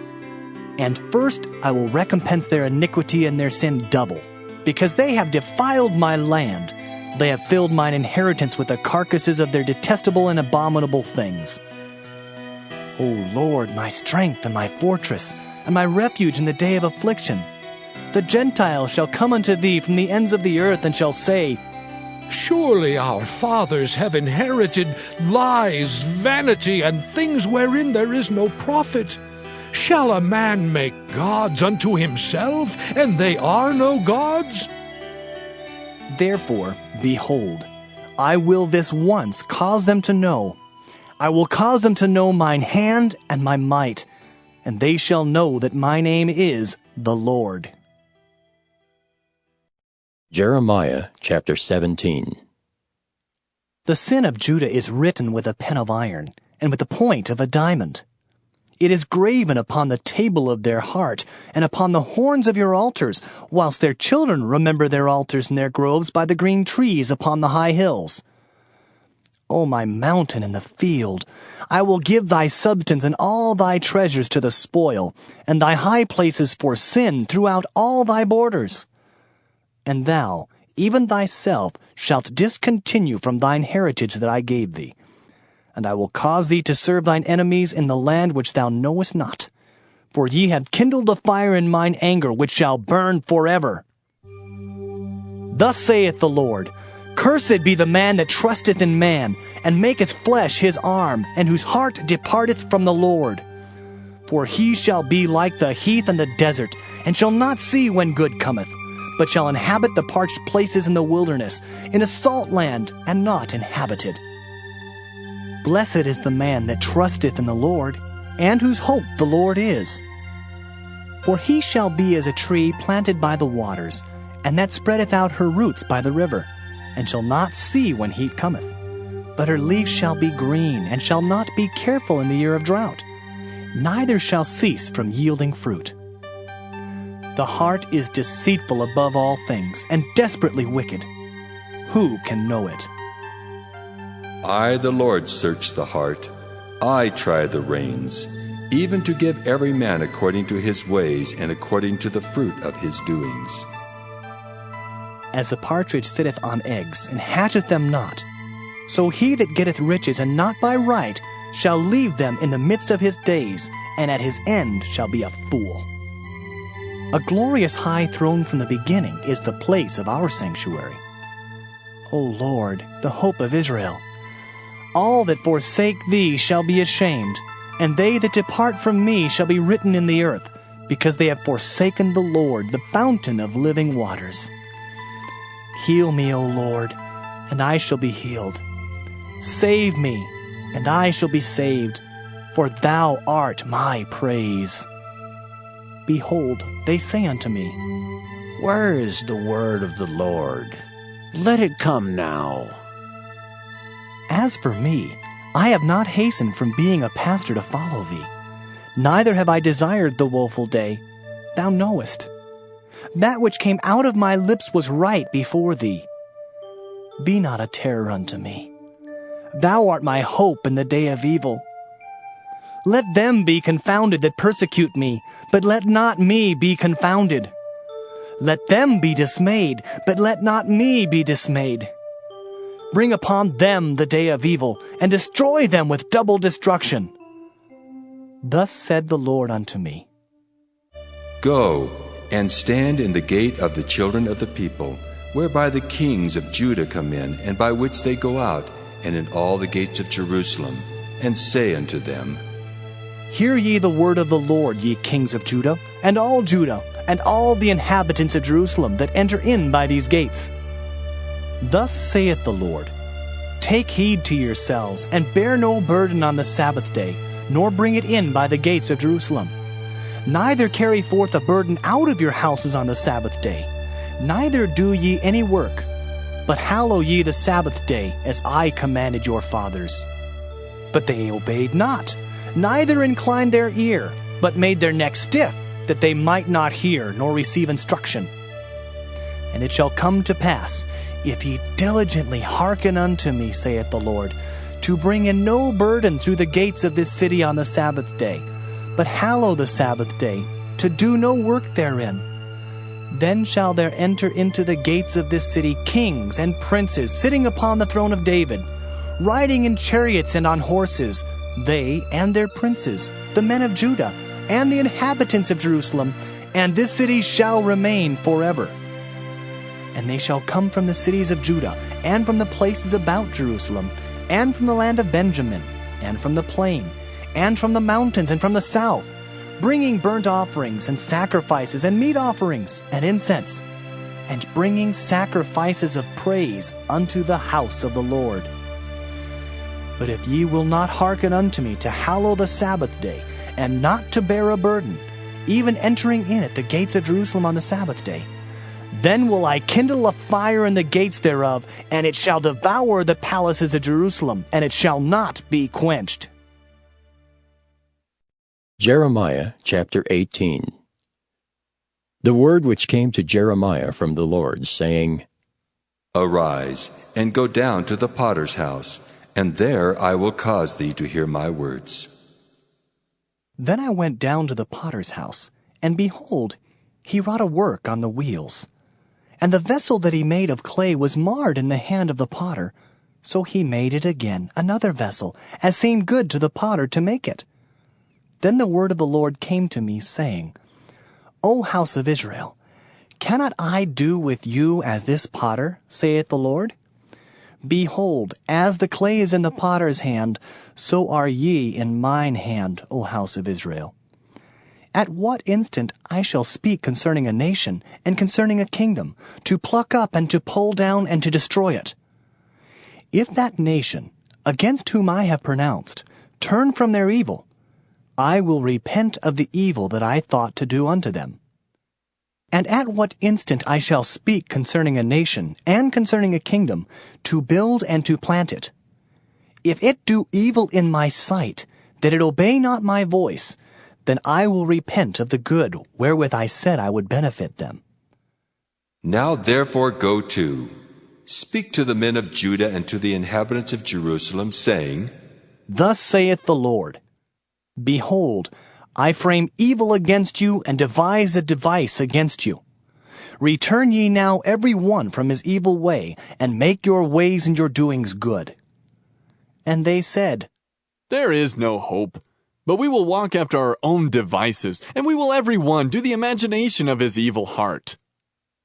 Therefore, thus saith the Lord, Ask ye now among the heathen, who hath heard such things? The Virgin of Israel hath done a very horrible thing. Will a man leave the snow of Lebanon, which cometh from the rock of the field? Or shall the cold flowing waters that come from another place be forsaken? Because my people hath forgotten me, they have burned incense to vanity, and they have caused them to stumble in their ways from the ancient paths to walk in paths in a way not cast up, to make their land desolate and a perpetual hissing. Every one that passeth thereby shall be astonished and wag his head. I will scatter them as with an east wind before the enemy. I will show them the back and not the face in the day of their calamity. Then said they, Come, and let us devise devices against Jeremiah. For the law shall not perish from the priest, nor counsel from the wise, nor the word from the prophet. Come, and let us smite him with the tongue, and let us not give heed to any of his words. Give heed to me, O Lord, and hearken to the voice of them that contend with me. Shall evil be recompensed for good? For they have digged a pit for my soul. Remember that I stood before thee to speak good for them, and to turn away thy wrath from them. Therefore, deliver up their children to the famine, and pour out their blood by the force of the sword. And let their wives be bereaved of their children, and be widows. And let their men be put to death. Let their young men be slain by the sword in battle. Let a cry be heard from their houses when thou shalt bring a troop suddenly upon them. For they have digged a pit to take me, and hid snares for my feet. Yet, Lord, thou knowest all their counsel against me to slay me. Forgive not their iniquity, neither blot out their sin from thy sight, but let them be overthrown before thee. Deal thus with them in the time of thine anger. Jeremiah chapter 19. Thus saith the Lord, Go and get a potter's earthen bottle, and take of the ancients of the people and of the ancients of the priests, and go forth unto the valley of the son of Hinnom, which is by the entry of the east gate, and proclaim there the words that I shall tell thee, and say, Hear ye the word of the Lord, O kings of Judah, and inhabitants of Jerusalem. Thus saith the Lord of hosts, the God of Israel, Behold, I will bring evil upon this place, the which whosoever heareth, his ears shall tingle. Because they have forsaken me, and have estranged this place, and have burnt incense in it unto other gods, whom neither they nor their fathers have known, nor the kings of Judah, and have filled this place with the blood of innocents. They have built also the high places of Baal, to burn their sons with fire for burnt offerings unto Baal, which I commanded not, nor spake it, neither came it into my mind. Therefore, behold, the days come, saith the Lord, that this place shall no more be called Topheth, nor the valley of the son of Hinnom, but the valley of slaughter. And I will make void the counsel of Judah and Jerusalem in this place. And I will cause them to fall by the sword before their enemies, and by the hands of them that seek their lives. And their carcasses will I give to be meat for the fowls of the heaven and for the beasts of the earth. And I will make this city desolate and an hissing. Every one that passeth thereby shall be astonished and hiss because of all the plagues thereof. And I will cause them to eat the flesh of their sons and the flesh of their daughters. And they shall eat every one the flesh of his friend in the siege and straitness, wherewith their enemies and they that seek their lives shall straiten them. Then shalt thou break the bottle in the sight of the men that go with thee, and shalt say unto them, Thus saith the Lord of hosts, Even so will I break this people and this city as one breaketh a potter's vessel that cannot be made whole again. And they shall bury them in Topheth, till there be no place to bury. Thus will I do unto this place, saith the Lord, and to the inhabitants thereof, and even make this city as Topheth. And the houses of Jerusalem and the houses of the kings of Judah shall be defiled as the place of Topheth, because of all the houses upon whose roofs they have burnt incense unto all the host of heaven, and have poured out drink offerings unto other gods. Then came Jeremiah from Tophet, whither the Lord had sent him to prophesy. And he stood in the court of the Lord's house, and said to all the people, Thus saith the Lord of hosts, the God of Israel, Behold, I will bring upon this city and upon all her towns all the evil that I have pronounced against it, because they have hardened their necks, that they might not hear my words.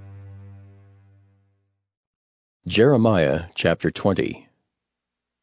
Now Pashur the son of Immer the priest, who was also chief governor in the house of the Lord, heard that Jeremiah prophesied these things.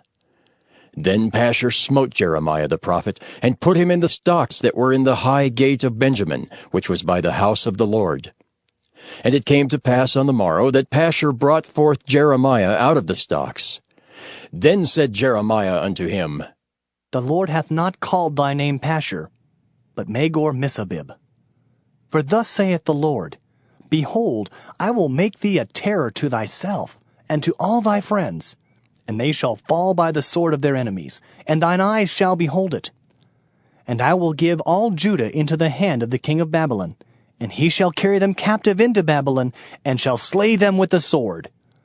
Moreover, I will deliver all the strength of this city, and all the labors thereof, and all the precious things thereof, and all the treasures of the kings of Judah will I give into the hand of their enemies, which shall spoil them, and take them, and carry them to Babylon. And thou, Pashur, and all that dwell in thine house shall go into captivity. And thou shalt come to Babylon, and there thou shalt die, and shalt be buried there, thou and all thy friends to whom thou hast prophesied lies. O Lord, thou hast deceived me, and I was deceived. Thou art stronger than I, and hast prevailed. I am in derision daily. Every one mocketh me. For since I spake, I cried out. I cried violence and spoil, because the word of the Lord was made a reproach unto me, and a derision daily.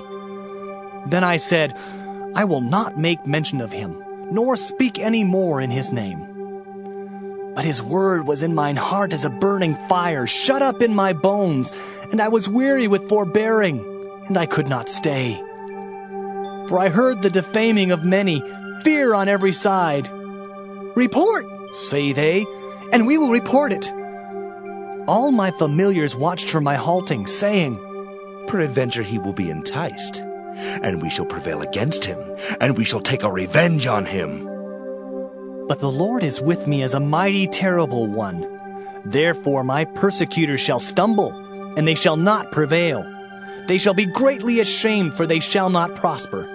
Their everlasting confusion shall never be forgotten. But, O Lord of hosts, that triest the righteous, and seest the reins and the heart, let me see thy vengeance on them, for unto thee have I opened my cause. Sing unto the Lord, praise ye the Lord, for he hath delivered the soul of the poor from the hand of evildoers. Cursed be the day wherein I was born. Let not the day wherein my mother bare me be blessed. Cursed be the man who brought tidings to my father, saying, A man-child is born unto thee, making him very glad. And let that man be as the cities which the Lord overthrew, and repented not. And let him hear the cry in the morning, and the shouting at noontide. Because he slew me not from the womb, or that my mother might have been my grave, and her womb to be always great with me. Wherefore came I forth out of the womb to see labor and sorrow, that my days should be consumed with shame. Jeremiah chapter 21. The word which came unto Jeremiah from the Lord, when King Zedekiah sent unto him Pashur the son of Melchiah, and Zephaniah the son of Maaseiah the priest, saying, Inquire, I pray thee, of the Lord for us, for Nebuchadrezzar king of Babylon maketh war against us. If so be that the Lord will deal with us according to all his wondrous works, that he may go up from us. Then said Jeremiah unto them, Thus shall ye say to Zedekiah, Thus saith the Lord God of Israel, Behold, I will turn back the weapons of war that are in your hands, wherewith ye fight against the king of Babylon, and against the Chaldeans, which besiege you without the walls, and I will assemble them into the midst of this city. And I myself will fight against you with an outstretched hand and with a strong arm, even in anger and in fury and in great wrath.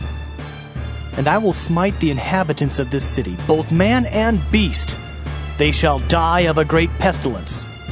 And afterwards, saith the Lord, I will deliver Zedekiah, king of Judah, and his servants, and the people, and such as are left in this city, from the pestilence, from the sword, and from the famine, into the hand of Nebuchadrezzar, king of Babylon, and into the hand of their enemies, and into the hand of those that seek their life.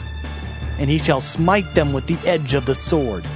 He shall not spare them, neither have pity, nor have mercy. And unto this people thou shalt say, Thus saith the Lord, Behold, I set before you the way of life and the way of death. He that abideth in this city shall die by the sword, and by the famine, and by the pestilence. But he that goeth out, and falleth to the Chaldeans that besiege you, he shall live, and his life shall be unto him for a prey. For I have set my face against this city for evil, and not for good, saith the Lord. It shall be given into the hand of the king of Babylon, and he shall burn it with fire. And touching the house of the king of Judah, say, Hear ye the word of the Lord. O house of David, thus saith the Lord, Execute judgment in the morning, and deliver him that is spoiled out of the hand of the oppressor, lest my fury go out like fire, and burn that none can quench it, because of the evil of your doings. Behold, I am against thee, O inhabitant of the valley and rock of the plain, saith the Lord, which say, Who shall come down against us? Or who shall enter into our habitations? But I will punish you according to the fruit of your doings, saith the Lord, and I will kindle a fire in the forest thereof, and it shall devour all things round about it. Jeremiah chapter 22. Thus saith the Lord, Go down to the house of the king of Judah, and speak there this word, and say, Hear the word of the Lord, O king of Judah, that sittest upon the throne of David, thou and thy servants and thy people that enter in by these gates. Thus saith the Lord, Execute ye judgment and righteousness, and deliver the spoiled out of the hand of the oppressor, and do no wrong. Do no violence to the stranger, the fatherless, nor the widow, neither shed innocent blood in this place. For if ye do this thing indeed, then shall there enter in by the gates of this house kings sitting upon the throne of David, riding in chariots and on horses, he and his servants and his people. But if ye will not hear these words, I swear by myself, saith the Lord, that this house shall become a desolation. For thus saith the Lord unto the king's house of Judah, Thou art Gilead unto me, and the head of Lebanon. Yet surely I will make thee a wilderness, and cities which are not inhabited. And I will prepare destroyers against thee, every one with his weapons, and they shall cut down thy choice cedars and cast them into the fire. And many nations shall pass by this city, and they shall say, every man to his neighbor, Wherefore hath the Lord done thus unto this great city? Then they shall answer, Because they have forsaken the covenant of the Lord their God, and worshipped other gods, and served them. Weep ye not for the dead, neither bemoan him, but weep sore for him that goeth away, for he shall return no more, nor see his native country. For thus saith the Lord touching Shallum the son of Josiah king of Judah, which reigned instead of Josiah his father, which went forth out of this place. He shall not return thither any more, but he shall die in the place whither they have led him captive, and shall see this land no more. Woe unto him that buildeth his house by unrighteousness, and his chambers by wrong, that useth his neighbor's service without wages, and giveth him not for his work, that saith, I will build me a wide house and large chambers, and cutteth him out windows, and it is sealed with cedar, and painted with vermilion. Shalt thou reign because thou closest thyself in cedar? Did not thy father eat and drink and do judgment and justice, and then it was well with him? He judged the cause of the poor and needy, then it was well with him. Was not this to know me, saith the Lord? But thine eyes and thine heart are not but for thy covetousness, and for to shed innocent blood, and for oppression, and for violence to do it. Therefore, thus saith the Lord concerning Jehoiakim, the son of Josiah king of Judah, they shall not lament for him, saying, Ah, my brother, or Ah, sister.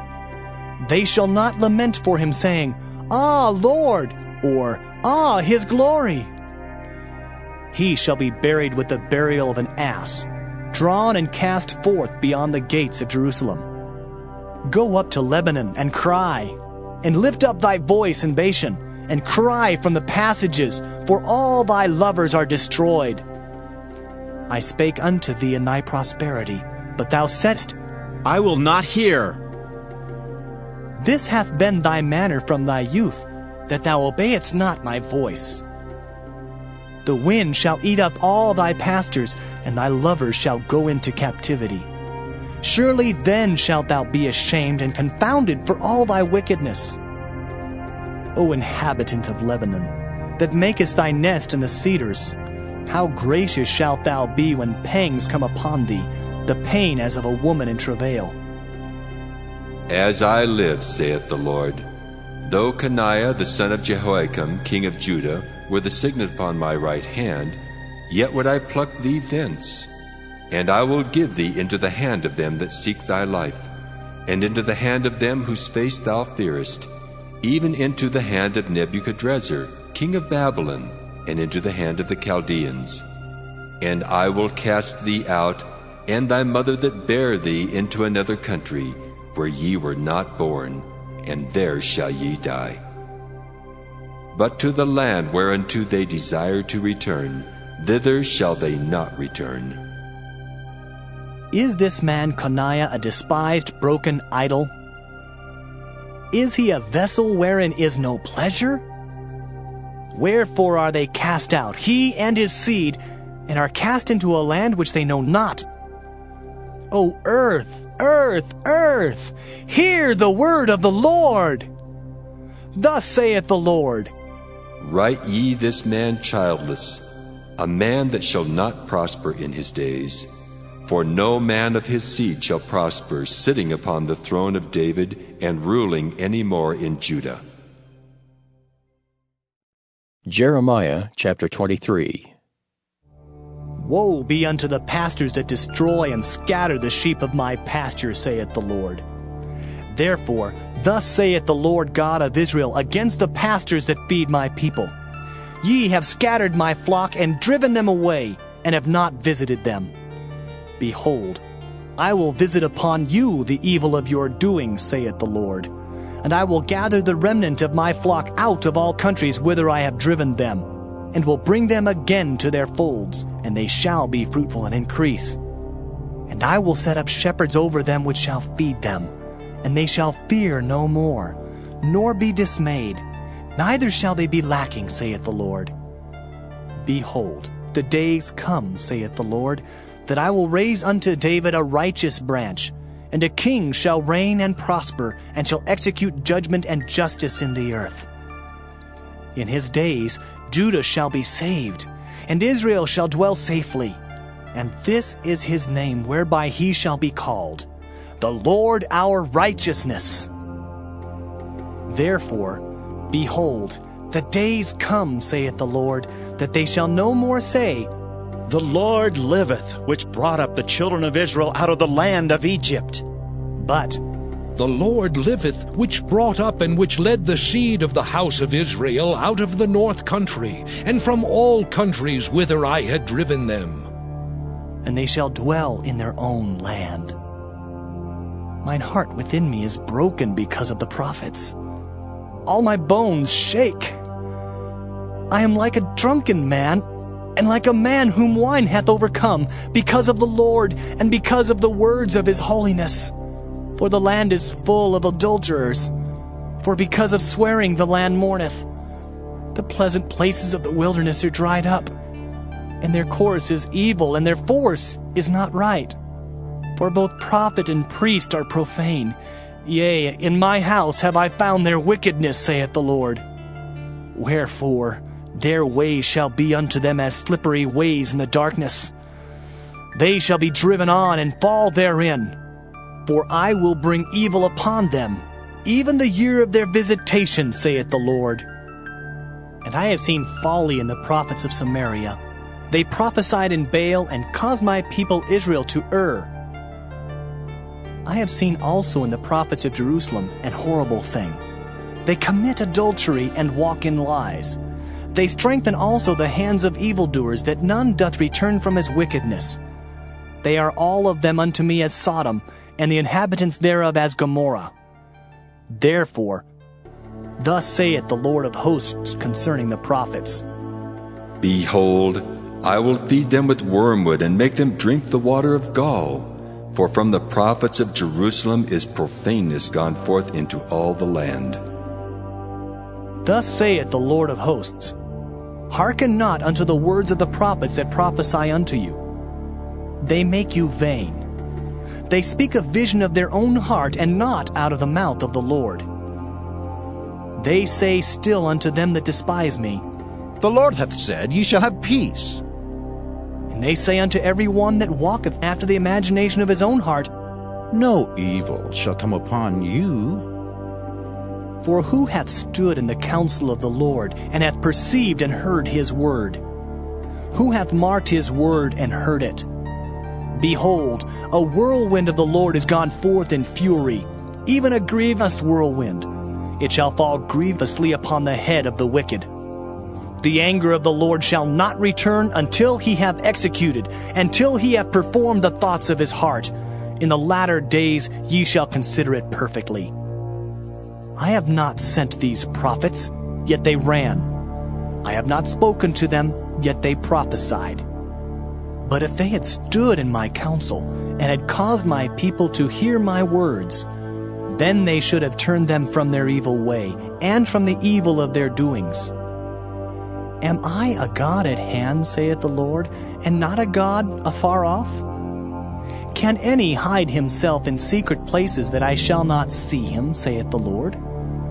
Do not I fill heaven and earth, saith the Lord? I have heard what the prophets said, that prophesy lies in my name, saying, I have dreamed, I have dreamed.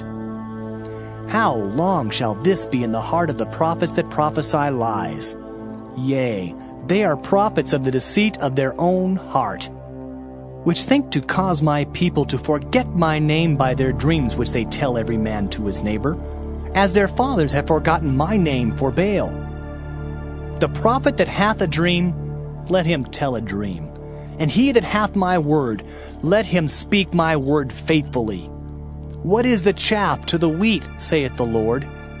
Is not my word like as a fire, saith the Lord, and like a hammer that breaketh the rock in pieces? Therefore, behold, I am against the prophets, saith the Lord, that steal my words, every one from his neighbor. Behold, I am against the prophets, saith the Lord, that use their tongues and say, He saith. Behold, I am against them that prophesy false dreams, saith the Lord, and do tell them, and cause my people to err by their lies and by their lightness. Yet I sent them not, nor commanded them. Therefore they shall not profit this people at all, saith the Lord. And when this people, or the prophet, or a priest, shall ask thee, saying, What is the burden of the Lord? Thou shalt then say unto them, What burden? I will even forsake you, saith the Lord. And as for the prophet, and the priest, and the people that shall say, The burden of the Lord, I will even punish that man and his house. Thus shall ye say every one to his neighbor, and every one to his brother, What hath the Lord answered? And what hath the Lord spoken? And the burden of the Lord shall ye mention no more. For every man's word shall be his burden. For ye have perverted the words of the living God, of the Lord of hosts, our God. Thus shalt thou say to the prophet, What hath the Lord answered thee? And what hath the Lord spoken? But since ye say, The burden of the Lord, therefore thus saith the Lord, because ye say this word, The burden of the Lord, and I have sent unto you, saying, Ye shall not say, The burden of the Lord. Therefore, behold, I, even I, will utterly forget you, and I will forsake you and the city that I gave you and your fathers, and cast you out of my presence.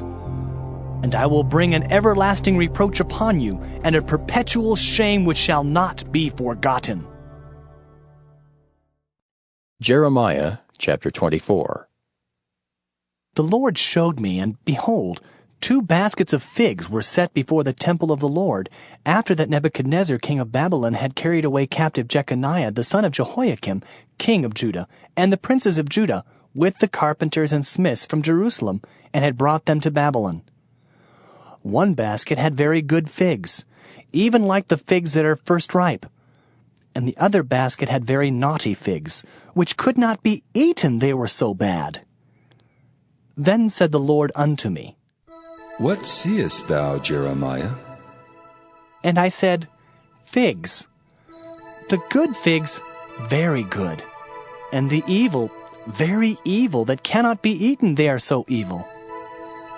Again the word of the Lord came unto me, saying, Thus saith the Lord, the God of Israel, Like these good figs, so will I acknowledge them that are carried away captive of Judah, whom I have sent out of this place into the land of the Chaldeans for their good.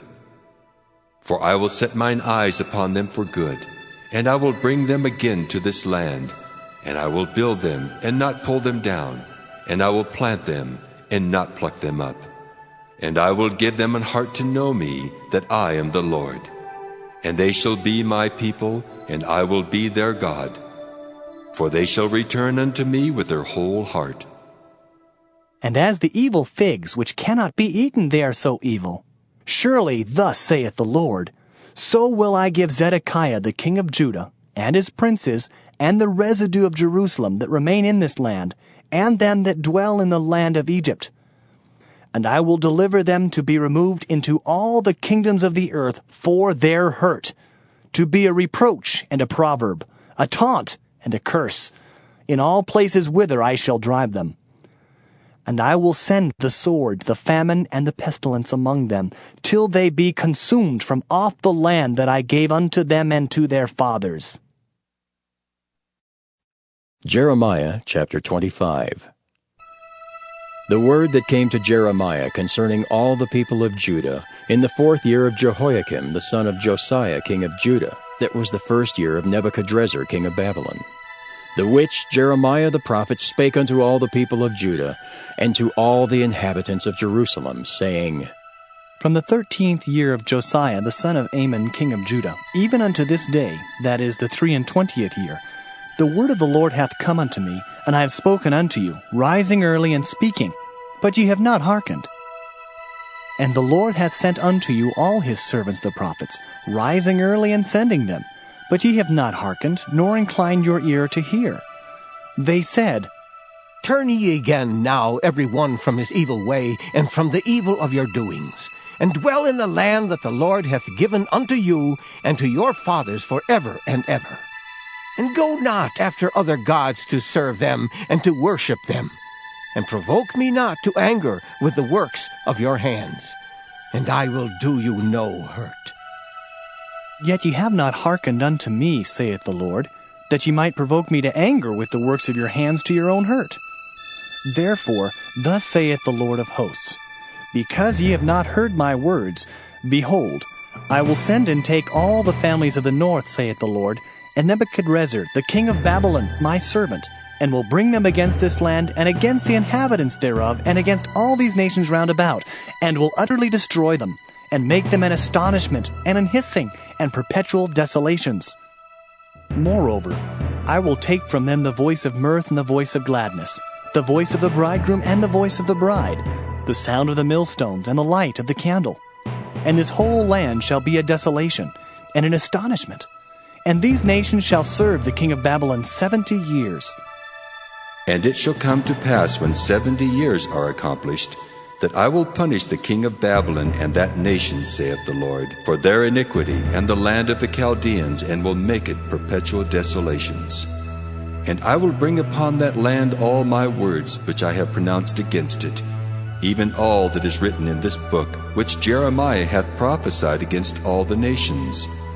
For many nations and great kings shall serve themselves of them also, and I will recompense them according to their deeds, and according to the works of their own hands. For thus saith the Lord God of Israel unto me, Take the wine cup of this fury at my hand, and cause all the nations to whom I send thee to drink it. And they shall drink, and be moved, and be mad because of the sword that I will send among them. Then took I the cup at the Lord's hand, and made all the nations to drink, unto whom the Lord had sent me, to wit, Jerusalem, and the cities of Judah, and the kings thereof, and the princes thereof, to make them a desolation, an astonishment, and hissing, and a curse, as it is this day.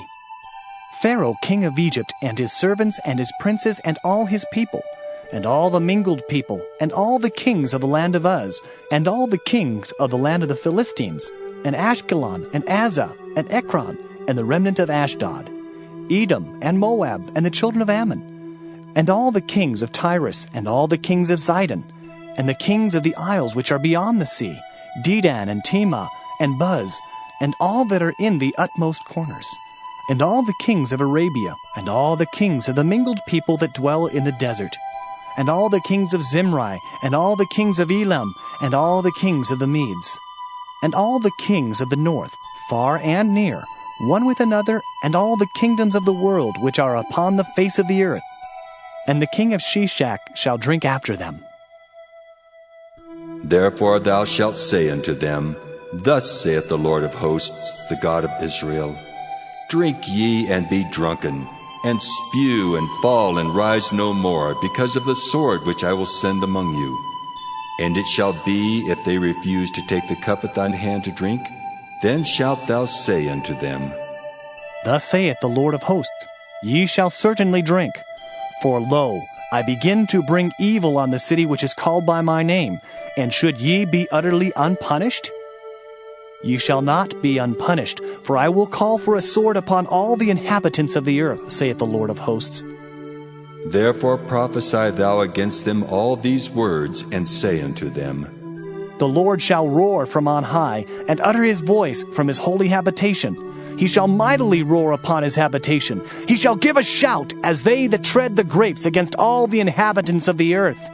A noise shall come even to the ends of the earth, for the Lord hath a controversy with the nations. He will plead with all flesh. He will give them that are wicked to the sword, saith the Lord. Thus saith the Lord of hosts, Behold, evil shall go forth from nation to nation, and a great whirlwind shall be raised up from the coasts of the earth. And the slain of the Lord shall be at that day from one end of the earth even unto the other end of the earth. They shall not be lamented, neither gathered, nor buried. they shall be dung upon the ground. Howl, ye shepherds, and cry, and wallow yourselves in the ashes, ye principal of the flock. For the days of your slaughter and of your dispersions are accomplished, and ye shall fall like a pleasant vessel. And the shepherd shall have no way to flee, nor the principal of the flock to escape.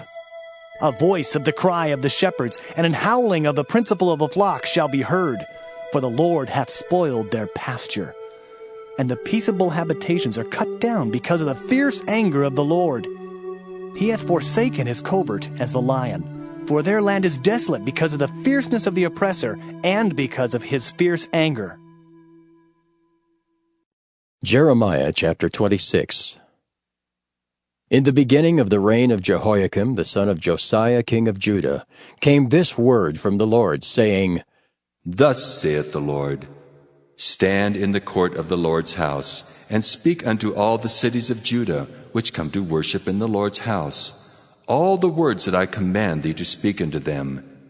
Diminish not a word. If so be they will hearken and turn every man from his evil way, that I may repent me of the evil which I purpose to do unto them, because of the evil of their doings. And thou shalt say unto them, Thus saith the Lord, If ye will not hearken to me, to walk in my law which I have set before you, to hearken to the words of my servants the prophets, whom I sent unto you, both rising up early and sending them, but ye have not hearkened, then will I make this house like Shiloh, and will make this city a curse to all the nations of the earth. So the priests and the prophets and all the people heard Jeremiah speaking these words in the house of the Lord. Now it came to pass, when Jeremiah had made an end of speaking all that the Lord had commanded him to speak unto all the people, that the priests and the prophets and all the people took him, saying, Thou shalt surely die. Why hast thou prophesied in the name of the Lord, saying, This house shall be like Shiloh, and this city shall be desolate without an inhabitant? And all the people were gathered against Jeremiah in the house of the Lord. When the princes of Judah heard these things, then they came up from the king's house unto the house of the Lord, and sat down in the entry of the new gate of the Lord's house. Then spake the priests and the prophets unto the princes and to all the people, saying, This man is worthy to die, for he hath prophesied against this city, as ye have heard with your ears. Then spake Jeremiah unto all the princes and to all the people, saying, The Lord sent me to prophesy against this house and against this city all the words that ye have heard. Therefore now, amend your ways and your doings, and obey the voice of the Lord your God, and the Lord will repent him of the evil that he hath pronounced against you. As for me, behold, I am in your hand. Do with me as seemeth good and meet unto you. But know ye for certain, that if ye put me to death, ye shall surely bring innocent blood upon yourselves, and upon this city, and upon the inhabitants thereof. For of a truth the Lord hath sent me unto you to speak all these words in your ears. Then said the princes and all the people unto the priests and to the prophets, This man is not worthy to die, for he hath spoken to us in the name of the Lord our God. Then rose up certain of the elders of the land, and spake to all the assembly of the people, saying, Micah the Morasthite prophesied in the days of Hezekiah king of Judah, and spake to all the people of Judah, saying, Thus saith the Lord of hosts, Zion shall be plowed like a field, and Jerusalem shall become heaps, and the mountains of the house as the high places of a forest. Did Hezekiah king of Judah and all Judah put him at all to death? Did he not fear the Lord and besought the Lord, and the Lord repented him of the evil which he had pronounced against them? Thus might we procure great evil against our souls. And there was also a man that prophesied in the name of the Lord, Urijah, son of Shemaiah of Kirjath-jearim, who prophesied against this city and against this land according to all the words of Jeremiah. And when Jehoiakim the king with all his mighty men and all the princes heard his words, the king sought to put him to death. But when Urijah heard it, he was afraid and fled and went into Egypt. And Jehoiakim the king sent men into Egypt, namely Elnathan the son of Achbor, and certain men with him into Egypt. And they fetched forth Urijah out of Egypt, and brought him unto Jehoiakim the king, who slew him with the sword, and cast his dead body into the graves of the common people. Nevertheless, the hand of Ahikam the son of Shaphan was with Jeremiah, that they should not give him into the hand of the people to put him to death. Jeremiah chapter 27. In the beginning of the reign of Jehoiakim the son of Josiah king of Judah came this word unto Jeremiah from the Lord, saying, Thus saith the Lord to me, Make thee bonds and yokes, and put them upon thy neck, and send them to the king of Edom, and to the king of Moab, and to the king of the Ammonites, and to the king of Tyrus, and to the king of Zidon, by the hand of the messengers, which come to Jerusalem unto Zedekiah king of Judah, and command them to say unto their masters, Thus saith the Lord of hosts, the God of Israel, Thus shall ye say unto your masters, I have made the earth, the man and the beast that are upon the ground, by my great power and by my outstretched arm, and have given it unto whom it seemed meet unto me. And now have I given all these lands into the hand of Nebuchadnezzar the king of Babylon, my servant, and the beasts of the field have I given him also to serve him. And all nations shall serve him, and his son, and his son's son, until the very time of his land come. And then many nations and great kings shall serve themselves of him. And it shall come to pass that the nation and kingdom which will not serve the same Nebuchadnezzar the king of Babylon, and that will not put their neck under the yoke of the king of Babylon, that nation will I punish, saith the Lord, with the sword, and with the famine, and with the pestilence, until I have consumed them by his hand. Therefore, hearken not ye to your prophets, nor to your diviners, nor to your dreamers, nor to your enchanters, nor to your sorcerers, which speak unto you, saying, Ye shall not serve the king of Babylon. For they prophesy a lie unto you, to remove you far from your land, and that I should drive you out, and ye should perish. But the nations that bring their neck under the yoke of the king of Babylon, and serve him, those will I let remain still in their own land, saith the Lord, and they shall till it, and dwell therein. I spake also to Zedekiah king of Judah, according to all these words, saying, Bring your necks under the yoke of the king of Babylon, and serve him and his people, and live. Why will ye die, thou and thy people, by the sword, by the famine, and by the pestilence, as the Lord hath spoken against the nation that will not serve the king of Babylon? Therefore, hearken not unto the words of the prophets that speak unto you, saying, Ye shall not serve the king of Babylon. For they prophesy a lie unto you. For I have not sent them, saith the Lord, yet they prophesy a lie in my name, that I might drive you out, and that ye might perish, ye and the prophets that prophesy unto you. Also I spake to the priests and to all this people, saying, Thus saith the Lord, Hearken not to the words of your prophets that prophesy unto you, saying, Behold, the vessels of the Lord's house shall now shortly be brought again from Babylon. For they prophesy a lie unto you. Hearken not unto them. Serve the king of Babylon, and live. Wherefore should this city be laid waste? But if they be prophets, and if the word of the Lord be with them, let them now make intercession to the Lord of hosts, that the vessels which are left in the house of the Lord, and in the house of the king of Judah, and at Jerusalem, go not to Babylon. For thus saith the Lord of hosts concerning the pillars, and concerning the sea, and concerning the bases, and concerning the residue of the vessels that remain in this city, which Nebuchadnezzar king of Babylon took not, when he carried away captive Jeconiah the son of Jehoiakim king of Judah, from Jerusalem to Babylon, and all the nobles of Judah and Jerusalem. Yea, thus saith the Lord of hosts, the God of Israel, concerning the vessels that remain in the house of the Lord, and in the house of the king of Judah and of Jerusalem. They shall be carried to Babylon, and there shall they be until the day that I visit them, saith the Lord. Then will I bring them up, and restore them to this place. Jeremiah chapter 28. And it came to pass the same year, in the beginning of the reign of Zedekiah king of Judah, in the 4th year, and in the 5th month, that Hananiah the son of Azur the prophet, which was of Gibeon, spake unto me in the house of the Lord, in the presence of the priests, and of all the people, saying, Thus speaketh the Lord of hosts, the God of Israel, saying, I have broken the yoke of the king of Babylon.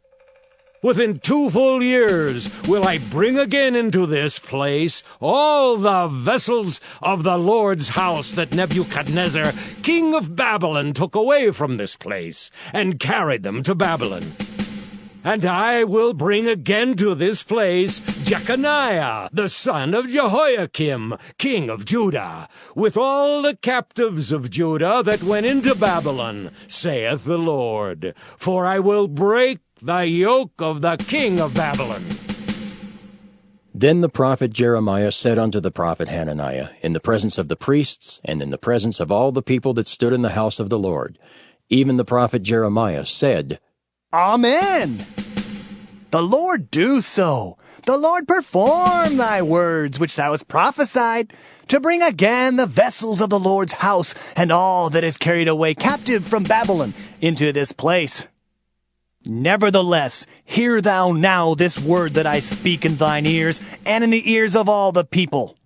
The prophets that have been before me and before thee of old prophesied both against many countries and against great kingdoms, of war and of evil and of pestilence.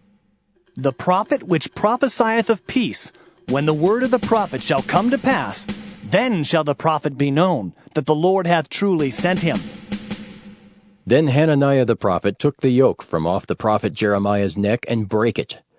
And Hananiah spake in the presence of all the people, saying, Thus saith the Lord, Even so will I break the yoke of Nebuchadnezzar, king of Babylon, from the neck of all nations, within the space of 2 full years. And the prophet Jeremiah went his way. Then the word of the Lord came unto Jeremiah the prophet, after that Hananiah the prophet had broken the yoke from off the neck of the prophet Jeremiah, saying, Go and tell Hananiah, saying, Thus saith the Lord, Thou hast broken the yokes of wood, but thou shalt make for them yokes of iron. For thus saith the Lord of hosts, the God of Israel, I have put a yoke of iron upon the neck of all these nations, that they may serve Nebuchadnezzar king of Babylon, and they shall serve him. And I have given him the beasts of the field also. Then said the prophet Jeremiah unto Hananiah the prophet, Hear now, Hananiah, the Lord hath not sent thee, but thou makest this people to trust in a lie. Therefore, thus saith the Lord, Behold, I will cast thee from off the face of the earth. This year thou shalt die, because thou hast taught rebellion against the Lord. So Hananiah the prophet died the same year in the 7th month. Jeremiah chapter 29. Now these are the words of the letter that Jeremiah the prophet sent from Jerusalem unto the residue of the elders which were carried away captives, and to the priests, and to the prophets, and to all the people whom Nebuchadnezzar had carried away captive from Jerusalem to Babylon. After that Jeconiah the king, and the queen, and the eunuchs and the princes of Judah and Jerusalem, and the carpenters and the smiths were departed from Jerusalem, by the hand of Elasah the son of Shaphan, and Gemariah the son of Hilkiah, whom Zedekiah king of Judah sent unto Babylon to Nebuchadnezzar king of Babylon, saying, Thus saith the Lord of hosts, the God of Israel, unto all that are carried away captives, whom I have caused to be carried away from Jerusalem unto Babylon. Build ye houses, and dwell in them, and plant gardens, and eat the fruit of them. Take ye wives, and beget sons and daughters, and take wives for your sons, and give your daughters to husbands, that they may bear sons and daughters, that ye may be increased there, and not diminished.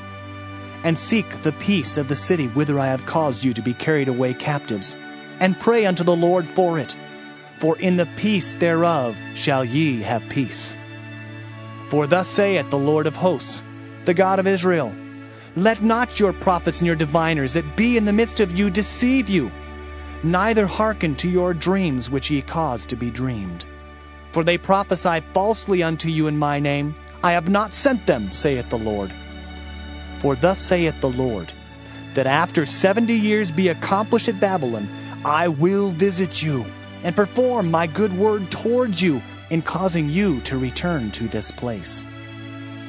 For I know the thoughts that I think toward you, saith the Lord, thoughts of peace and not of evil, to give you an expected end. Then shall ye call upon me, and ye shall go and pray unto me, and I will hearken unto you. And ye shall seek me and find me, when ye shall search for me with all your heart. And I will be found of you, saith the Lord, and I will turn away your captivity, and I will gather you from all the nations, and from all the places whither I have driven you, saith the Lord. And I will bring you again into the place whence I caused you to be carried away captive. Because ye have said, The Lord hath raised us up prophets in Babylon, know that thus saith the Lord of the king that sitteth upon the throne of David, and of all the people that dwelleth in this city, and of your brethren that are not gone forth with you into captivity. Thus saith the Lord of hosts, Behold, I will send upon them the sword, the famine, and the pestilence, and will make them like vile figs that cannot be eaten, they are so evil. And I will persecute them with the sword, with the famine, and with the pestilence, and will deliver them to be removed to all the kingdoms of the earth, to be a curse, and an astonishment, and an hissing, and a reproach among all the nations whither I have driven them. Because they have not hearkened to my word, saith the Lord, which I sent unto them by my servants the prophets, rising up early and sending them. But ye would not hear, saith the Lord. Hear ye therefore the word of the Lord, all ye of the captivity, whom I have sent from Jerusalem to Babylon. Thus saith the Lord of hosts, the God of Israel, of Ahab the son of Kolaiah, and of Zedekiah the son of Maaseiah, which prophesy a lie unto you in my name. Behold, I will deliver them into the hand of Nebuchadrezzar king of Babylon, and he shall slay them before your eyes. And of them shall be taken up a curse by all the captivity of Judah which are in Babylon, saying, The Lord make thee like Zedekiah and like Ahab, whom the king of Babylon roasted in the fire, because they have committed villainy in Israel, and have committed adultery with their neighbors' wives, and have spoken lying words in my name, which I have not commanded them. Even I know and am a witness, saith the Lord. Thus shalt thou also speak to Shemaiah the Nehelamite, saying, Thus speaketh the Lord of hosts, the God of Israel, saying, Because thou hast sent letters in thy name unto all the people that are at Jerusalem, and to Zephaniah the son of Maaseiah the priest, and to all the priests, saying, The Lord hath made thee priest in the stead of Jehoiada the priest, that ye should be officers in the house of the Lord. For every man that is mad, and maketh himself a prophet, that thou shouldest put him in prison and in the stocks. Now therefore, why hast thou not reproved Jeremiah of Anathoth, which maketh himself a prophet to you? For therefore he sent unto us in Babylon, saying, This captivity is long. Build ye houses and dwell in them, and plant gardens and eat the fruit of them. And Zephaniah the priest read this letter in the ears of Jeremiah the prophet. Then came the word of the Lord unto Jeremiah, saying, Send to all them of the captivity, saying, Thus saith the Lord concerning Shemaiah the Nehelamite, Because that Shemaiah hath prophesied unto you, and I sent him not, and he caused you to trust in a lie. Therefore thus saith the Lord, Behold, I will punish Shemaiah the Nehelamite and his seed. He shall not have a man to dwell among this people, neither shall he behold the good that I will do for my people, saith the Lord, because he hath taught rebellion against the Lord. Jeremiah chapter 30. The word that came to Jeremiah from the Lord, saying, Thus speaketh the Lord God of Israel, saying, Write thee all the words that I have spoken unto thee in a book. For lo, the days come, saith the Lord, that I will bring again the captivity of my people Israel and Judah, saith the Lord. And I will cause them to return to the land that I gave to their fathers, and they shall possess it. And these are the words that the Lord spake concerning Israel and concerning Judah. For thus saith the Lord, We have heard a voice of trembling, of fear, and not of peace. Ask ye now, and see whether a man doth travail with child? Wherefore do I see every man with his hands on his loins, as a woman in travail, and all faces are turned into paleness? Alas, for that day is great, so that none is like it. It is even the time of Jacob's trouble, but he shall be saved out of it. For it shall come to pass in that day, saith the Lord of hosts, that I will break his yoke from off thy neck, and will burst thy bonds, and strangers shall no more serve themselves of him. But they shall serve the Lord their God, and David their king, whom I will raise up unto them. Therefore, fear thou not, O my servant Jacob, saith the Lord, neither be dismayed, O Israel. For lo, I will save thee from afar, and thy seed from the land of their captivity, and Jacob shall return, and shall be in rest, and be quiet, and none shall make him afraid. For I am with thee, saith the Lord, to save thee. Though I make a full end of all nations whither I have scattered thee, yet will I not make a full end of thee. But I will correct thee in measure, and will not leave thee altogether unpunished. For thus saith the Lord, thy bruise is incurable, and thy wound is grievous. There is none to plead thy cause, that thou mayest be bound up. Thou hast no healing medicines. All thy lovers have forgotten thee. They seek thee not. For I have wounded thee with the wound of an enemy, with the chastisement of a cruel one, for the multitude of thine iniquity, because thy sins were increased. Why criest thou for thine affliction? Thy sorrow is incurable for the multitude of thine iniquity. Because thy sins were increased, I have done these things unto thee. Therefore, all they that devour thee shall be devoured, and all thine adversaries, every one of them, shall go into captivity. And they that spoil thee shall be a spoil, and all that prey upon thee will I give for a prey. For I will restore health unto thee, and I will heal thee of thy wounds, saith the Lord, because they called thee an outcast, saying, This is Zion, whom no man seeketh after. Thus saith the Lord, Behold, I will bring again the captivity of Jacob's tents, and have mercy on his dwelling places.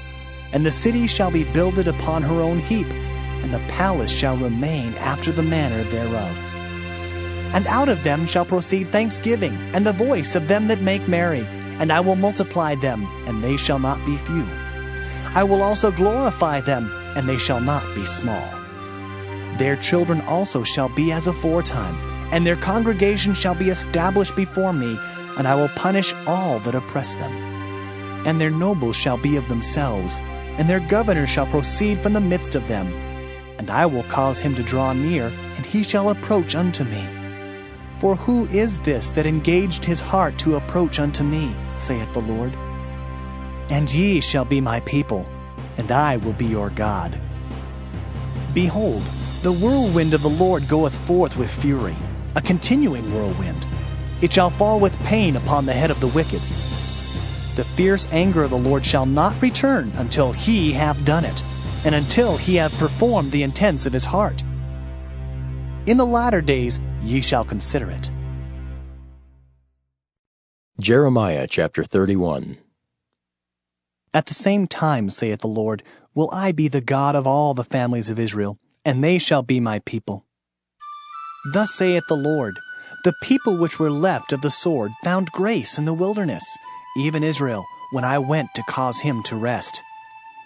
The Lord hath appeared of old unto me, saying, Yea, I have loved thee with an everlasting love. Therefore with loving kindness have I drawn thee. Again I will build thee, and thou shalt be built, O Virgin of Israel. Thou shalt again be adorned with thy tabrets, and shalt go forth in the dances of them that make merry. Thou shalt yet plant vines upon the mountains of Samaria. The planters shall plant, and shall eat them as common things. For there shall be a day that the watchmen upon the Mount Ephraim shall cry, Arise ye, and let us go up to Zion unto the Lord our God. For thus saith the Lord, Sing with gladness for Jacob, and shout among the chief of the nations. Publish ye, praise ye, and say, O Lord, save thy people, the remnant of Israel. Behold, I will bring them from the north country, and gather them from the coasts of the earth. And with them the blind and the lame, the woman with child, and her that travaileth with child together, a great company shall return thither. They shall come with weeping, and with supplications will I lead them. I will cause them to walk by the rivers of waters in a straight way, wherein they shall not stumble. For I am a father to Israel, and Ephraim is my firstborn. Hear the word of the Lord, O ye nations, and declare it in the isles afar off, and say, He that scattered Israel will gather him and keep him, as a shepherd doth his flock. For the Lord hath redeemed Jacob, and ransomed him from the hand of him that was stronger than he. Therefore they shall come and sing in the height of Zion, and shall flow together to the goodness of the Lord, for wheat and for wine and for oil, and for the young of the flock and of the herd. And their soul shall be as a watered garden, and they shall not sorrow any more at all. Then shall the virgin rejoice in the dance, both young men and old together. For I will turn their mourning into joy, and will comfort them, and make them rejoice from their sorrow. And I will satiate the soul of the priests with fatness, and my people shall be satisfied with my goodness, saith the Lord. Thus saith the Lord, a voice was heard in Ramah, lamentation and bitter weeping. Rahel, weeping for her children, refused to be comforted for her children, because they were not. Thus saith the Lord, refrain thy voice from weeping, and thine eyes from tears. For thy work shall be rewarded, saith the Lord, and they shall come again from the land of the enemy. And there is hope in thine end, saith the Lord, that thy children shall come again to their own border. I have surely heard Ephraim bemoaning himself thus. Thou hast chastised me, and I was chastised, as a bullock unaccustomed to the yoke. Turn thou me, and I shall be turned, for thou art the Lord my God.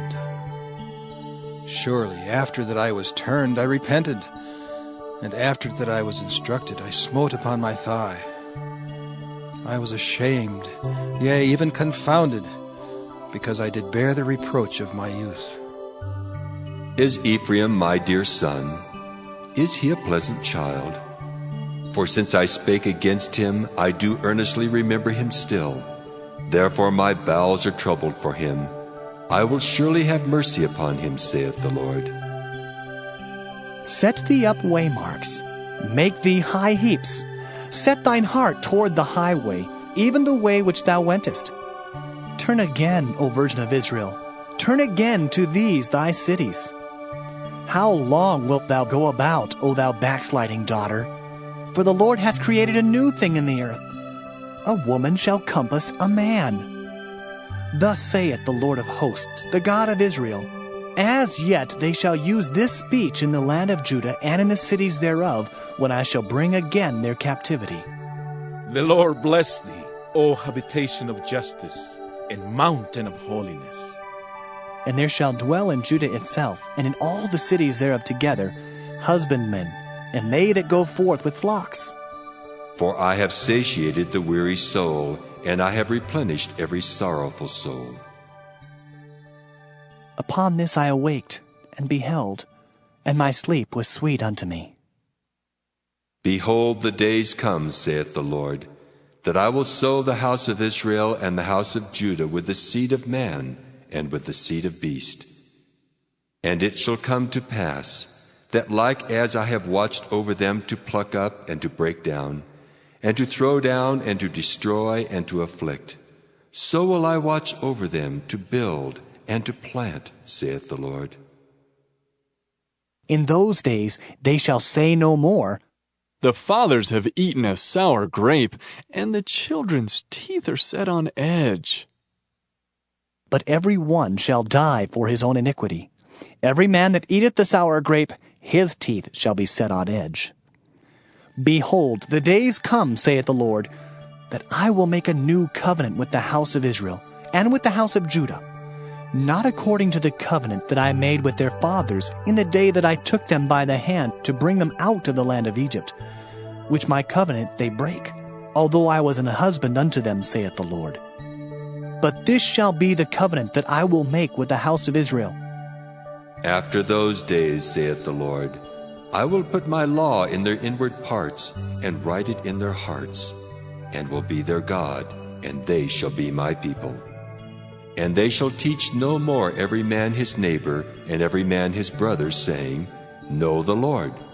For they shall all know me, from the least of them unto the greatest of them, saith the Lord.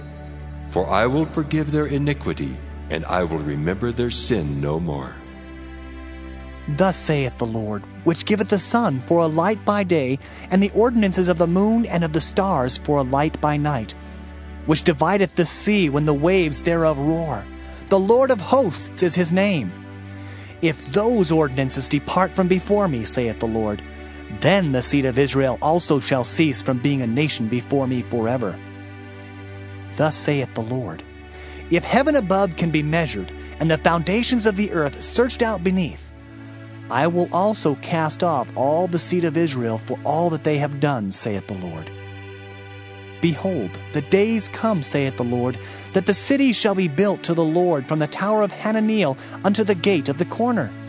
And the measuring line shall yet go forth over against it upon the hill Gareb, and shall compass about to Goeth. And the whole valley of the dead bodies, and of the ashes, and all the fields unto the brook of Kidron, unto the corner of the horse gate toward the east, shall be holy unto the Lord. It shall not be plucked up, nor thrown down any more forever. Jeremiah chapter 32. The word that came to Jeremiah from the Lord in the 10th year of Zedekiah king of Judah, which was the 18th year of Nebuchadrezzar. For then the king of Babylon's army besieged Jerusalem, and Jeremiah the prophet was shut up in the court of the prison, which was in the king of Judah's house.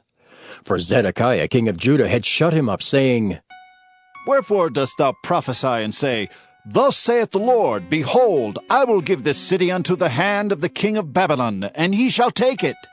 And Zedekiah king of Judah shall not escape out of the hand of the Chaldeans, but shall surely be delivered into the hand of the king of Babylon, and shall speak with him mouth to mouth. And his eyes shall behold his eyes. And he shall lead Zedekiah to Babylon, and there shall he be until I visit him, saith the Lord. Though ye fight with the Chaldeans, ye shall not prosper. And Jeremiah said, The word of the Lord came unto me, saying, Behold, Hanamael the son of Shallum, thine uncle, shall come unto thee, saying, Buy thee my field that is in Anathoth, for the right of redemption is thine to buy it. So Hanamael mine uncle's son came to me in the court of the prison according to the word of the Lord, and said unto me, Buy my field, I pray thee, that is in Anathoth, which is in the country of Benjamin, for the right of inheritance is thine, and the redemption is thine. Buy it for thyself. Then I knew that this was the word of the Lord. And I bought the field of Hanamael my uncle's son, that was in Anathoth, and weighed him the money, even 17 shekels of silver. And I subscribed the evidence, and sealed it, and took witnesses, and weighed him the money in the balances. So I took the evidence of the purchase, both that which was sealed according to the law and custom, and that which was open. And I gave the evidence of the purchase unto Baruch the son of Neriah, the son of Maaseiah, in the sight of Hanamael, mine uncle's son, and in the presence of the witnesses that subscribed the book of the purchase, before all the Jews that sat in the court of the prison. And I charged Baruch before them, saying, Thus saith the Lord of hosts, the God of Israel, Take these evidences, this evidence of the purchase, both which is sealed, and this evidence which is open, and put them in an earthen vessel, that they may continue many days. For thus saith the Lord of hosts, the God of Israel, Houses and fields and vineyards shall be possessed again in this land. Now when I had delivered the evidence of the purchase unto Baruch the son of Neriah, I prayed unto the Lord, saying, Lord God, behold, thou hast made the heaven and the earth by thy great power and stretched out arm, and there is nothing too hard for thee. Thou showest loving kindness unto thousands, and recompensest the iniquity of the fathers into the bosom of their children after them. The great, the mighty God, the Lord of hosts is his name, great in counsel and mighty in work. For thine eyes are open upon all the ways of the sons of men, to give every one according to his ways, and according to the fruit of his doings, which hast set signs and wonders in the land of Egypt, even unto this day, and in Israel, and among other men, and hast made thee a name as at this day, and hast brought forth thy people Israel out of the land of Egypt, with signs, and with wonders, and with a strong hand, and with a stretched out arm, and with great terror, and hast given them this land, which thou didst swear to their fathers to give them, a land flowing with milk and honey. And they came in and possessed it. But they obeyed not thy voice, neither walked in thy law. They have done nothing of all that thou commandest them to do. Therefore thou hast caused all this evil to come upon them. Behold, the mounts, they are come unto the city to take it, and the city is given into the hand of the Chaldeans that fight against it, because of the sword, and of the famine, and of the pestilence. And what thou hast spoken is come to pass, and behold, thou seest it. And thou hast said unto me, O Lord God, buy thee the field for money, and take witnesses, for the city is given into the hand of the Chaldeans. Then came the word of the Lord unto Jeremiah, saying, Behold, I am the Lord, the God of all flesh. Is there anything too hard for me? Therefore, thus saith the Lord, Behold, I will give the city into the hand of the Chaldeans, and into the hand of Nebuchadrezzar king of Babylon, and he shall take it. And the Chaldeans that fight against this city shall come and set fire on this city, and burn it with the houses, upon whose roofs they have offered incense unto Baal, and poured out drink offerings unto other gods to provoke me to anger. For the children of Israel and the children of Judah have only done evil before me from their youth. For the children of Israel have only provoked me to anger with the work of their hands, saith the Lord. For this city hath been to me as a provocation of mine anger and of my fury from the day that they built it even unto this day, that I should remove it from before my face. Because of all the evil of the children of Israel and of the children of Judah, which they have done to provoke me to anger, they, their kings, their princes, their priests and their prophets, and the men of Judah and the inhabitants of Jerusalem. And they have turned unto me the back and not the face, though I taught them, rising up early and teaching them, yet they have not hearkened to receive instruction. But they set their abominations in the house, which is called by my name, to defile it. And they built the high places of Baal, which are in the valley of the son of Hinnom, to cause their sons and their daughters to pass through the fire unto Molech, which I commanded them not. Neither came it into my mind that they should do this abomination, to cause Judah to sin. And now, therefore, thus saith the Lord, the God of Israel, concerning this city, whereof ye say, It shall be delivered into the hand of the king of Babylon by the sword, and by the famine, and by the pestilence. Behold, I will gather them out of all countries whither I have driven them in mine anger, and in my fury, and in great wrath. And I will bring them again unto this place, and I will cause them to dwell safely. And they shall be my people, and I will be their God. And I will give them one heart and one way, that they may fear me forever, for the good of them and of their children after them. And I will make an everlasting covenant with them, that I will not turn away from them to do them good. For I will put my fear in their hearts, that they shall not depart from me. Yea, I will rejoice over them to do them good, and I will plant them in this land assuredly with my whole heart and with my whole soul. For thus saith the Lord, like as I have brought all this great evil upon this people, so will I bring upon them all the good that I have promised them. And fields shall be bought in this land, whereof ye say, It is desolate without man or beast. It is given into the hand of the Chaldeans. Men shall buy fields for money, and subscribe evidences, and seal them, and take witnesses in the land of Benjamin, and in the places about Jerusalem, and in the cities of Judah, and in the cities of the mountains, and in the cities of the valley, and in the cities of the south. For I will cause their captivity to return, saith the Lord. Jeremiah chapter 33. Moreover, the word of the Lord came unto Jeremiah the second time, while he was yet shut up in the court of the prison, saying, Thus saith the Lord, the maker thereof, the Lord that formed it, to establish it. The Lord is his name. Call unto me, And I will answer thee and show thee great and mighty things which thou knowest not.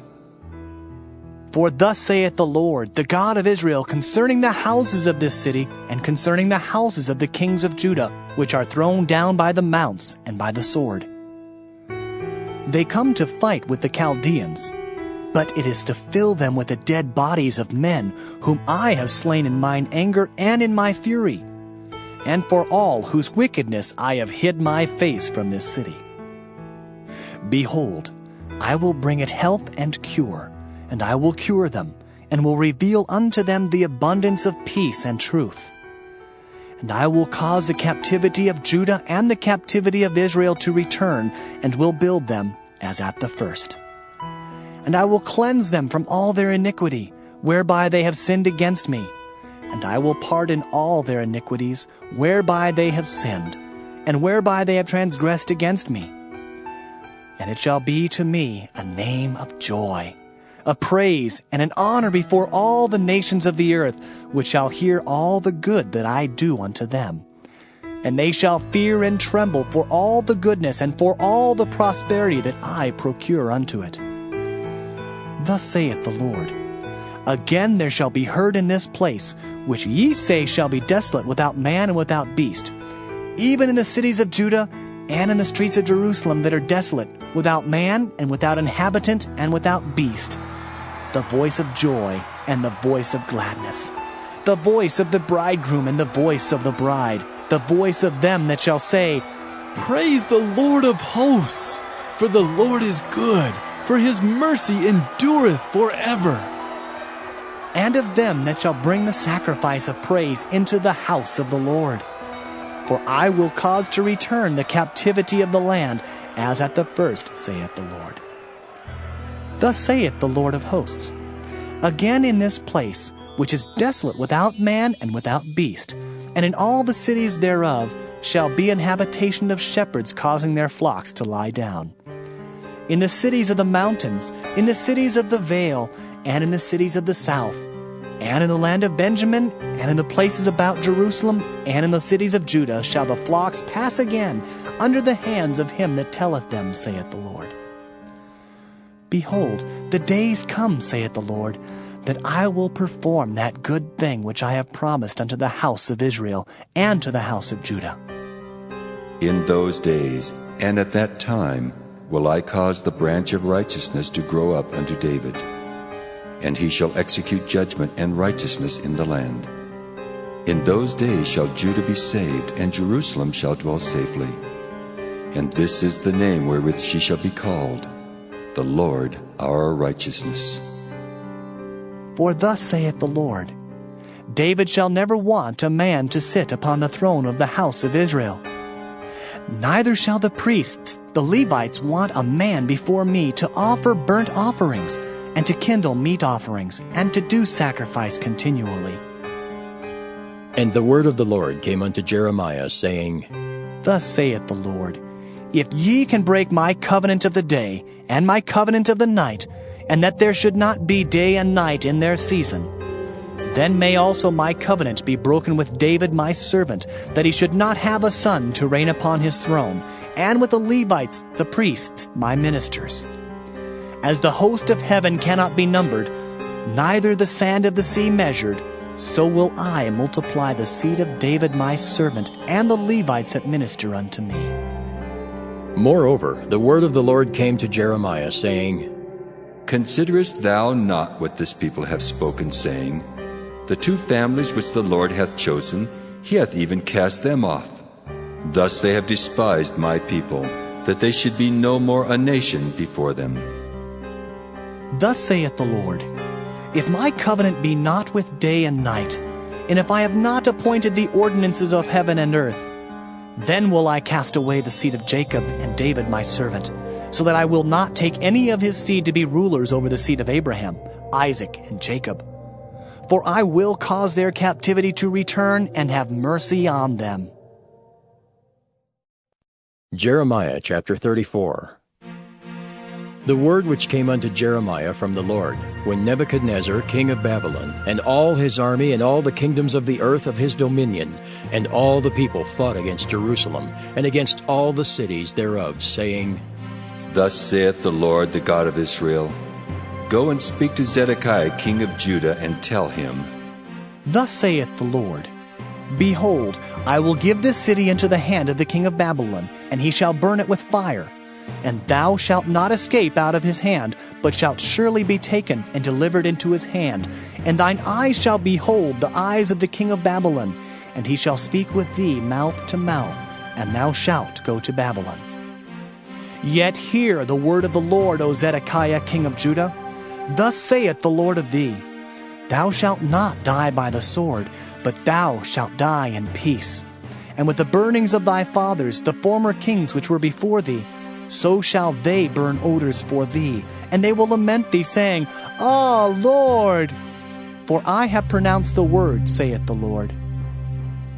Then Jeremiah the prophet spake all these words unto Zedekiah king of Judah in Jerusalem, when the king of Babylon's army fought against Jerusalem, and against all the cities of Judah that were left, against Lachish, and against Azekah. For these defenced cities remained of the cities of Judah.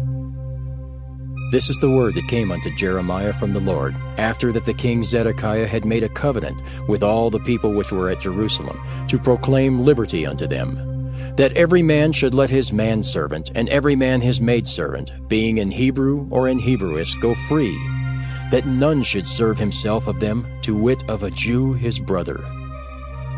Now when all the princes and all the people which had entered into the covenant heard that everyone should let his manservant and everyone his maidservant go free, that none should serve themselves of them any more, then they obeyed and let them go.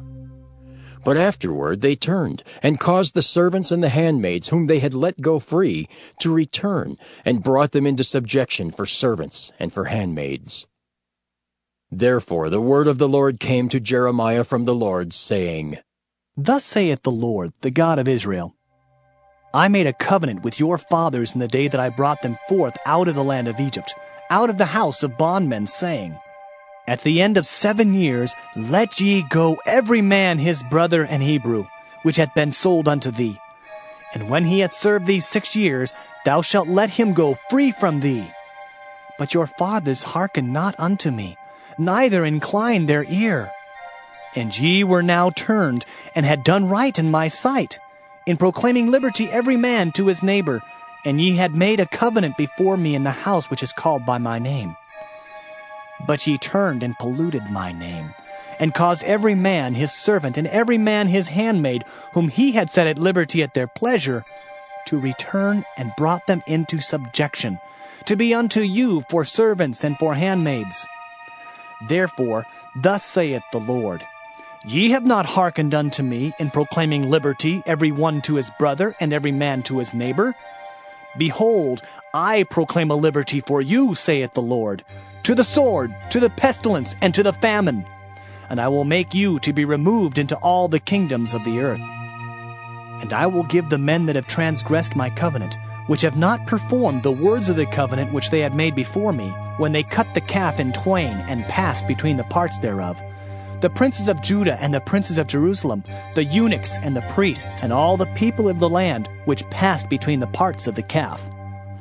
I will even give them into the hand of their enemies, and into the hand of them that seek their life. And their dead bodies shall be for meat unto the fowls of the heaven, and to the beasts of the earth. And Zedekiah king of Judah and his princes will I give into the hand of their enemies, and into the hand of them that seek their life, and into the hand of the king of Babylon's army, which are gone up from you. Behold, I will command, saith the Lord, and cause them to return to this city, and they shall fight against it, and take it, and burn it with fire. And I will make the cities of Judah a desolation without an inhabitant. Jeremiah chapter 35. The word which came unto Jeremiah from the Lord in the days of Jehoiakim the son of Josiah king of Judah, saying, Go unto the house of the Rechabites, and speak unto them, and bring them into the house of the Lord, into one of the chambers, and give them wine to drink. Then I took Jaazaniah the son of Jeremiah, the son of Habazaniah, and his brethren, and all his sons, and the whole house of the Rechabites. And I brought them into the house of the Lord, into the chamber of the sons of Hanan, the son of Igdaliah, a man of God, which was by the chamber of the princes, which was above the chamber of Maaseiah, the son of Shallum, the keeper of the door. And I set before the sons of the house of the Rechabites pots full of wine and cups, and I said unto them, Drink ye wine. But they said, We will drink no wine, for Jonadab the son of Rechab our father commanded us, saying, Ye shall drink no wine, neither ye nor your sons forever. Neither shall ye build house, nor sow seed, nor plant vineyard, nor have any, but all your days ye shall dwell in tents, that ye may live many days in the land where ye be strangers. Thus have we obeyed the voice of Jonadab, the son of Rechab our father, in all that he hath charged us, to drink no wine all our days, we, our wives, our sons, nor our daughters, nor to build houses for us to dwell in, neither have we vineyard, nor field, nor seed. But we have dwelt in tents, and have obeyed and done according to all that Jonadab our father commanded us. But it came to pass, when Nebuchadnezzar king of Babylon came up into the land, that we said, Come and let us go to Jerusalem, for fear of the army of the Chaldeans, and for fear of the army of the Syrians. So we dwell at Jerusalem. Then came the word of the Lord unto Jeremiah, saying, Thus saith the Lord of hosts, the God of Israel, Go and tell the men of Judah and the inhabitants of Jerusalem, Will ye not receive instruction to hearken to my words, saith the Lord? The words of Jonadab the son of Rechab, that he commanded his sons not to drink wine, are performed. For unto this day they drink none, but obey their father's commandment. Notwithstanding, I have spoken unto you, rising early and speaking, but ye hearken not unto me. I have sent also unto you all my servants the prophets, rising up early and sending them, saying, Return ye now every man from his evil way, and amend your doings, and go not after other gods to serve them. And ye shall dwell in the land which I have given to you and to your fathers. But ye have not inclined your ear, nor hearkened unto me. Because the sons of Jonadab, the son of Rechab, have performed the commandment of their father, which he commanded them, but this people hath not hearkened unto me, therefore thus saith the Lord God of hosts, the God of Israel, Behold, I will bring upon Judah and upon all the inhabitants of Jerusalem all the evil that I have pronounced against them, because I have spoken unto them, but they have not heard, and I have called unto them, but they have not answered.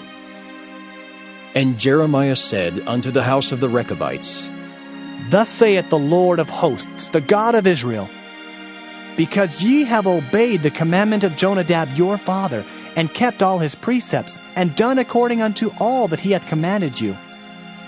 Therefore thus saith the Lord of hosts, the God of Israel, Jonadab the son of Rechab shall not want a man to stand before me forever. Jeremiah chapter 36.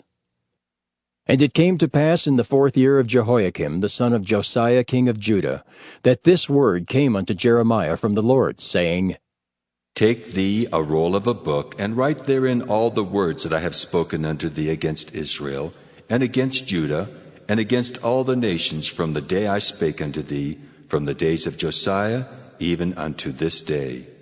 It may be that the house of Judah will hear all the evil which I purpose to do unto them, that they may return every man from his evil way, that I may forgive their iniquity and their sin.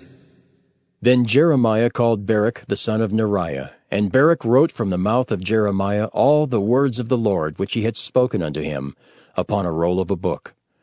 And Jeremiah commanded Baruch, saying, I am shut up. I cannot go into the house of the Lord. Therefore go thou and read in the roll which thou hast written from my mouth the words of the Lord in the ears of the people in the Lord's house upon the fasting day. And also thou shalt read them in the ears of all Judah that come out of their cities. It may be they will present their supplication before the Lord, and will return every one from his evil way.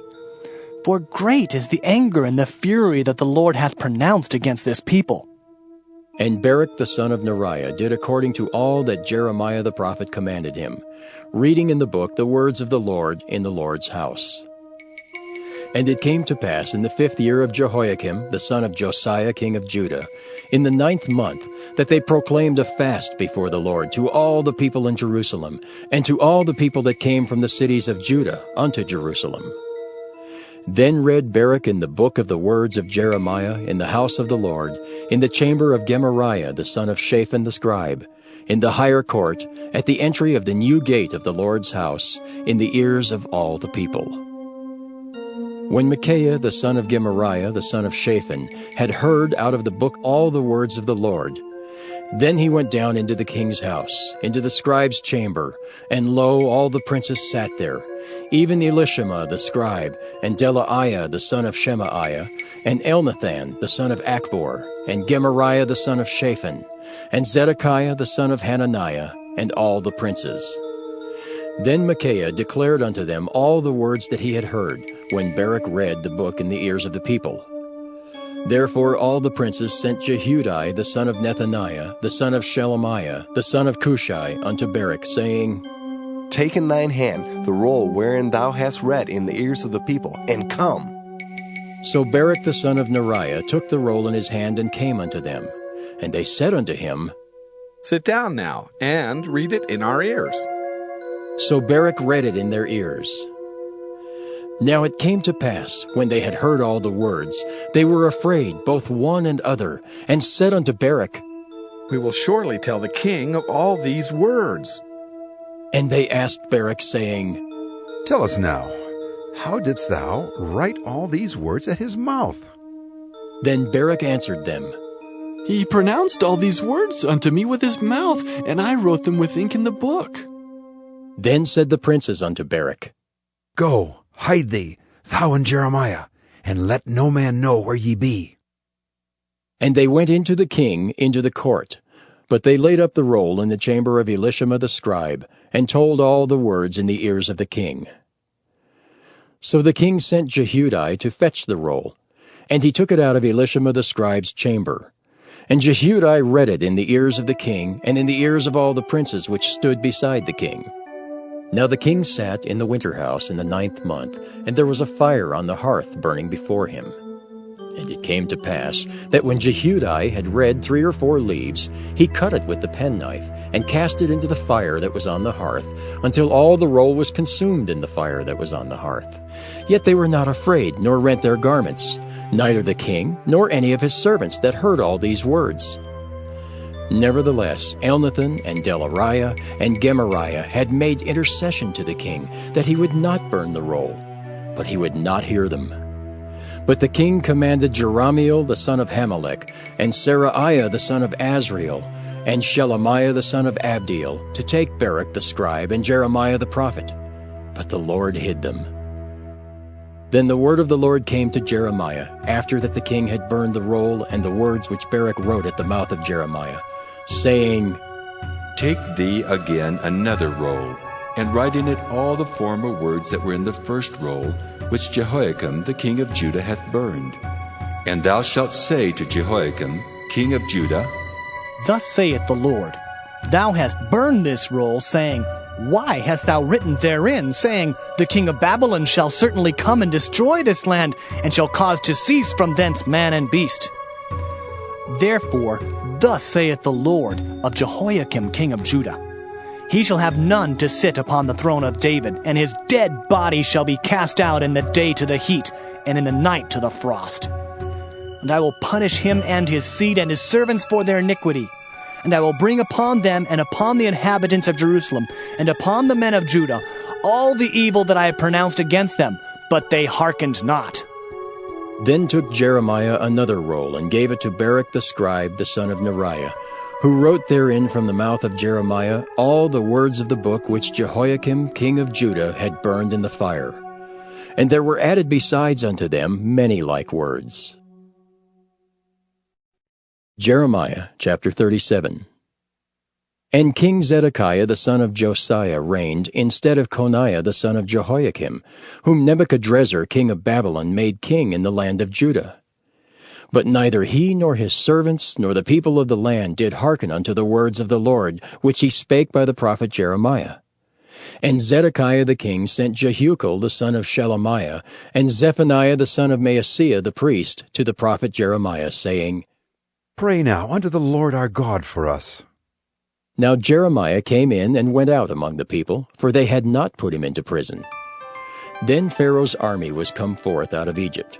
And when the Chaldeans that besieged Jerusalem heard tidings of them, they departed from Jerusalem. Then came the word of the Lord unto the prophet Jeremiah, saying, Thus saith the Lord, the God of Israel, Thus shall ye say to the king of Judah that sent you unto me to inquire of me, Behold, Pharaoh's army, which is come forth to help you, shall return to Egypt into their own land. And the Chaldeans shall come again and fight against this city, and take it and burn it with fire. Thus saith the Lord, Deceive not yourselves, saying, The Chaldeans shall surely depart from us. For they shall not depart. For though ye had smitten the whole army of the Chaldeans that fight against you, and there remained but wounded men among them, yet should they rise up every man in his tent, and burn this city with fire. And it came to pass that when the army of the Chaldeans was broken up from Jerusalem for fear of Pharaoh's army, then Jeremiah went forth out of Jerusalem to go into the land of Benjamin, to separate himself thence in the midst of the people. And when he was in the gate of Benjamin, a captain of the ward was there, whose name was Erijah, the son of Shelemiah, the son of Hananiah. And he took Jeremiah the prophet, saying, Thou fallest away to the Chaldeans. Then said Jeremiah, It is false! I fall not away to the Chaldeans. But he hearkened not to him. So Erijah took Jeremiah and brought him to the princes. Wherefore the princes were wroth with Jeremiah, and smote him, and put him in prison in the house of Jonathan the scribe, for they had made that the prison. When Jeremiah was entered into the dungeon, and into the cabins, and Jeremiah had remained there many days, then Zedekiah the king sent and took him out. And the king asked him secretly in his house, and said, Is there any word from the Lord? And Jeremiah said, There is. For, said he, Thou shalt be delivered into the hand of the king of Babylon. Moreover, Jeremiah said unto King Zedekiah, What have I offended against thee, or against thy servants, or against this people, that ye have put me in prison? Where are now your prophets which prophesied unto you, saying, The king of Babylon shall not come against you, nor against this land? Therefore hear now, I pray thee, O my lord the king. Let my supplication, I pray thee, be accepted before thee, that thou cause me not to return to the house of Jonathan the scribe, lest I die there. Then Zedekiah the king commanded that they should commit Jeremiah into the court of the prison, and that they should give him daily a piece of bread out of the baker's street, until all the bread in the city were spent. Thus Jeremiah remained in the court of the prison. Jeremiah chapter 38. Then Shephatiah the son of Mattan, and Gedaliah the son of Pashur, and Jucal the son of Shelemiah, and Pashur the son of Malchiah heard the words that Jeremiah had spoken unto all the people, saying, Thus saith the Lord, He that remaineth in this city shall die by the sword, by the famine, and by the pestilence. But he that goeth forth to the Chaldeans shall live, for he shall have his life for a prey, and shall live. Thus saith the Lord, This city shall surely be given into the hand of the king of Babylon's army, which shall take it. Therefore the princes said unto the king, We beseech thee, let this man be put to death. For thus he weakeneth the hands of the men of war that remain in this city, and the hands of all the people, in speaking such words unto them. For this man seeketh not the welfare of this people, but the hurt. Then Zedekiah the king said, Behold, he is in your hand. for the king is not he that can do anything against you. Then took they Jeremiah, and cast him into the dungeon of Malchiah the son of Hamelech, that was in the court of the prison. And they let down Jeremiah with cords, and in the dungeon there was no water but mire, so Jeremiah sunk in the mire. Now when Ebed-melech the Ethiopian, one of the eunuchs which was in the king's house, heard that they had put Jeremiah in the dungeon, the king then sitting in the gate of Benjamin, Ebed-melech went forth out of the king's house and spake to the king, saying, My lord the king, these men have done evil in all that they have done to Jeremiah the prophet, whom they have cast into the dungeon, and he is like to die for hunger in the place where he is, for there is no more bread in the city. Then the king commanded Ebed-melech the Ethiopian, saying, Take from hence 30 men with thee, and take up Jeremiah the prophet out of the dungeon before he die. So Ebed-melech took the men with him, and went into the house of the king under the treasury, and took thence old cast clouts and old rotten rags, and let them down by cords into the dungeon to Jeremiah. And Ebed-melech the Ethiopian said unto Jeremiah, Put now these old cast clouts and rotten rags under thine armholes, under the cords. And Jeremiah did so. So they drew up Jeremiah with cords, and took him up out of the dungeon, and Jeremiah remained in the court of the prison. Then Zedekiah the king sent and took Jeremiah the prophet unto him into the third entry that is in the house of the Lord. And the king said unto Jeremiah, I will ask thee a thing, hide nothing from me. Then Jeremiah said unto Zedekiah, If I declare it unto thee, wilt thou not surely put me to death? And if I give thee counsel, wilt thou not hearken unto me? So Zedekiah the king sware secretly unto Jeremiah, saying, As the Lord liveth, that made us this soul, I will not put thee to death, neither will I give thee into the hand of these men that seek thy life. Then said Jeremiah unto Zedekiah, Thus saith the Lord, the God of hosts, the God of Israel, If thou wilt assuredly go forth unto the king of Babylon's princes, then thy soul shall live, and this city shall not be burned with fire, and thou shalt live in thine house. But if thou wilt not go forth to the king of Babylon's princes, then shall this city be given into the hands of the Chaldeans, and they shall burn it with fire, and thou shalt not escape out of their hand. And Zedekiah the king said unto Jeremiah, I am afraid of the Jews that are fallen to the Chaldeans, lest they deliver me into their hand, and they mock me. But Jeremiah said, They shall not deliver thee. Obey, I beseech thee, the voice of the Lord which I speak unto thee, so it shall be well unto thee, and thy soul shall live. But if thou refuse to go forth, this is the word that the Lord hath showed me. And behold, all the women that are left in the king of Judah's house shall be brought forth to the king of Babylon's princes, and those women shall say, Thy friends have set thee on, and have prevailed against thee. Thy feet are sunk in the mire, and they are turned away back. So they shall bring out all thy wives and thy children to the Chaldeans, and thou shalt not escape out of their hand, but shalt be taken by the hand of the king of Babylon, and thou shalt cause this city to be burned with fire. Then said Zedekiah unto Jeremiah, Let no man know of these words, and thou shalt not die.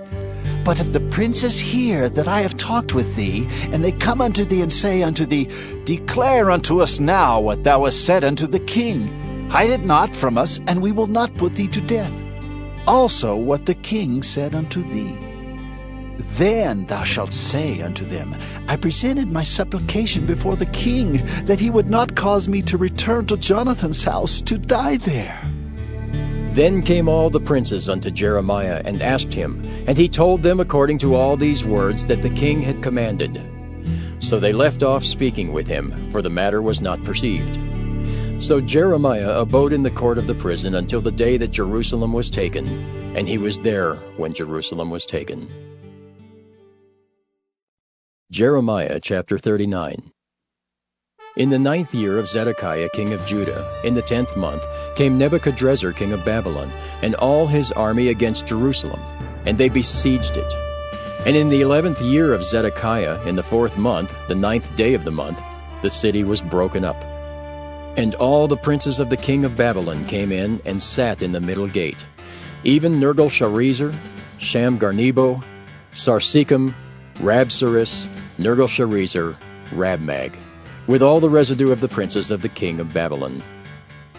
And it came to pass that when Zedekiah the king of Judah saw them, and all the men of war, then they fled, and went forth out of the city by night, by the way of the king's garden, by the gate betwixt the two walls, and he went out the way of the plain. But the Chaldeans' army pursued after them, and overtook Zedekiah in the plains of Jericho. And when they had taken him, they brought him up to Nebuchadrezzar king of Babylon to Riblah, in the land of Hamath, where he gave judgment upon him. Then the king of Babylon slew the sons of Zedekiah in Riblah before his eyes. Also the king of Babylon slew all the nobles of Judah. Moreover, he put out Zedekiah's eyes, and bound him with chains to carry him to Babylon. And the Chaldeans burned the king's house and the houses of the people with fire, and brake down the walls of Jerusalem. Then Nebuzaradan, the captain of the guard, carried away captive into Babylon the remnant of the people that remained in the city, and those that fell away, that fell to him with the rest of the people that remained. But Nebuzaradan, the captain of the guard, left of the poor of the people, which had nothing in the land of Judah, and gave them vineyards and fields at the same time. Now Nebuchadrezzar king of Babylon gave charge concerning Jeremiah to Nebuzaradan, the captain of the guard, saying, Take him, and look well to him, and do him no harm, but do unto him even as he shall say unto thee. So Nebuzaradan, the captain of the guard, sent, and Nebushazban, Rabsaris, and Nergal-Sharezer, Rabmag, and all the king of Babylon's princes, even they sent, and took Jeremiah out of the court of the prison, and committed him unto Gedaliah the son of Ahikam, the son of Shaphan, that he should carry him home. So he dwelt among the people. Now the word of the Lord came unto Jeremiah while he was shut up in the court of the prison, saying, Go and speak to Ebed-melech the Ethiopian, saying, Thus saith the Lord of hosts, the God of Israel, Behold, I will bring my words upon this city for evil and not for good, and they shall be accomplished in that day before thee. But I will deliver thee in that day, saith the Lord, and thou shalt not be given into the hand of the men of whom thou art afraid. For I will surely deliver thee, and thou shalt not fall by the sword, but thy life shall be for a prey unto thee, because thou hast put thy trust in me, saith the Lord. Jeremiah chapter 40. The word that came to Jeremiah from the Lord, after that Nebuzaradan the captain of the guard had let him go from Ramah, when he had taken him being bound in chains among all that were carried away captive of Jerusalem and Judah, which were carried away captive unto Babylon. And the captain of the guard took Jeremiah, and said unto him, The Lord thy God hath pronounced this evil upon this place. Now the Lord hath brought it, and done according as he hath said. Because ye have sinned against the Lord, and have not obeyed his voice, therefore this thing is come upon you. And now behold, I loose thee this day from the chains which were upon thine hand. If it seem good unto thee to come with me into Babylon, come, and I will look well unto thee. But if it seem ill unto thee to come with me into Babylon, forbear. Behold, all the land is before thee. Whether it seemeth good and convenient for thee to go, thither go.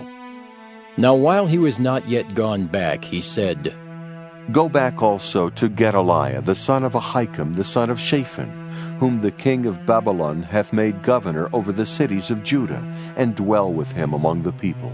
Or go wheresoever it seemeth convenient unto thee to go. So the captain of the guard gave him victuals and a reward, and let him go. Then went Jeremiah unto Gedaliah the son of Ahikam to Mizpah, and dwelt with him among the people that were left in the land. Now when all the captains of the forces which were in the fields, even they and their men, heard that the king of Babylon had made Gedaliah the son of Ahikam governor in the land, and had committed unto him men and women and children, and of the poor of the land, of them that were not carried away captive to Babylon, then they came to Gedaliah to Mizpah, even Ishmael the son of Nethaniah, and Johanan and Jonathan the sons of Kareah, and Seraiah the son of Tanhumeth, and the sons of Ephi the Netophathite, and Jezaniah the son of Maacathite, they and their men. And Gedaliah the son of Ahikam the son of Shaphan sware unto them and to their men, saying, Fear not to serve the Chaldeans. Dwell in the land and serve the king of Babylon, and it shall be well with you. As for me, behold, I will dwell at Mizpah to serve the Chaldeans, which will come unto us. But ye, gather ye wine and summer fruits and oil, and put them in your vessels, and dwell in your cities that ye have taken. Likewise, when all the Jews that were in Moab, and among the Ammonites, and in Edom, and that were in all the countries, heard that the king of Babylon had left a remnant of Judah, and that he had set over them Gedaliah the son of Ahikam the son of Shaphan, even all the Jews returned out of all places whither they were driven, and came to the land of Judah, to Gedaliah unto Mizpah, and gathered wine and summer fruits very much. Moreover, Johanan the son of Kareah, and all the captains of the forces that were in the fields, came to Gedaliah to Mizpah, and said unto him, Dost thou certainly know that Baalis, the king of the Ammonites, has sent Ishmael the son of Nethaniah to slay thee? But Gedaliah the son of Ahikam believed them not. Then Johanan the son of Kareah spake to Gedaliah in Mizpah secretly, saying, Let me go, I pray thee, and I will slay Ishmael the son of Nethaniah, and no man shall know it. Wherefore should he slay thee, that all the Jews which are gathered unto thee should be scattered, and the remnant in Judah perish? But Gedaliah the son of Ahikam said unto Johanan the son of Kareah, Thou shalt not do this thing, for thou speakest falsely of Ishmael.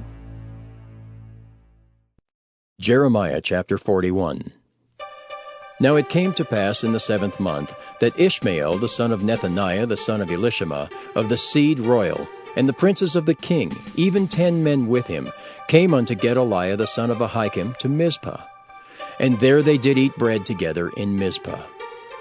Then arose Ishmael the son of Nethaniah, and the 10 men that were with him, and smote Gedaliah the son of Ahikam the son of Shaphan with the sword, and slew him whom the king of Babylon had made governor over the land.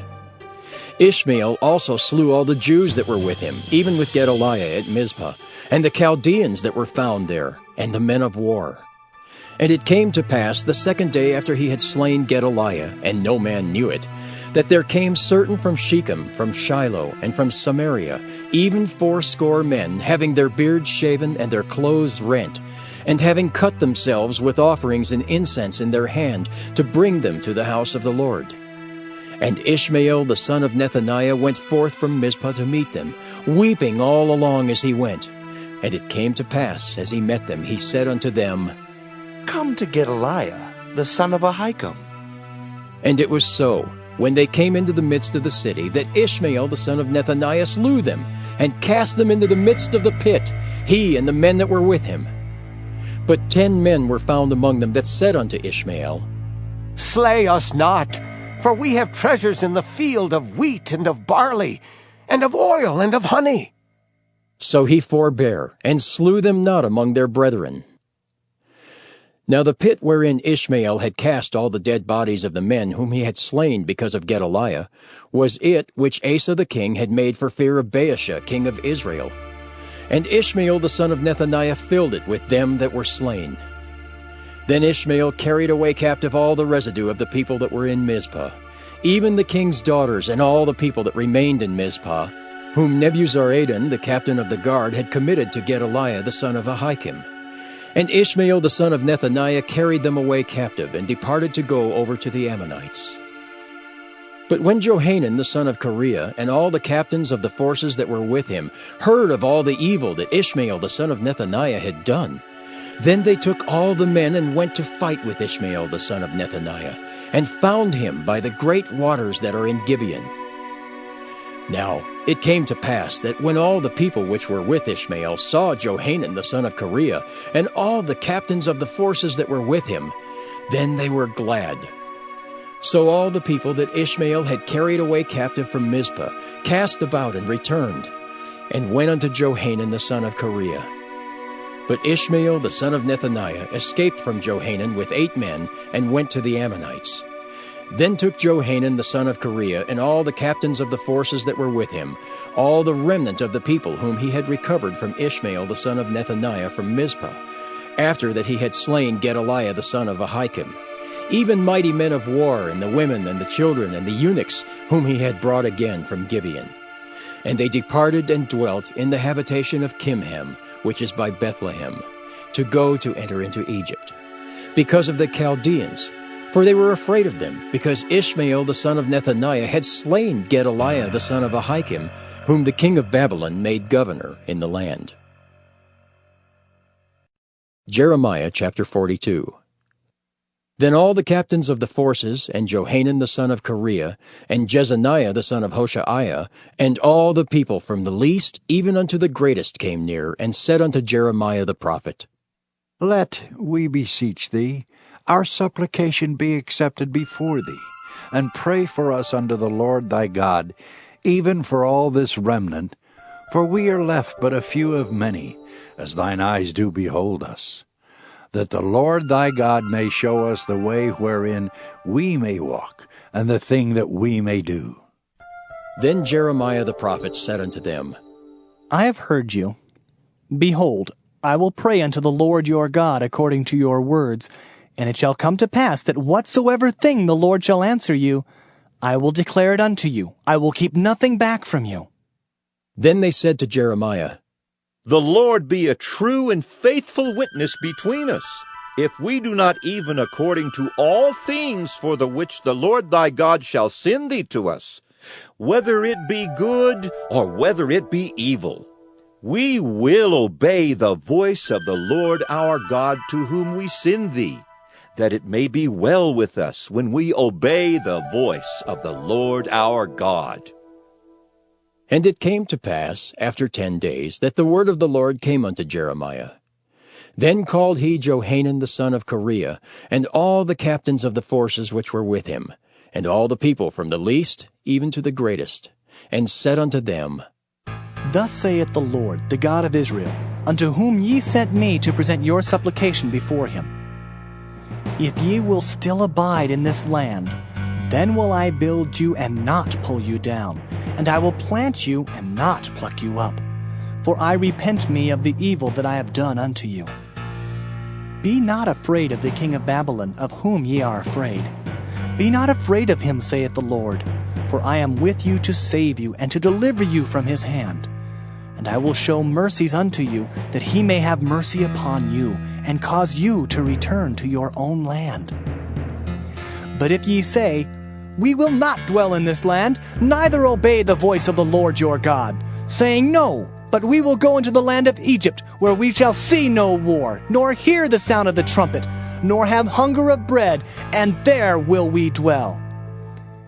And now therefore hear the word of the Lord, ye remnant of Judah. Thus saith the Lord of hosts, the God of Israel, If ye wholly set your faces to enter into Egypt, and go to sojourn there, then it shall come to pass that the sword which ye feared shall overtake you there in the land of Egypt, and the famine, whereof ye were afraid, shall follow close after you there in Egypt, and there ye shall die.